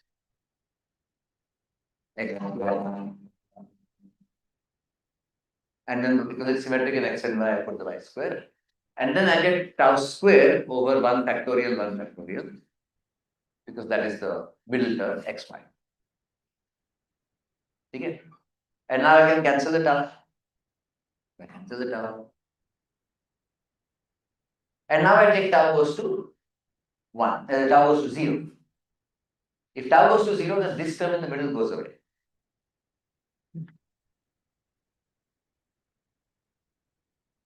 And I just get, so this in the middle goes away, these two exactly cancel, I get x squared plus y squared.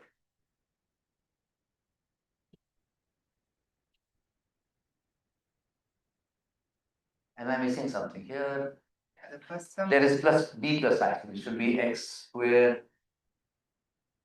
These should all be x's? No. Like cube x. X square y plus y square x maybe? First one is like I x. forgot about it. What am I doing wrong? My taus are all correct. What's my variables? What should this be? B plus I and A minus I. So 1 plus 1 and 3 minus 1. So this should x square y square. Aha.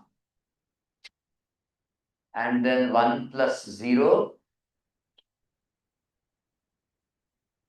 3 minus 0. And then 1 plus 2, 3 minus 2. Now it's correct.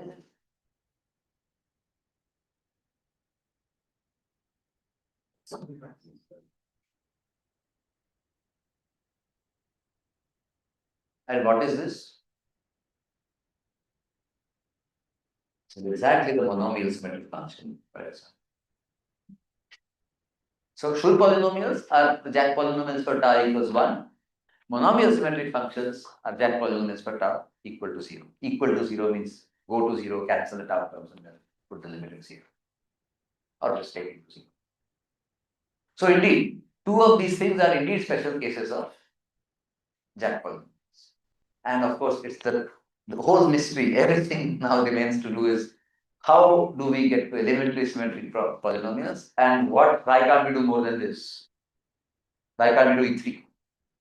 And you might not be surprised. Any guesses what the correct parameter to take is?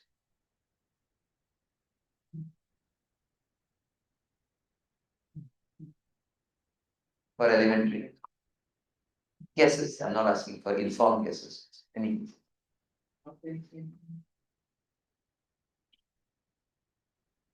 Let's do this. So we just saw what is this.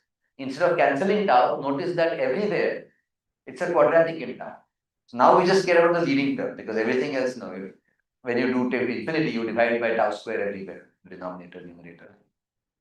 So, but this is a quadratic, so that doesn't matter. And this is also quadratic. Right? So what do we get? So what we get is from here. Let's say from let me do this one. So P1 xy and then tau goes to infinity is equal to, there's a 2 factorial here, but I'm dividing by 2. So I just get xy cube plus x cube y. And then here I'm not dividing by 2, plus twice x square y square. Right? I can take xy common. And then what do I get? I get x plus y square. And I have to remember, I want to get elementary symmetric out of this. But what is xy? Xy is E1. Sorry, E2, not E1. And what is x plus y square? It is E1 square. So indeed, out of nowhere, somehow I have managed to specialize and only get E2s and E1s.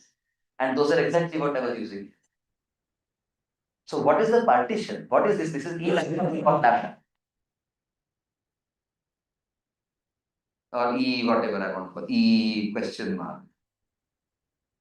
This question mark partition is 2, 1, 1.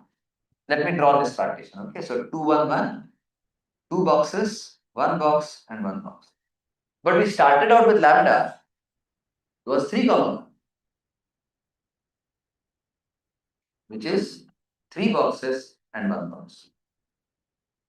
Do you see a connection? It's the transpose, right, or the dual partition. So that's exactly what is happening.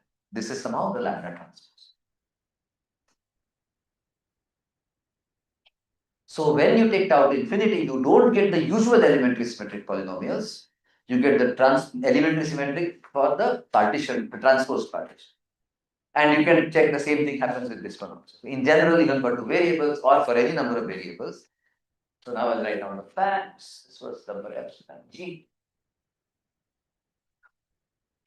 So this theorem, not by me, much earlier, as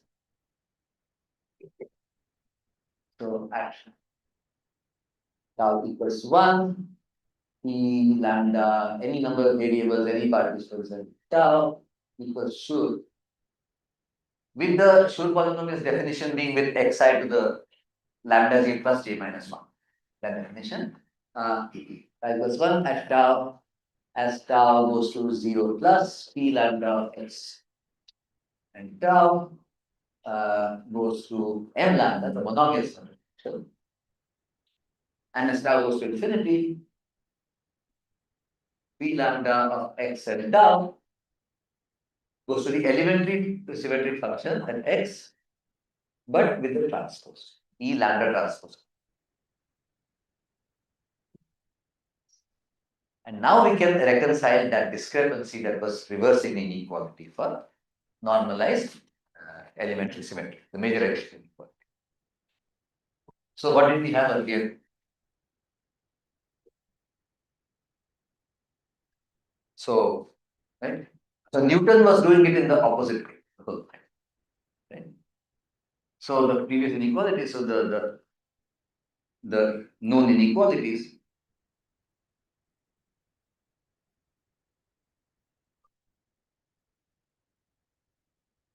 which are let's write down Schur first. Maybe it's S lambda of x bigger than S mu of x on 0 infinity to the n. Also the majorization with the monomials. Okay, if and only if lambda majorizes mu, if and only if lambda majorizes mu.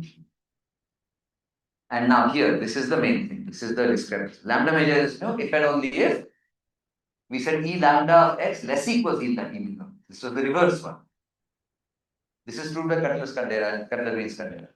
But now the point is the following. So I should write it the correct. So let's write it down in the same way now. Let's call it, so first let's call it E lambda transpose of x is bigger than E mu transpose of x on this thing, if and only if lambda transpose, as we saw, it gets majorized by mu transpose. But now you can verify for yourself that the partitions transpose majorizes another partition transpose. If and only if when you remove the transposes, it goes the exactly opposite. And so again, you get the same lambda majorization on this side, and these polynomial inequalities on this side, and these are exactly the specializations of normalized set polynomials. At tau equals 1, tau equals 0 equals goes to tau equals. And so now you have a natural conjecture for Jack polynomials. That's where basically I want to know. Good.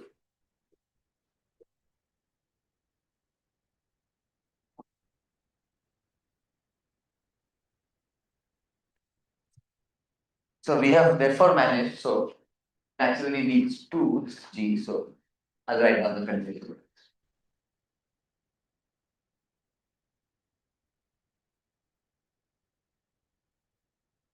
Naturally suggests the following conjecture. And I will write down parts 2, 3, and 4, but not part 1 at first.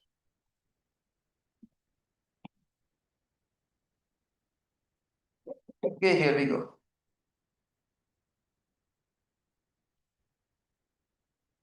So the following are equivalent. So this is, sorry, I mentioned this is joint work with Hong Chen, Siddharth Sahi, self.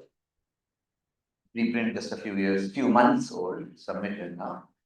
But yeah, like, we noticed all these things and we said, well, why are they different? Should they not be the same? In all of this, Siddharth Sahi is a big expert on Jack polynomials. He's done a lot of fundamental work on them. So he and I were looking, and then I was at IIS for some time, and then he added a student, and then he came to Bangalore, and we still worked on. This work has been going on in many continents. Yeah, that's a preprint. The following are equivalent for partitions lambda and mu. Okay, so the first is right. I will not write down the first just now. For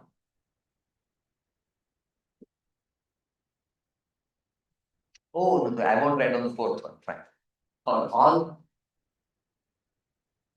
tau in 0 infinity, if you look at the normalized Jack, so P lambda, this is normalized. I didn't define it. It's like P lambda x and tau. So P lambda of x and tau is bigger equals P mu of x and tau. For we should call this, yeah, fine. On the same, on 0 is equal to n. So if lambda majorizes mu, then the point is this: if lambda majorizes mu, then this is true, meaning at tau equal to 1. This is true at tau equal to 0. This is true at tau equal to infinity. So it seems to be true. Is it true for every other tau? If this happens, then it is true for every single tau, is the assertion. Of course, if it is true for every single tau, then it is true for any fixed value of tau. This same thing happens. Maybe I'll call it tau even. Let me call these all of them tau now, because I want tau to be a variable integral. So if of course if it's true for every one of them this thing, the third is of course lambda majorizes mu.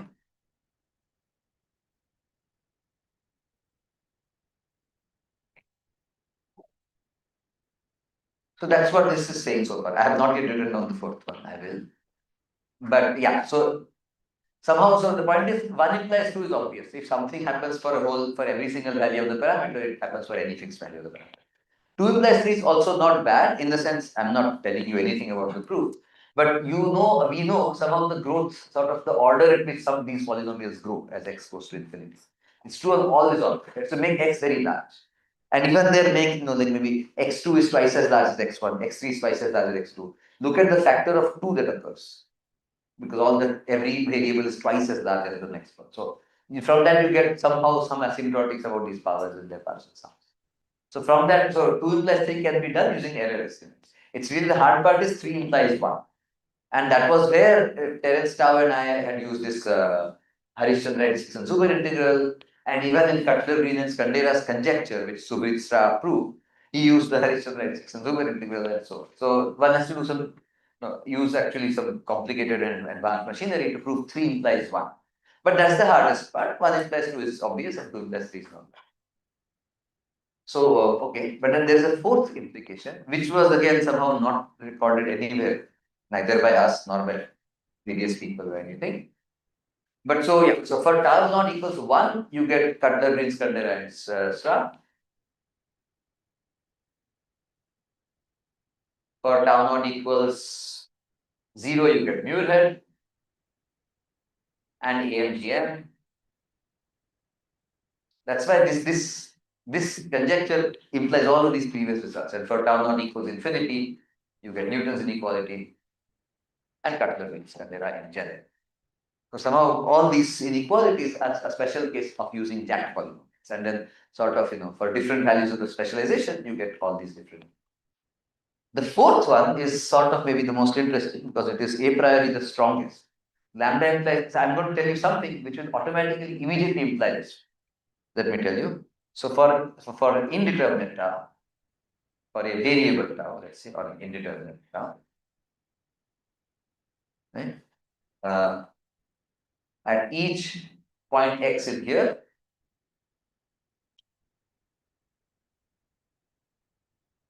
this look, so this is supposed to be bigger than this as a function, right? So when you evaluate. So what here we were doing is we were evaluating, we are setting x to be also some scalars and tau not to be a scalar. And we were evaluating as a ratio of some scalar minus some other scalar is a positive real number. Now I said don't make tau not a scalar. So as we saw from the previous formulas like here, what we have are Jack polynomials are rational functions in tau. And then you have some scalars like xy would be 0 and 1 or xy would be 2 and 3. So these are rational functions with some positive coefficient. The claim is that when you subtract this positive coefficient rational function from this positive coefficient rational function, where the tau is the variable, x's are actually evaluated, then you get a positive coefficient rational function. That is the claim. So the p lambda minus p mu, p lambda x, I will suppress the tau, is a rational function in tau with non-negative coefficients. And let me show you the example. So for example, let's do the simplest case, not even 3-1. Let me do in 2 variables. And the claim is that these are all equivalent for any number of variables.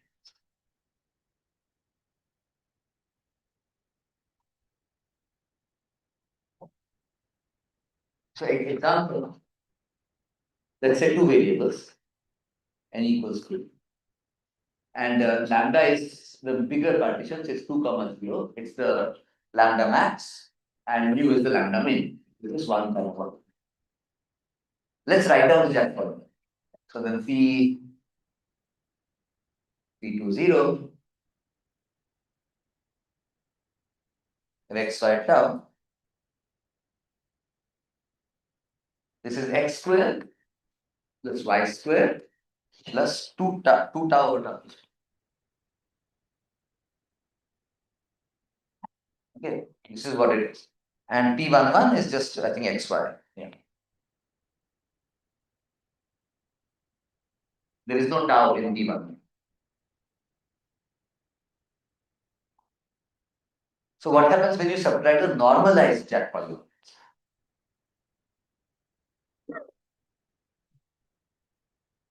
So that means I have to take tau plus 1 x squared plus tau plus 1 y squared also, right? So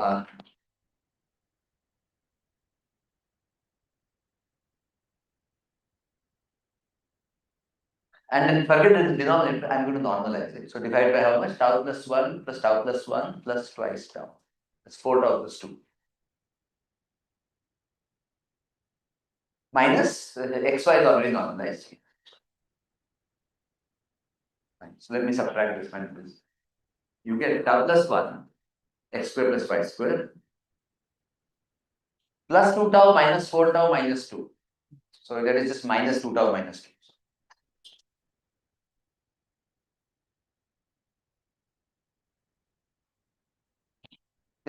I'm just doing the math. And how much is this? This is exactly x minus y square, times tau plus 1, 1/4 plus y, 2 tau plus 1. And as you can see, no matter what x and y fixed scalars I take, this is a non-negative constant. So the whole thing is indeed a rational function in tau with positive coefficients. So, and now if you want to prove something like property 1, specialize tau to any scalar. The degrees are the same, so the scalar can be infinity also, that's fine. But specialize tau to any non-negative scalar, and of course this number that you get here is a non-negative number. If you specialize tau and x and y to actual scalars, then you get a non-negative number. So that part is very clear. This minus this is a positive number. It's very clear. The moment this itself is a rational function in the indeterminate tau with positive coefficients. So this is far stronger because it specializes at once to property 1. But the claim is that even lambda majorizes this also happens. And so let me then end with by saying what we have proved. And then minimally tweak the thing for weak majorization. So theorem, once again,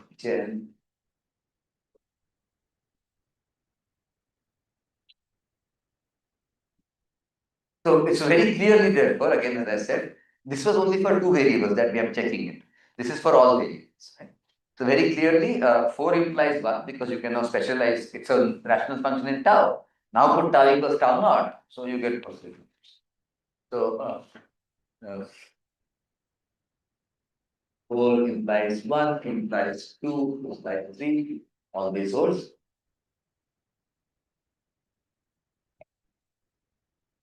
But the point is this specific thing was not mentioned by Newton, Cutler, Green, Muirhead, me, tau, anybody. This particular thing, and you get actual rational function with positive coefficients. And for 2 variables, for n equals 2 variables, 1 implies 3 implies 1. So you can complete the application. And therefore we have a theorem. So this is we actually can only prove it for 2 variables. For 3 variables and above, it's still open. So it's an open problem. And the final thing to say is that for weak majorization, what was the weak majorization statement with Terence tau? It was that when you take all the u's to be greater than 1, then we had this weak majorization statement. So let me just write down the theorem and we will stop. Blah blah blah. So fine. So for weak majorization again, we had seen this thing, right? That the normalized should is the normalized should at x on 1 infinity to the n, if and only lambda weakly majorized, I'll call it W here. This was sorry, so this was part 10, I should call this A, B, C, 11. This was B and down. This was done. But now you can ask the same question. What about the elementary symmetry? And of course, we know what to expect now. We should write down the lambda transpose. This should be a mu on this same zone. And how about the monomials?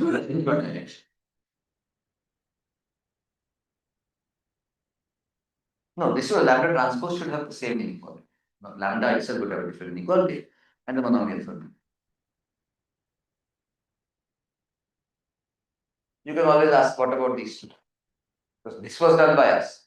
So, in fact, Hong Chen and Siddharth Sahi wrote a separate paper last year, 2024, where they proved both of these are again if and only if lambda weakly majorized. So they proved that. And therefore, again, there's a natural conjecture for weak majorization. So this is 11,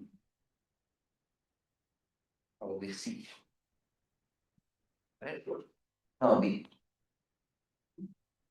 And now I will just write the same thing. for all tau naught here, this is true for 1 infinity, for a fixed tau naught 1 infinity. Now there are no more these things, only tau naught equals 1 is current, and these two are Chen and Psi.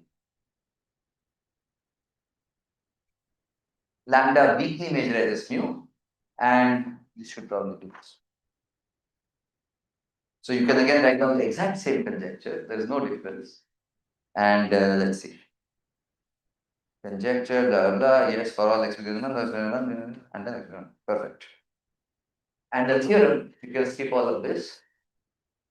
And the theorem is exactly this. I won't write the theorem down. From here, this was 11b, so this is 11c. I don't need to change anything. The theorem is exactly stated for weak majorization as well. So somehow matrix positivity led us to this weak measure statement, but from that we unearthed all these other things. That yes, this is again part of a very rich system of majorization inequalities. For those now we have a unifying Jack polynomial conjecture. And then given that you should try to look for analogous weak majorization inequalities, which Chen and Saki solved or worked out in 2024 in another preprint. And then from those, you should again expect a weak majorization conjecture in Jack polynomials, which unifies all these specific parameter cases. Indeed, such a conjecture can be made and also can be proved in 2 variables. And once again, the last case is open. Okay, so I'll stop here. And in the last talk, then we will just complete this. Now, this is all about, this was a sort of way, sort of goes very far away from matrix positivity. There's no matrices in this, except some determinants maybe. In the fourth part, I will get back to distance geometry and how it checks off the positivity preservers, all those Chekhov's gun that we have in the first. What's the really issue with n bigger than 2? Like, morning also there was one thing which was coming up. Yes, preservers, we know the preservers because you can sort of explicitly work with 2 by 2 matrices, for example. That's the only issue. We don't have any conceptual way of, like we don't have an analog of this Harishchandra excision super integral trick or tool that can work for Jack polynomials. For one parameter, the tau equals 1, Schur polynomials, we have this integral formula that works. But somehow it doesn't work for other Jack, for arbitrary tau. So the problem is that we don't have the correct thing to use to prove it. So Siddharth Sai thinks he has a proof with a different collaborator of majorization implying this thing. So maybe he has found some kind of a Harishchandra integral to use this implies this. Then at least the first 3 would be From correct. the third one. But this is a completely algebraic fact in some sense. Well, not completely algebraic because there's some positivity involved, but it's an algebraic fact that it is somehow the rational function with positive coefficients. That seems to be too strong. I asked him, can you use that to prove this? So this is a super strong version, but that is beyond his tools right now, and he is sort of the world expert, one of them on Jack polynomials. This seems to be an actually strong statement. And for 2 variables, we can explicitly compute by force, brute force. That's what we use. But for higher variables. Okay, so the next one is going to be, I will draw some pictures on spheres. We'll see what. And what are they called? Simplicities, tetrahedral. I'll draw some pictures. That is that. That is the sphere. Yeah. Let's see, let's see if I can start with it. Yeah. It's the geometry.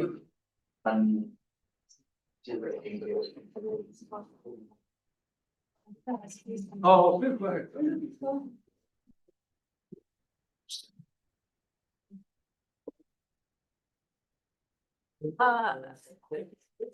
Yes. What is that transpose thing that he has done? What is that? Transpose of the partition. Like if you have a diagram like this, we just look at it. Ah, okay, okay. Yeah. Oh, I see.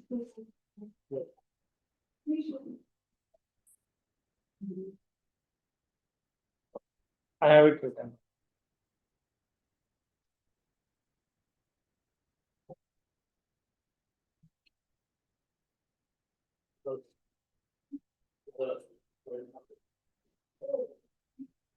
Yeah. I would say. Yes. Thanks. But you can still ask him, maybe he'll be able to tell you, It's okay. no, something, I don't know. Better, Ah. than just Okay, like what it okay, means in okay. partitions. Okay, okay, sure, thanks. Yeah. Like I did. लोग सोपली नहीं, ये तो सोपली होते हैं जेवणामुळे. हाँ जड़ा में हाँ Actually, I want to ask you something. What about transpose? You took a partition in Just transpose you need transpose the picture is the job. If I have a partition like this How you transpose the partition? नहीं वो diagonal से ऐसा होगा Okay, okay. so just transpose it so the rows become the columns so So चार हो जाएगा फिर चार तीन और एक let's see. Like, yeah that's all. Read the rows as the columns and columns. What you do to matrix read the rows as columns and columns as rows. The first column becomes the first column, the second column becomes the second. Thank you. Thank You know, you didn't think you, yeah. The fact that there is a common understanding was the amazing. All these things are special cases of this one. That is, Siddharth Sahi is the jack. He's a jack of all jacks. He's the master of jacks. That's the correct term. Seeing everything under one. Under one thing, exactly. Whole thing, from Newton till all these people comes under one. So by the way, where do you all use this? Where to go? You all use this. We don't use it. We are unifying Euclid to this, or Newton and Muir and all this. We are not using it so far. Oh, this is not finance. No, it is sort of an end result. I mean, like, so is there a way that you can see Newton's inequality, Muir's inequality, and even not knifing with tau, but that is for weak measurization. But for Katsavir's, Kandera, and Surit's, all these results as part of one. Okay. Also get mean to. And exactly, these are just for tau equal to 0, 1, and infinity. So every other uncountably many taus, you get another conjecture. It actually measurization depend only these times. So this is like the fixed tau. So when you say fixed tau, Yeah. you choose a particular tau or item or or Any, you can choose any tau. These are just three possible special cases, tau 0, infinity. But I could take tau equals 2. And then you get something called zonal polynomials, which are used in multivariate statistics. So you get a majorized inequality for multivariate statistics for. So you can get tau equals, you can pick tau equals root 2. You get something other inequal. You pick tau equals 512, you get another inequal. Power of 2. Fourth one is, Why did you make that complex? I mean, we can take it out and we saw that it works out. We're like, what the hell, why does it work out? Now, the proof bhi ho raha hai. The variable proof bhi. As much as we can do 1 to 3, we can do 4 with the same generality. And we put it. I wanted to ask this that for tau naught 1, 0, infinity, is it a like fractional function, but those are like specific values, how do you say fractional? That's right. So the correct way to do it is this. This is, I called Arindra sort of on the, I don't know, somebody also messaged him. But hopefully it's just the monitor that's off and the Zoom is still on.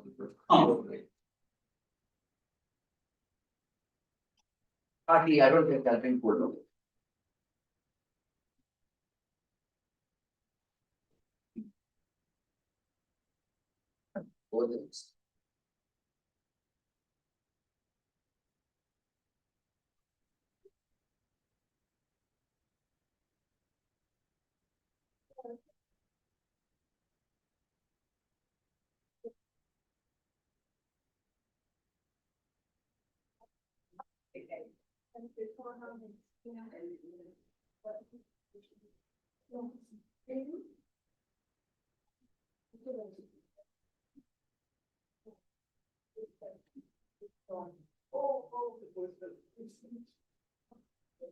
Oh, okay. Oh, it's goes for the last one. Also static. Okay. Okay, I see. Nice.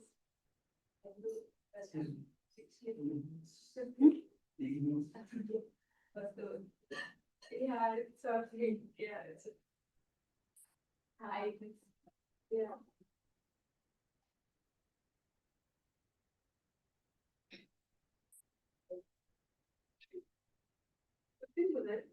Yeah. Okay, okay. She said that. Oh, I see, I see. Okay, okay. I see. Yeah, I know her. She was, just doing post of under my, oh, maybe, yeah. And she was, English teacher. As a like, ooh. Yeah. I know that. Okay, it's you. Yeah. Oh, wait, it's. Yeah. So, പുള്ളിക്കാരത്തിന്റെ പേരെന്താ? as asterisk. But not for real.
I guess we can start. So yeah. So now you can forget everything about symmetric functions and full polynomials, and this time I will try to draw some picture. Mike. So, okay. Going on, right.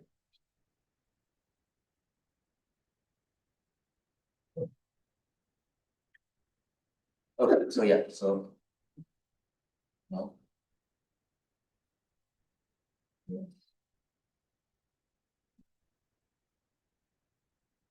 No.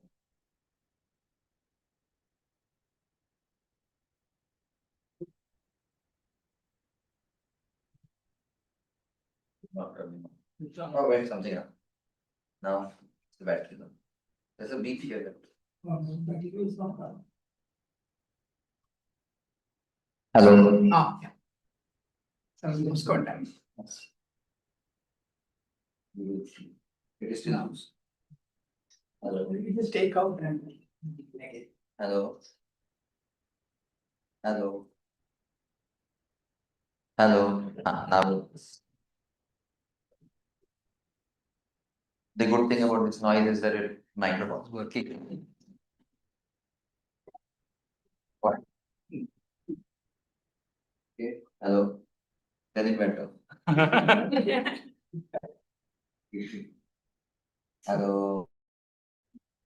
Off. You either want static or it's off.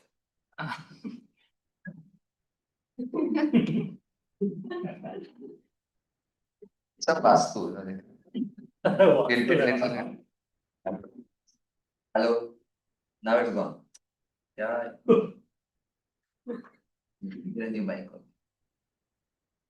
Oh, wait, is it some school? Hello, hello. Hello. Hello, now it's okay. Okay. Okay. Okay. I'm just holding it like this. Okay, hopefully this will be. Because it will complete the sentence. I don't know what to. Yeah. Outside. Okay, is this still working now? No. Nah, good. Yeah. Okay, so let's continue. So we know what a finite matrix space is. You don't need it. This is ridiculous. क्या करेंगे? Let me see here. Around this way.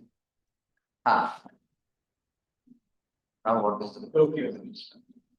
Yes, correct.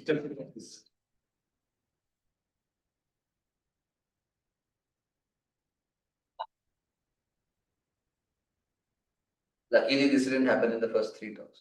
75% or more is done. Okay, so.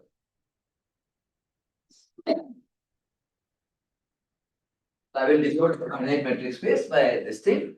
We will always have some base point x naught and either n plus 1 points.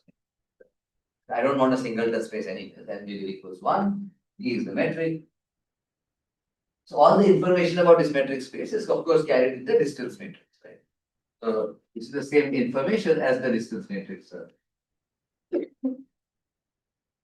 which I will just call Dij. I comma j goes from 0 to n. Right, so this is a n plus 1 cross n plus 1 matrix. Okay, so now this was the study of metric spaces and finite metric spaces started in started systematically in the 1900s, early 1900s even. There is people like Burkhoff, and there is who else? Like Hausdorff, and then finally Piaget, which is where we are going. There's some accent somewhere, I don't know. One of the E's has accent on. And so, for example, Frechet proved in 1910,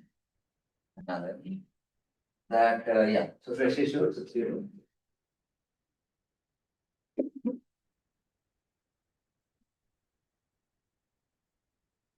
Basically, the idea was, can you understand finite metric space?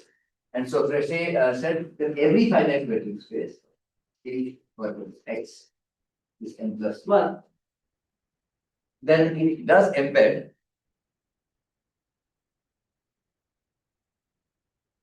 this is going to be called, this is a symbol for isometrical embeds.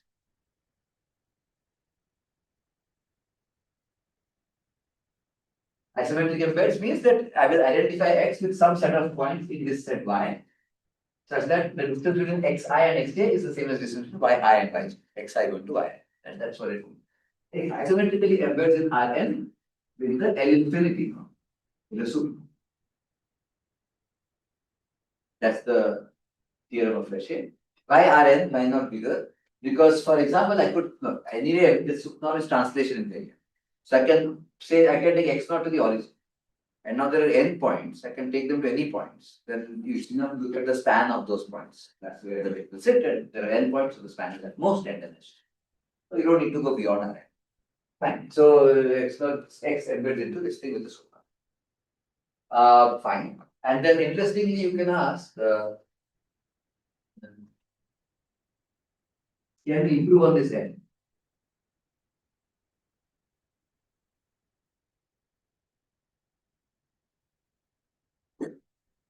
And now, so let's say I have 2 points. 2 points embedded in R1 because one can go to the origin, the other goes to whatever distance. 3 points. Can 3 points go to R1? With the soup now. Can every metric space with 3 points be embedded inside R1? R1 is a nice enough space that you can try and visualize whether this is true or false. So I claim the answer is false, it cannot. So can you give me an example of a 3-point metric space which cannot be isometrically embedded inside R1?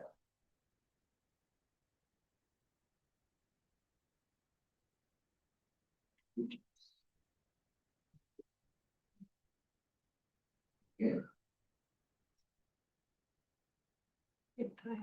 A triangle. Just take every 3 points means a triangle, but I want a specific triangle. Yeah, for example, think of an equilateral triangle. Right? So if you have an equilateral triangle,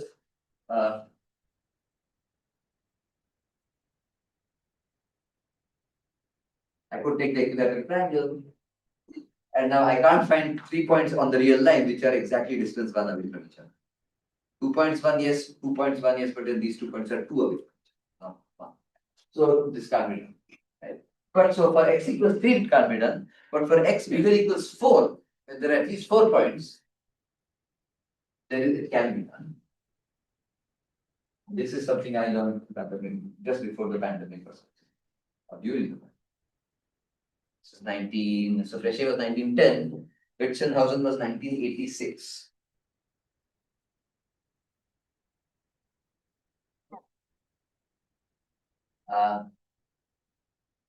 If x bigger equals 4, so if x equals n plus 1, bigger equals if x has 3 points, x can't be but if x has at least 4 points, then x is embedding at n minus 1. So 4 points can embed inside 2 coordinates with the soup now, and 5 inside 3 as well. So it's fine. There was some line of investigation which followed Frechet's original approach. This is just for completeness. But the more natural question is, okay, fine, you can embed it to Rn with some weird way. What? Choosing one of the origins or the. Yes, yeah. But here this is hard. 4 points embedded into 2-dimensional space. Oh, 4 is not 3. Now that's the. You have 3 points are embedded. Oh, you have n plus 1 N plus 1 point. N plus 1 points embedded to Rn minus 1. So 2 less. That is the non-trivial. And that uses something called this Helly selection lemma or something. Basically, if you take intervals on the real line, such that any 2 intervals have a intersection, then all of them have an intersection. 4 points. So isometrically Isometrically in the soup. No? Norm is not Euclidean norm. Super. And that is what I'm coming to my next question. How about embedding into Rn with the Euclidean norm?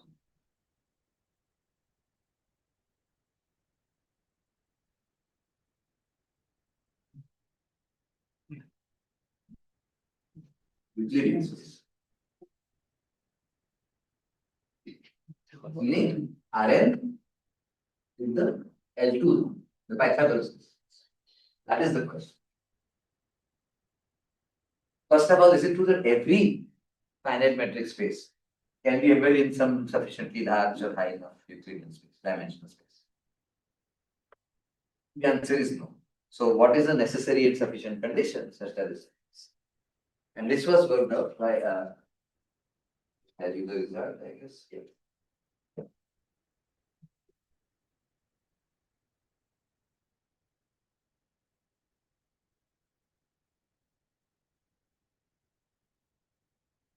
Theorem by Schoenberg. That is the same Schoenberg who proved Schoenberg's theorem. This is in the related context. That theorem of his he came to using distance geometry. This is the origins of the subject, which led him to matrix possibility.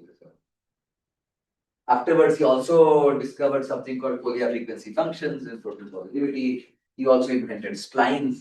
Some of you like numerical approximation. So Schoenberg was a really versatile mathematician. So Schoenberg's theorem says the following. So again, x as above, so x. So x is that same matrix. That is x as above. Then x isometrically embeds into some r to the r. I'll call it r right now with the Euclidean norm. Because not only do I want to say ask which space it embeds into, I want to ask what is the smallest dimension of this space. I want the best possible. And he answered both of them in this one amazing theorem. And the theorem is this happens if and only if the following matrix. I'll just call it Cm prime of x. What is C and what is M shall be revealed in due course. And I'll define it right now. So first of all, this is so x has size n plus 1 plus n plus 1. The distance n plus 1. The distance matrix has size n plus 1 plus. This matrix has size n cross n. So think of x naught as a base point. This is the ijth entry is supposed to be this di0 square, distance of x naught to xi square, plus dj0 square minus dij square. And now I don't take I go from 0 to n, I take it from 1 to n. What happens if I take I equal to 0? D0, 0 is just 0. So 0 square plus dj0 square minus d0. So I just get 0. So for I equal to 0, j equal to 0, it's just a bunch of rows, the first row and first column is 0. So I don't care about that because this is same if and only this thing is positive. And a matrix is positive semi-definite if and only if when you add a row of 0 and a column of 0, that's positive semi-definite. Attach effect, it's called padding by zeros and that does not change the eigenvalues. What does this do with R? Good. Or some R. Very good. Question. Moreover, this is part 1. Part 2. The smallest R that works. Oh, already given. Yes. Such R. R stands for the rank. You find the R from a given, From this matrix. from this matrix. The rank of this matrix is R. Oh, the rank of, that's what I said. Okay, the rank of the matrix is R stands for rank. That's the result. And even now, this is used in some multidimensional system application for multidimensional scaling. In addition to being a beautiful result in its own right. Some higher and higher dimensional statistics using multidimensional.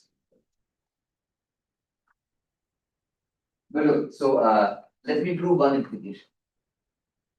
How in the world is this? Why is this strange thing true?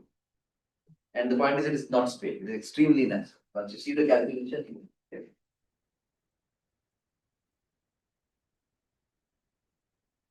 Suppose my x is Euclidean.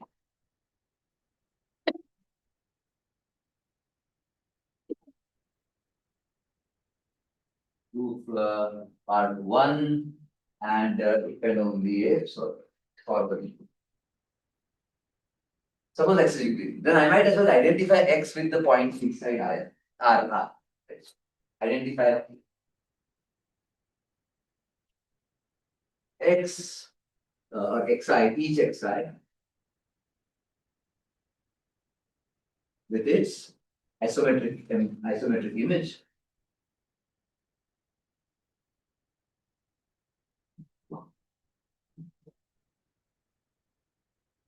Then let's write down what their entries. Then bi0 square plus bj0 square minus bij square. What is this? Distance between xi and x0. Since these are in Euclidean space, we know what that is. This is the norm square of xi minus x. Remember that I'm identifying xi with the vector in R. It's just norm square rule. Plus the norm square of xj minus x. Right? Minus the norm square of the xi minus xj. But I will not call it xi minus xj, I will call it xi minus x naught minus xj minus x. We can do x naught to be 0, so that you can reduce any. I could also shift everything by x naught. That's basically what I'm doing. Exactly. Shift everything by x naught plus x naught is 0. Yeah, so you can do that. Anyways, it won't make it any more easier or harder sense that is there. But now what is a square plus b square minus a minus b square? And we know that that is equal to 2ab. What is 2ab? In this case, of course, you never work with norm squares, you always change it to inner product. Then that is bilinear. You take a this is exactly. As Parno said, you can also make all the x naught to be 0 without plus. Everything by minus x. After isometric before that, common shift will still be isometric. Anyways, either way, the point is this is a Gram matrix. And as we saw earlier, the remark, Gram matrix is a positive semiconductor.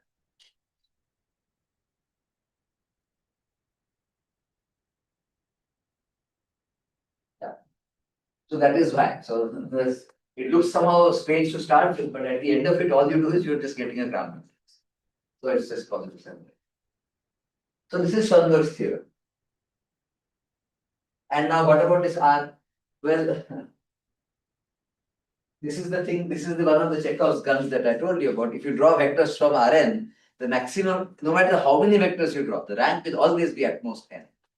That has to do with the fact that the rank of the smallest R that you get is the rank of this one. So the rank can be at most n. So that is why that thing happens. Okay, so that is Schoenberg's theorem. I will not prove the other part of it. Interestingly, so Schoenberg's paper so this was published in this journal called the Annals of Mathematics. 2 papers before was a paper by Frechet, again, again on the question of when can the finite set be made Euclidean. And I think his theorem was something like, if I remember, if, no. Was it, I think it was either that or it was the fact that a Banach space is Euclidean if and only if every 2-dimensional space is Hilbert inner product space. So sometimes the Banach space comes from norm but not from inner product. You can ask where is the Banach space in inner product? And so Frechet proved that it happens if and only if every 2-dimensional plane is inner product. Then the entire thing also is. Either it's either that or this problem. But the point is that was that this paper was separated by 2 papers. Just as a trivia, I wanted to tell you that there was a paper in between. Difference is only in the infinite dimension, right? Every norms are equivalent in finite dimension. So anything on 2 dimensional is inner product here. So what is exact? No. No, isometric. Isometrically equal. Oh, Is the norm not coming that from an kind inner of product or equivalence. not? Not equivalent topology. Is the norm coming from an inner product? Actually, XX, this. This Euclidean inner product.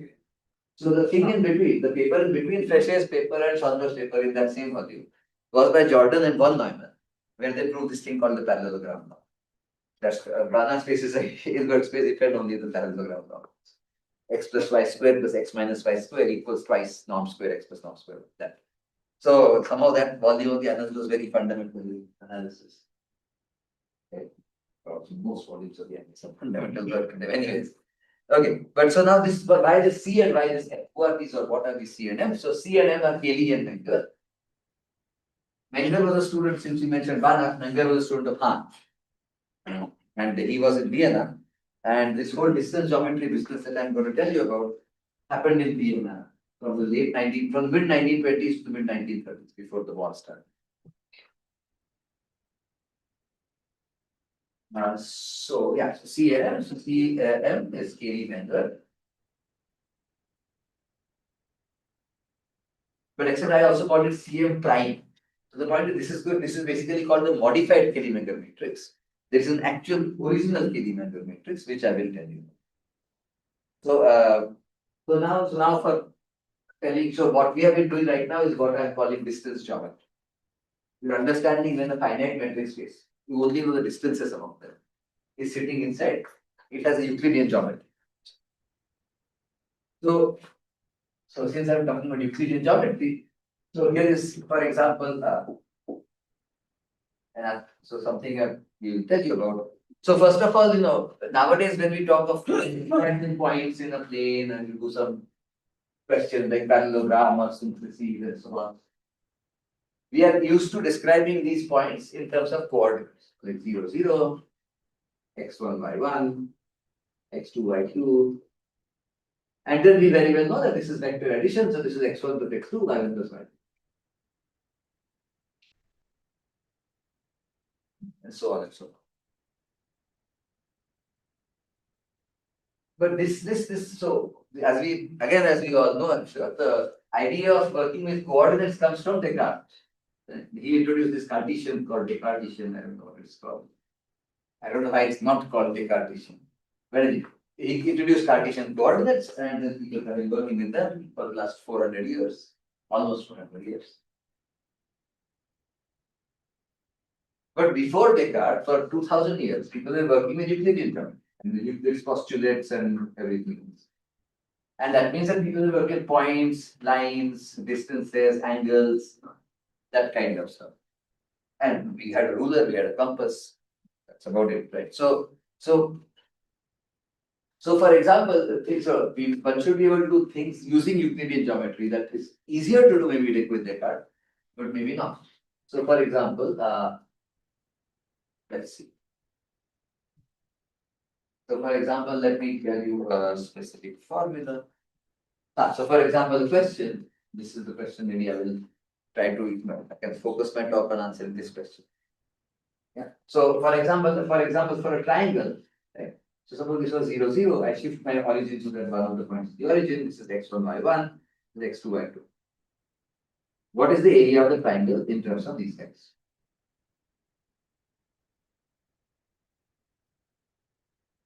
And we all know the answer. Most people here probably saw this in IIT training or something. Nice to. But yeah, the answer is exactly what? If you look at the parallelogram, which is double the area, that area is the determinant of x1, y1, x2, y2. So, and for a triangle, you look at 1 over 2 factorial times this. That's the answer. Right? And then I can ask the same question for a three-dimensional thing. And that's called a parallelepiped or something. So if you draw a three-dimensional parallelogram, it's a parallelepiped. But again, let me just chop off and only worry about the origin and 3 points. And I draw the tetrahedral correct. So again, this is 0, 0, 0, x1, y1, z1, x2, y2, z2, and so on. x3, y3, z3. Then the volume, the three-dimensional volume of this guy is, well, this turns out to be again it is a determinant x1, y1, z1, x2, y2, z2, x3, y3, z3. And now we take 1 over 3 factorial. And so you can imagine that we know the answer for n-dimensional simplices, tetrahedral. So 1 over n factorial times some determinant. And you should take absolute value because determinant can be negative. So volume, so you take absolute value. And in particular, if somehow these two lines are collinear, if these x1, y1 and x2 are linearly dependent, then it's a degenerate triangle. So the area is 0. And that is clear because then these rows are dependent, so the determinant is 0. And same thing here somehow. So now you can ask the same question, can one use only Euclidean geometry, meaning distances, and then give us areas of triangles and tetrahedra, and more generally, simply sees in n dimensions. So that's what I will try to tell you in this talk, that you can. So, can one find formulas, find similar formulas, find asimilar formulas for the same thing in n dimensions, only using the distance.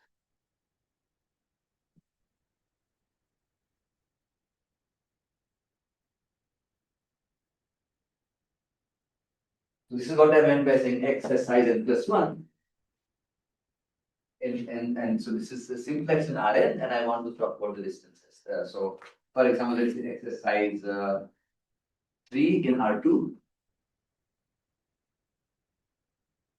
I know that the distances are A, B, and C. What is the formula for the area? And now this was of course well known to ancient Greece. It's called Heron's formula.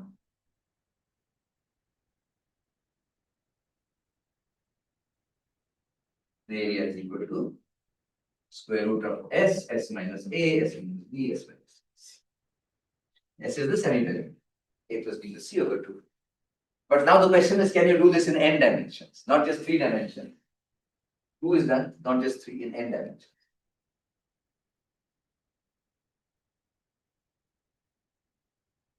And there is a formula, and at the very least, from all my mathematical searches online and offline, it appears in the footnote in the 1905 book by somebody, in the German book by somebody called Schauble.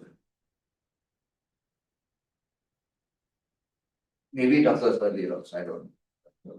I'll tell you about this formula. But before we talk about what the actual volume is, let's at least ask ourselves, suppose this is dependent on the volume of zero. So can we talk about when the actual volume is zero? If I am given the triangle, or I am given a tetrahedron, or I am given an n-dimensional simplex with n plus 1 points, what is the condition on the pairwise distances? I have n choose too many, n plus 1 choose too many distances at my hand. What is the condition on the distances? How can I guarantee or check, necessary and sufficient, that the tetrahedron is degenerate? It is a flat simplex. Okay. So now we get to some part. Okay, so we are going to start basically again with this graph matrices. Okay, so this is maybe a question. This is question 1, let's say. Can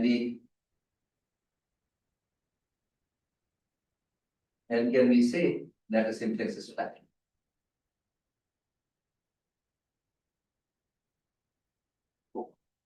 A Euclidean simplex. Of course, everything is in Euclidean space.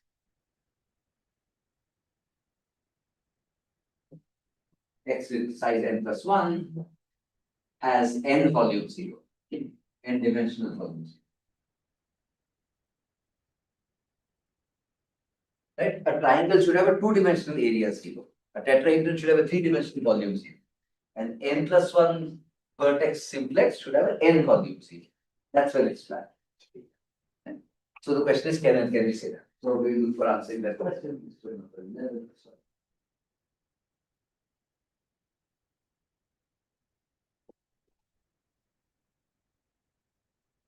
So now so this is the question to have in mind.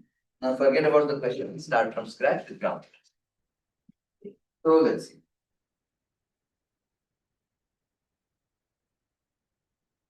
Okay, so let me start with the lemma.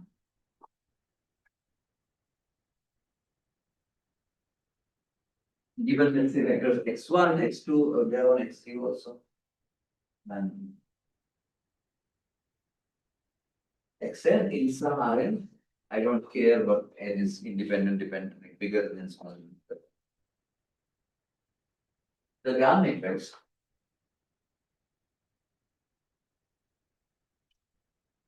So I look at this Gram matrix, xi bracket xj, which is the same as this xi transpose xj.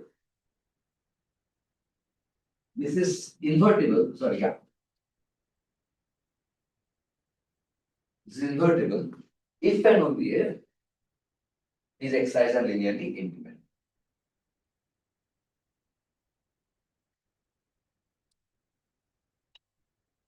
Simple lemma. Okay? Why? True? That's true. Suppose the x's are linearly, I want to prove a One contradiction. issue. Huh. We need some, one of them you take to be zero in Rn, there is an issue. If one of them is zero, then you get a row of zeros. That matrix is not invertible. And zero is belong to this set. So this is not linear invertible. So first, so let's do this thing. It's interesting. N plus one, yes, exactly. So one way is this. If the x's are linearly dependent, so I want to say false, this implies false. So this. So suppose this is true, but x's are dependent. So say summation ck xk equals c or ci xi.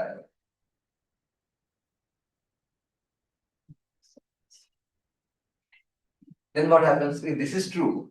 Then I claim that just take the reference inner product to any x. Let's call it cjx. Cjx. I take inner product to xi. This is zero for all I. Right? But that means that the vector of coefficients is a null vector in this for this matrix. In this form. Let me give this name something. G, let's call it G. So G times C equals C. And of course, because they are linearly dependent, of course, this vector C is non-zero. So that's my problem. I have a non-zero null vector, so the matrix is not zero. That's a contradiction. Conversely, suppose the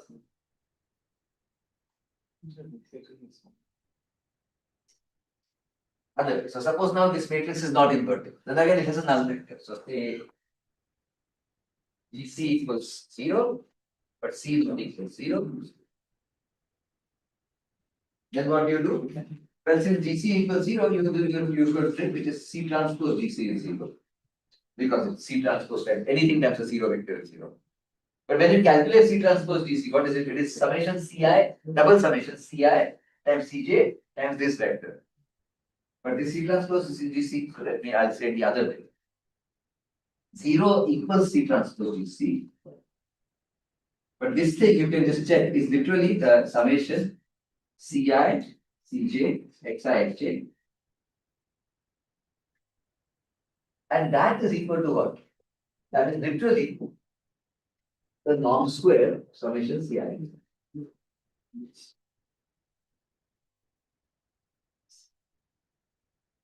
So that is equal to 0. But what does that mean? For C, and C is non-zero vector. That means that this is a linear dependence.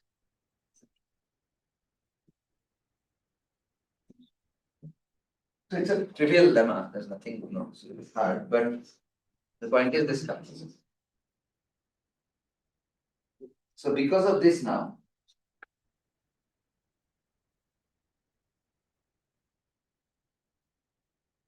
okay, so this has the following two consequences. The first consequence, so this very simple lemma has two amazing applications.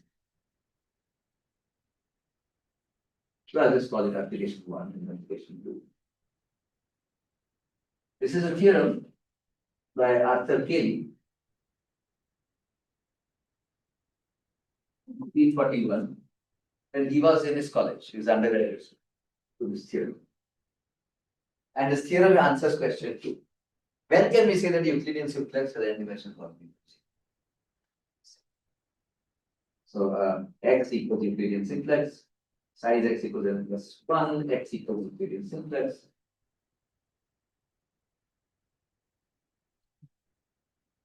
Then the n-dimensional volume of x is 0 if and only if this Kd-Menger prime, the modified Kd-Menger matrix of x, is a singular. So determinant of it. That's the theorem. So technically he did not use the apparently I think he did not use the modified Kd-Menger matrix. He used the Kd-Menger matrix. which is, so if x has size n plus one, the modified K dimension has size n cross n, this has size n plus two cross n plus two. But for now, I'll put it in here and then I'll tell you the key, I'll define the K dimension later. But now this is two sort of in half a line, maybe one line, the two, right? So the n dimensional volume, sorry, let's start from here, the determinant of Cn of x is equal, right? So remember Schoenberg's theorem, we did that calculation. What is the Cm prime? It is exactly determinant. So of the Cm prime is this twice xi minus x naught, xj minus x. This is Gram matrix. Like ij equals 1, 0. When do you say that a matrix is determinant 0? This matrix is singular. When is the Gram matrix singular? When those vectors are linearly independent. Dependent.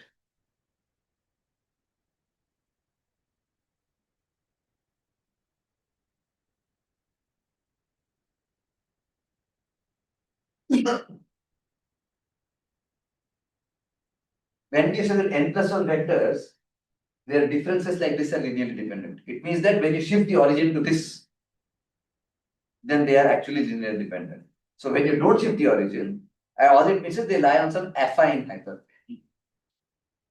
Passing through x naught. They lie through some affine hyperplane. But then if they lie in affine hyperplane, that affine hyperplane is at most n, that has n minus 1 dimension. So the n dimensional volume of anything in that plane is 0. This is xi, the term is xi are affine linearly dependent. Meaning they lie in affine hyperplane. Depend on the n dimensional volume. Because the hyperplane is dimension n minus 1. So Schoenberg came up with this amazing matrix, but Cayley actually used this. Now Cayley did not actually use this matrix. Maybe Schoenberg was originally doing it. Now let me define what the actual Cayley-Menger matrix is. So I'll keep question 1.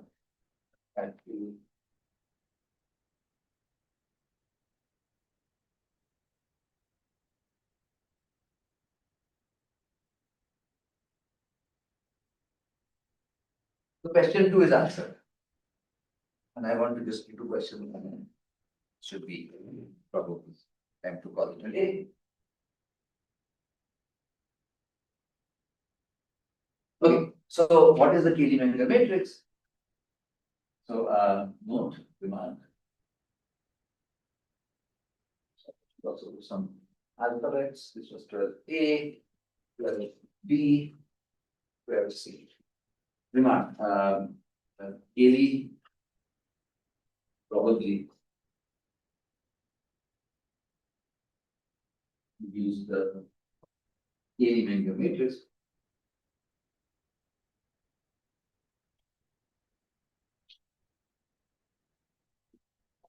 Which is Cm of x. Now this matrix, x at size n plus 1, Cm prime at size n cross n. This matrix has size n plus 2 cross n plus 2. And this looks somewhat slightly weirder. So it is 0.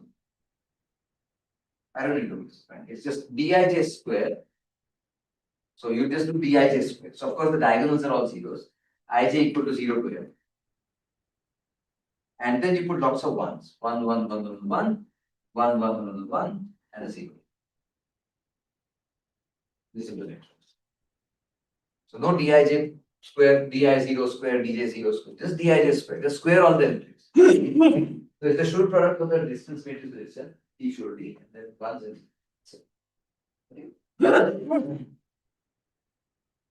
so one can write down lemma basically. So one can just check. So and this is again, this is present in my lecture notes. So let me not prove this.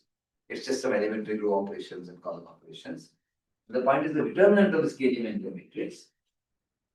Okay, this matrix, this is equal to negative 1 power the size of x, n plus 1 basically, times the determinant of the Cayley-Menger matrix.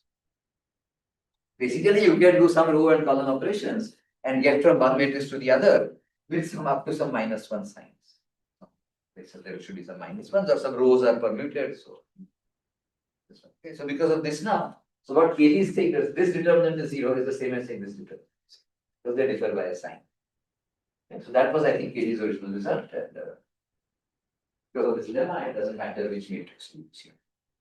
But the proof is trivial because by using this matrix. Okay. So since we did KD, I will do at least 2 other applications. Can one find a similar formula? So before I get to the similar formula, let me just tell you something about a corollary of KD, which somebody else did in their student days. Since KD was an undergrad, the next one was a grad student, a PhD. So this will be D.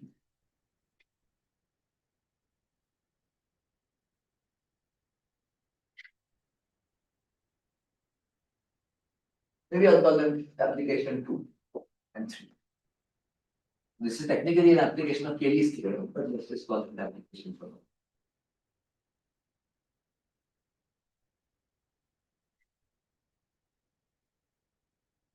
You know the following. You know that if you have a 3 points in a non-degenerate triangle, there is a unique circle that passes through. That's called a circumcircle. We saw that in class 9, I think. I saw that in class 9, I'm sure. You get some altitude, there is drop there, and you get some center. Anything. I don't know, perpendicular bisector. That way they are all equidistant. Right? The unique point is the perpendicular bisector thing. Equidistant from these two and these two. Yeah, that's not altitudes. Perpendicular bisector. You can do the same thing with tetrahedron. You have a tetrahedron in R3, which is non-degenerate. And there is a unique sphere which passes through all these points, etc. And again, you can construct some perpendicular bisectors and do the same. Fine. And you can do this in every dimension. The question is, one, there are many questions. One question is, how do you find the center of that sphere? And second is, how do you find the radius of that sphere? So I will show the center slightly later. I will give it in the reverse order, really. And because finding the center of the sphere is the second. Is the third application, and I will then at least tell you about it. So fine, but let me tell you at least that how do you find the radius? Finding the circumradius and the center, circumcenter. Okay, non-degenerate n-dimensional symmetries.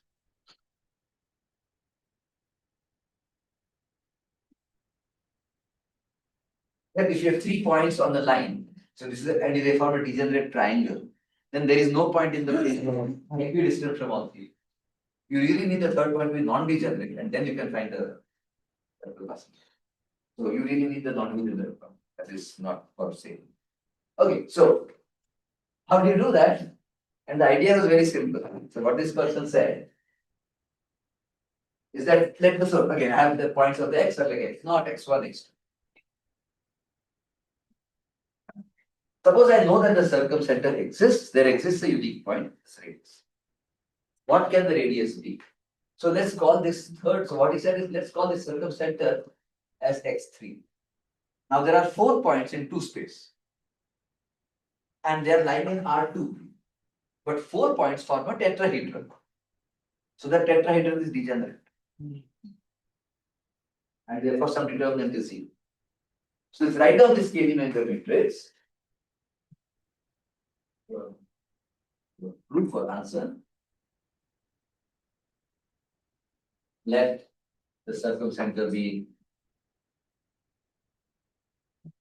xn plus 1. And let's call it x tilde is x naught to xn plus 1. Add the original simplex and the circumcenter. And this is still contained in Rn. So it has n plus 1 volume 0.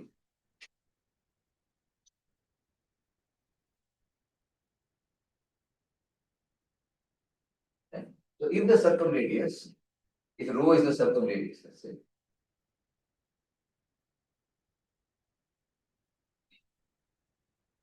Then the K-dimensional matrix of x tilde, the bigger one, is determinant 0. And in that particular Kelly-Menger matrix, that's where the row will appear.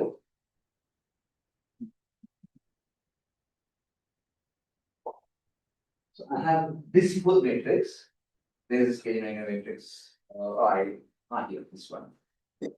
Maybe I'll call it X minus. So I'll put it above. So then I will basically get 0, distance squares, row square, row square, row square, row square, row square, row square. Then here I put in the Kelly-Menger matrix.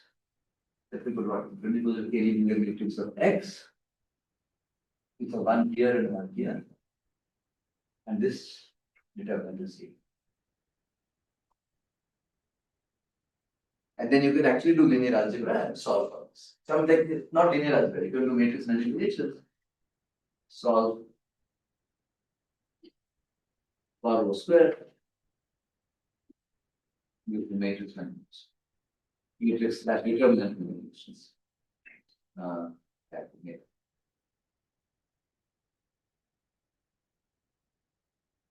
And this was the theorem by, let's say, Coxeter.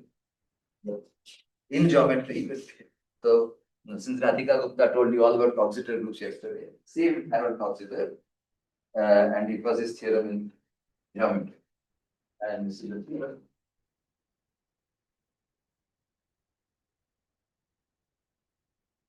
Harold Scott, I forget the name. Coxeter, 1930, in a journal called the Mathematical Gazette.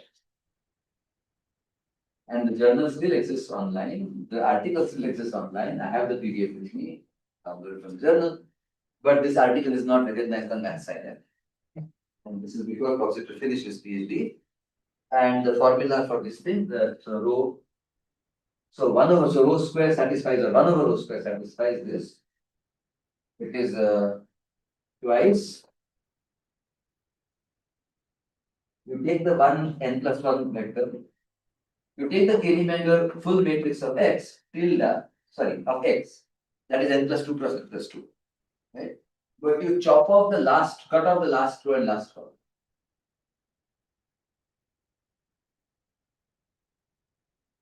You cut off the last row and last column of ones. Remove these columns, these ones. Just put the Dij square matrix. Maybe I'll just put that.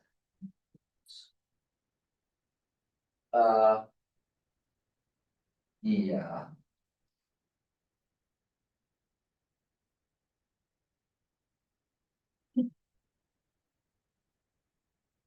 Take the inverse of this. This matrix turns out to be invertible because the thing is non-degenerate, but can prove invertible. Basically, what is this? This is the sum of the entries of the inverse. Reinforced another one is adding the entries of the inverse, and that's it. Twice the sum of the entries of the inverse turns out to be a positive number, and take 1 over the square root of that. That is the circumference. This something. So you can just do this using the very simple fact that the moment you add the circumference center, the whole thing becomes a one-dimensional higher flat polygon, flat simplex. And so you just use Cayley's theorem that the Kelly-Menger matrix is singular, and you can actually solve for it. It's a very simple trick. It was a 3-page paper, and this was, I think, the second proof. But this was a half-page proof. So I gave you the other one was more long. Okay, so that is the application of corollary 2. Then the final corollary to tell you is how about the circumcenter? How do you find the circumcenter? So if the circumcenter exists, then I know the formula. So therefore, basically I have these n plus 1 many points of the simplex. I want to detect from them a new point called the circumcenter, where the distances are given to me. So I have some points in the simplex, or maybe in the tetrahedron. Okay, think of these as satellites in space. I have a point on my Earth. I know the distances of my point, and think of this point as your cell phone. I know the distances of your cell phone to the satellites. I want to calculate the coordinates of them. What is it? This is exactly called GPS. And the whole point is that is the second application, or the third application of that basic lemma that I said. A Gram matrix is non-singular if and only those vectors are linearly independent. Right? Now, how do you calculate this thing? I know this distance. This I know, this I know, this I know. The question is the rows. In the circumcenter case, that's a special case because I know the points. I know the formula for this rho square. So I know that this is rho, this is rho, this is. I don't need in general GPS, I don't need my satellites to be equidistant from the general GPS from. Maybe one satellite is further from my phone. So the circumcenter is a special case of the GPS law. So I'll just say that. So C application 3 circumcenter equals what? More generally, GPS trace. So now what does it mean? It means that I'm given my points x1, x1, xn. Okay, so let's think about GPS. I have two satellites. I know that my phone is say 5 units away from one satellite and some 7 units from the other. But that does not determine the phone uniquely because there are two possibilities. But if I have 3 satellites and I know that my phone is, like only 1 unit away from this or 4 units away from this, then it determines unique. If it was 8 units away, then it would determine this point unique. So for a point in R2, I just need 3 satellites. And so for a point in R3, I need 4 satellites. Not 17 or whatever it's 12. But so this is mathematical. Then if you want precision, then it's a different matter because once you have mechanical devices, then all kinds of engineering problems also come into picture. That's also there. Anyway, but and also this is because the points are moving. So everything is stationary. The satellites are moving, the object is moving. You might need more degrees of more constraints or more degrees of more satellites. Anyway, so that's the point of GPS. So more generally, I have points x0, x1, xn. I have n plus 1 points in n dimensions. I want to determine the point y from its distances from these points. So again, without loss of generality, I can put my frame so that x0 is the origin.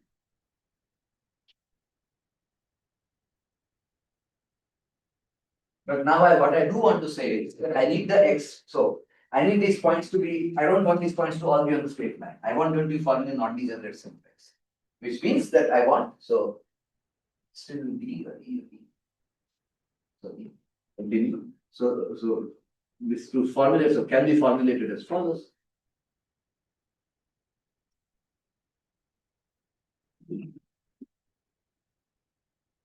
Right. Let the satellites be x0 equals 0.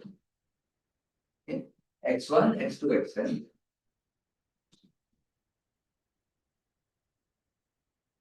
Okay. And let my point be and the point and the cell phone point be at y. What I know is we know the points, we know the distances norm y and the norm y minus x.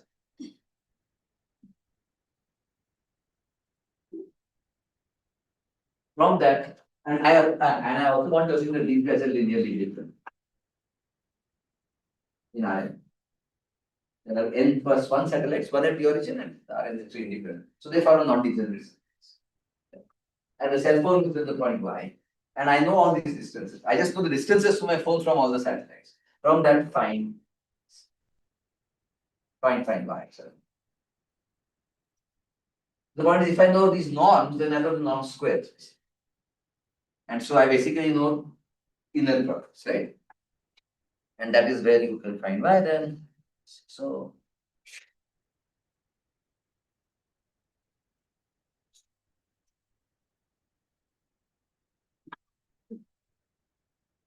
the point is this, because y, because these form a basis of Rn, so answer. Say y is summation Ci plus I goes from 1 to 1. Because they form a basis. So y is some linear combination. So it suffices to determine the coefficient Ci. And that's again the point, we are not finding explicit Cartesian coordinates, we are using the given points and finding this combination of the points. Again in the old Euclidean style, not the Cartesian coordinates.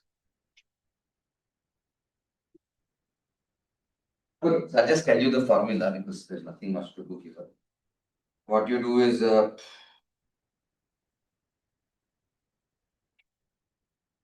I mean, you can check that what happens. So actually, let's just write this down. So what is if you look at y square, which I've given, plus yj square, I'm given the yj's themselves, so I know what the yj square is. And I know what the y means. Sorry, there is no y, x3. X minus x3. All of these factors I know. Right? So what is this equal to? Again, a square plus b square minus a minus b square. This is 2 1. Right? So these factors I know. So what does that mean?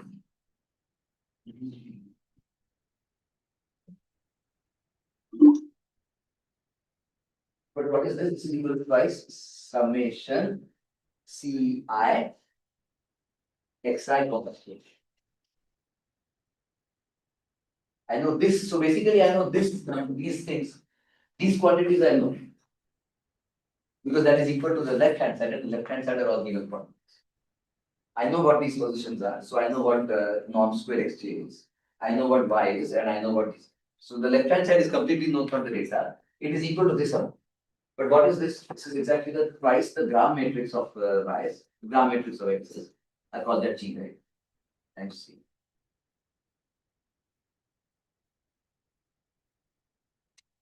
But because I know the positions of the x's, I know the gram matrix of x. And because they're independent, that was the whole point of why this is an application. This matrix is invertible.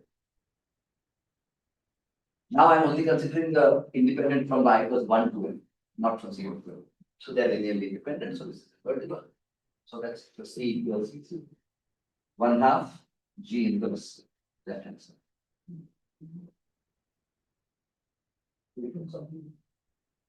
So it's very simple. So the GPS problem is literally just coming from that one simple lemma. That the gram matrix is invertible if and only those vectors are linearly independent. This is what led to Cayley's thing, which led to Coxeter finding the circumradius. It also leads to finding the circumcenter, but much more generally finding. Okay. So that's a very simple lemma, but it has all these applications using, and it's in the language of distance geometry, not code, not Cartesian code. Okay, so the final thing to end with then is the first thing I promised you, which is what is the n-dimensional version of Heron's formula. And I will not give any proofs, I will just state the theorem, but the proof is there in my lecture notes. So at some point I will then email Aritra and so on about all the references for my lectures today.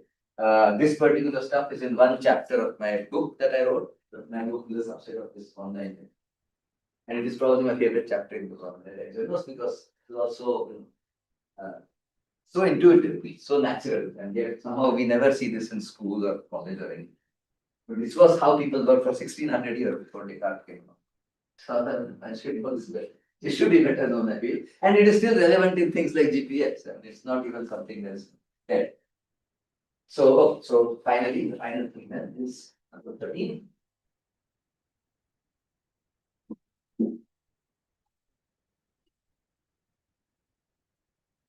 How to find n-dimensional image.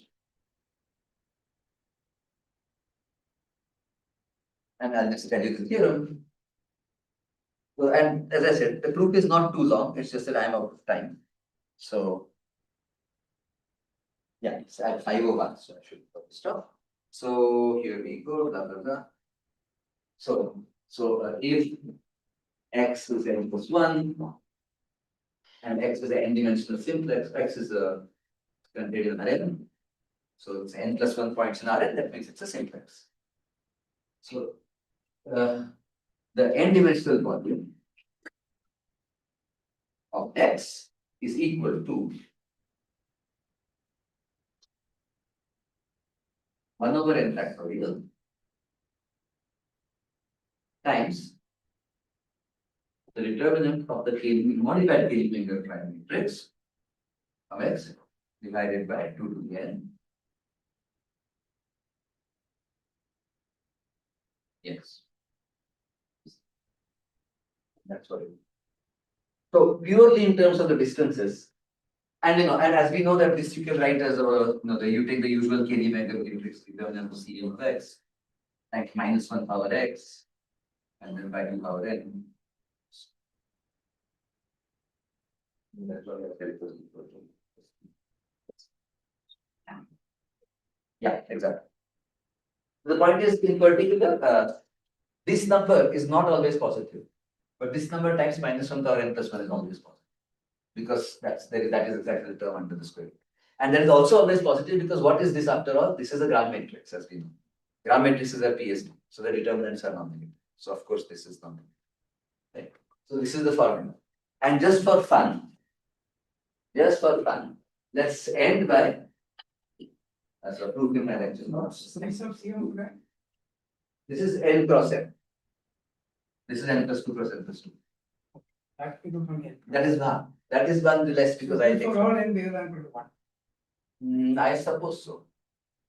Yeah, Yeah, 2 points. Yeah, 2 points. So 2 points, what is the CM current?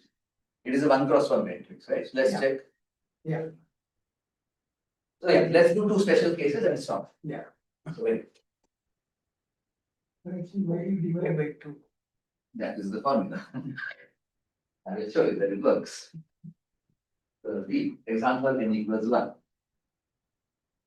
So in n equals 1, we have a simplex in R1. So you have x0 and x1. Let's say the distance is d.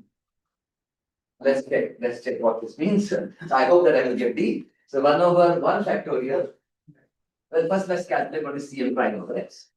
This is 1 cross 1 because no, yes, 1 cross 1. This is Bij square. So d10 square plus d10 square minus d00 square. No, minus d11 square. Sorry, yeah. Yes, this is d square plus d square minus z. Right. Now let's put that in. So you get is 1 over 1 factorial square root of 2d square over 2. So far so good. And then let's end, of course, going back 2000 years. So you have x0, x1, x2, whatever ABC. Let's call this as AX. C. This is C. This is B. Right? Then what is the KT-Menger matrix? Now this is interesting. This is a fun thing, but again, all you need to know is how to factorize a square minus b square. So yeah, minus before. So d10 square plus d10 square minus d. So this is 2d10 square. So there are only 4 elements because this is 2 plus 2. The 1 bar factory is d10 square plus d10 square. So yeah, 2c square. This is similarly 2d square. Now this one is the 1 2 factory. So c square plus b square minus this.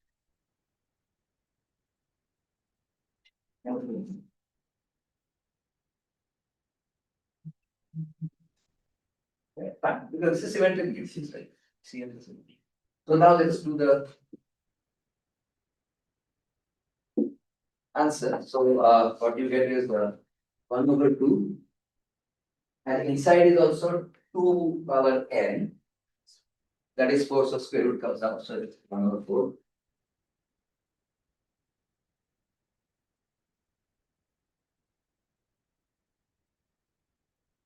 Now let's do. So this is the return, this is the return. Yeah. So this is a square minus b square, right? So it is 2bc square minus c square plus b square minus b square. But that is a plus b times a minus b, so this is 2bc plus c square plus b square minus b square times 2bc minus c square minus b square plus c square. Very good. Now, of course, we know what this is. So let's call this. This is let's put square brackets. This is b plus c whole square. This is minus a square. This one is a square minus b minus c square.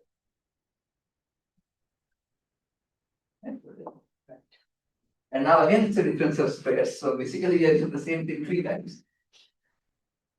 B plus C plus A. B plus C minus A.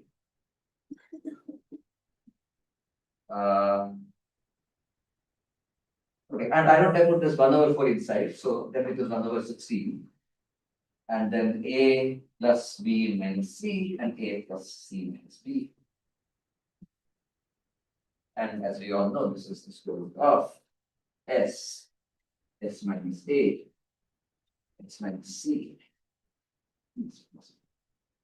And that is it. So this is. It's very satisfying to see it come out just 2 by 2 determinant. You use 3 times how to do 1 square minus another square, and it's very satisfying. That's a this is a promise. Thank you.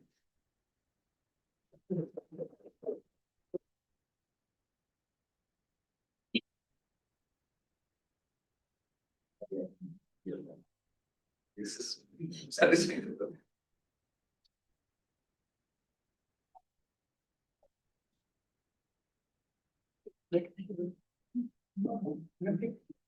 So.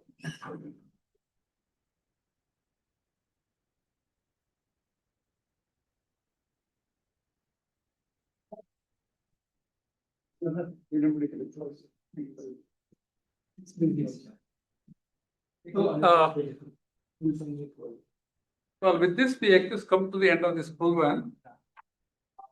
And first of all, we would like to thank all the speakers and the PAs for very enlightening 3 days that we have.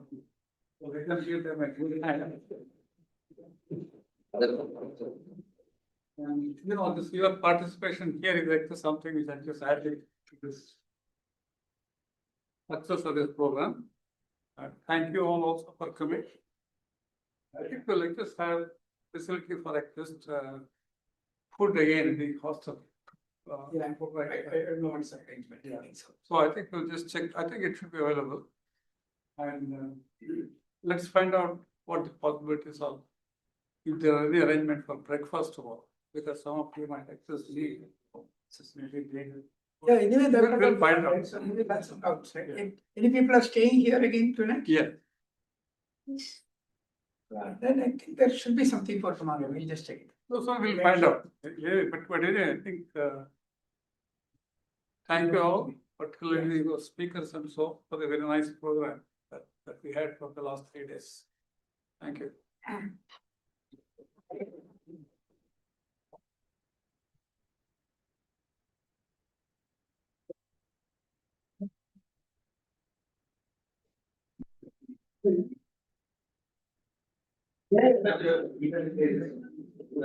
This is about the chapter.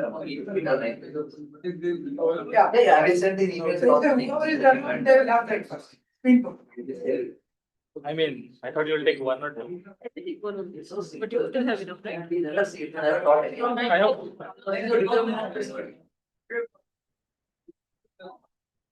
So we will know this first.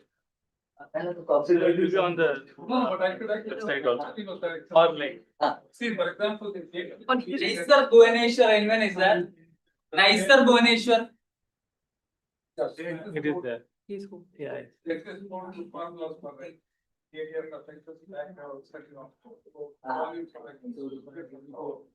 But they're all existing also. Right. I saw very long ago a paper of Miller. Yeah.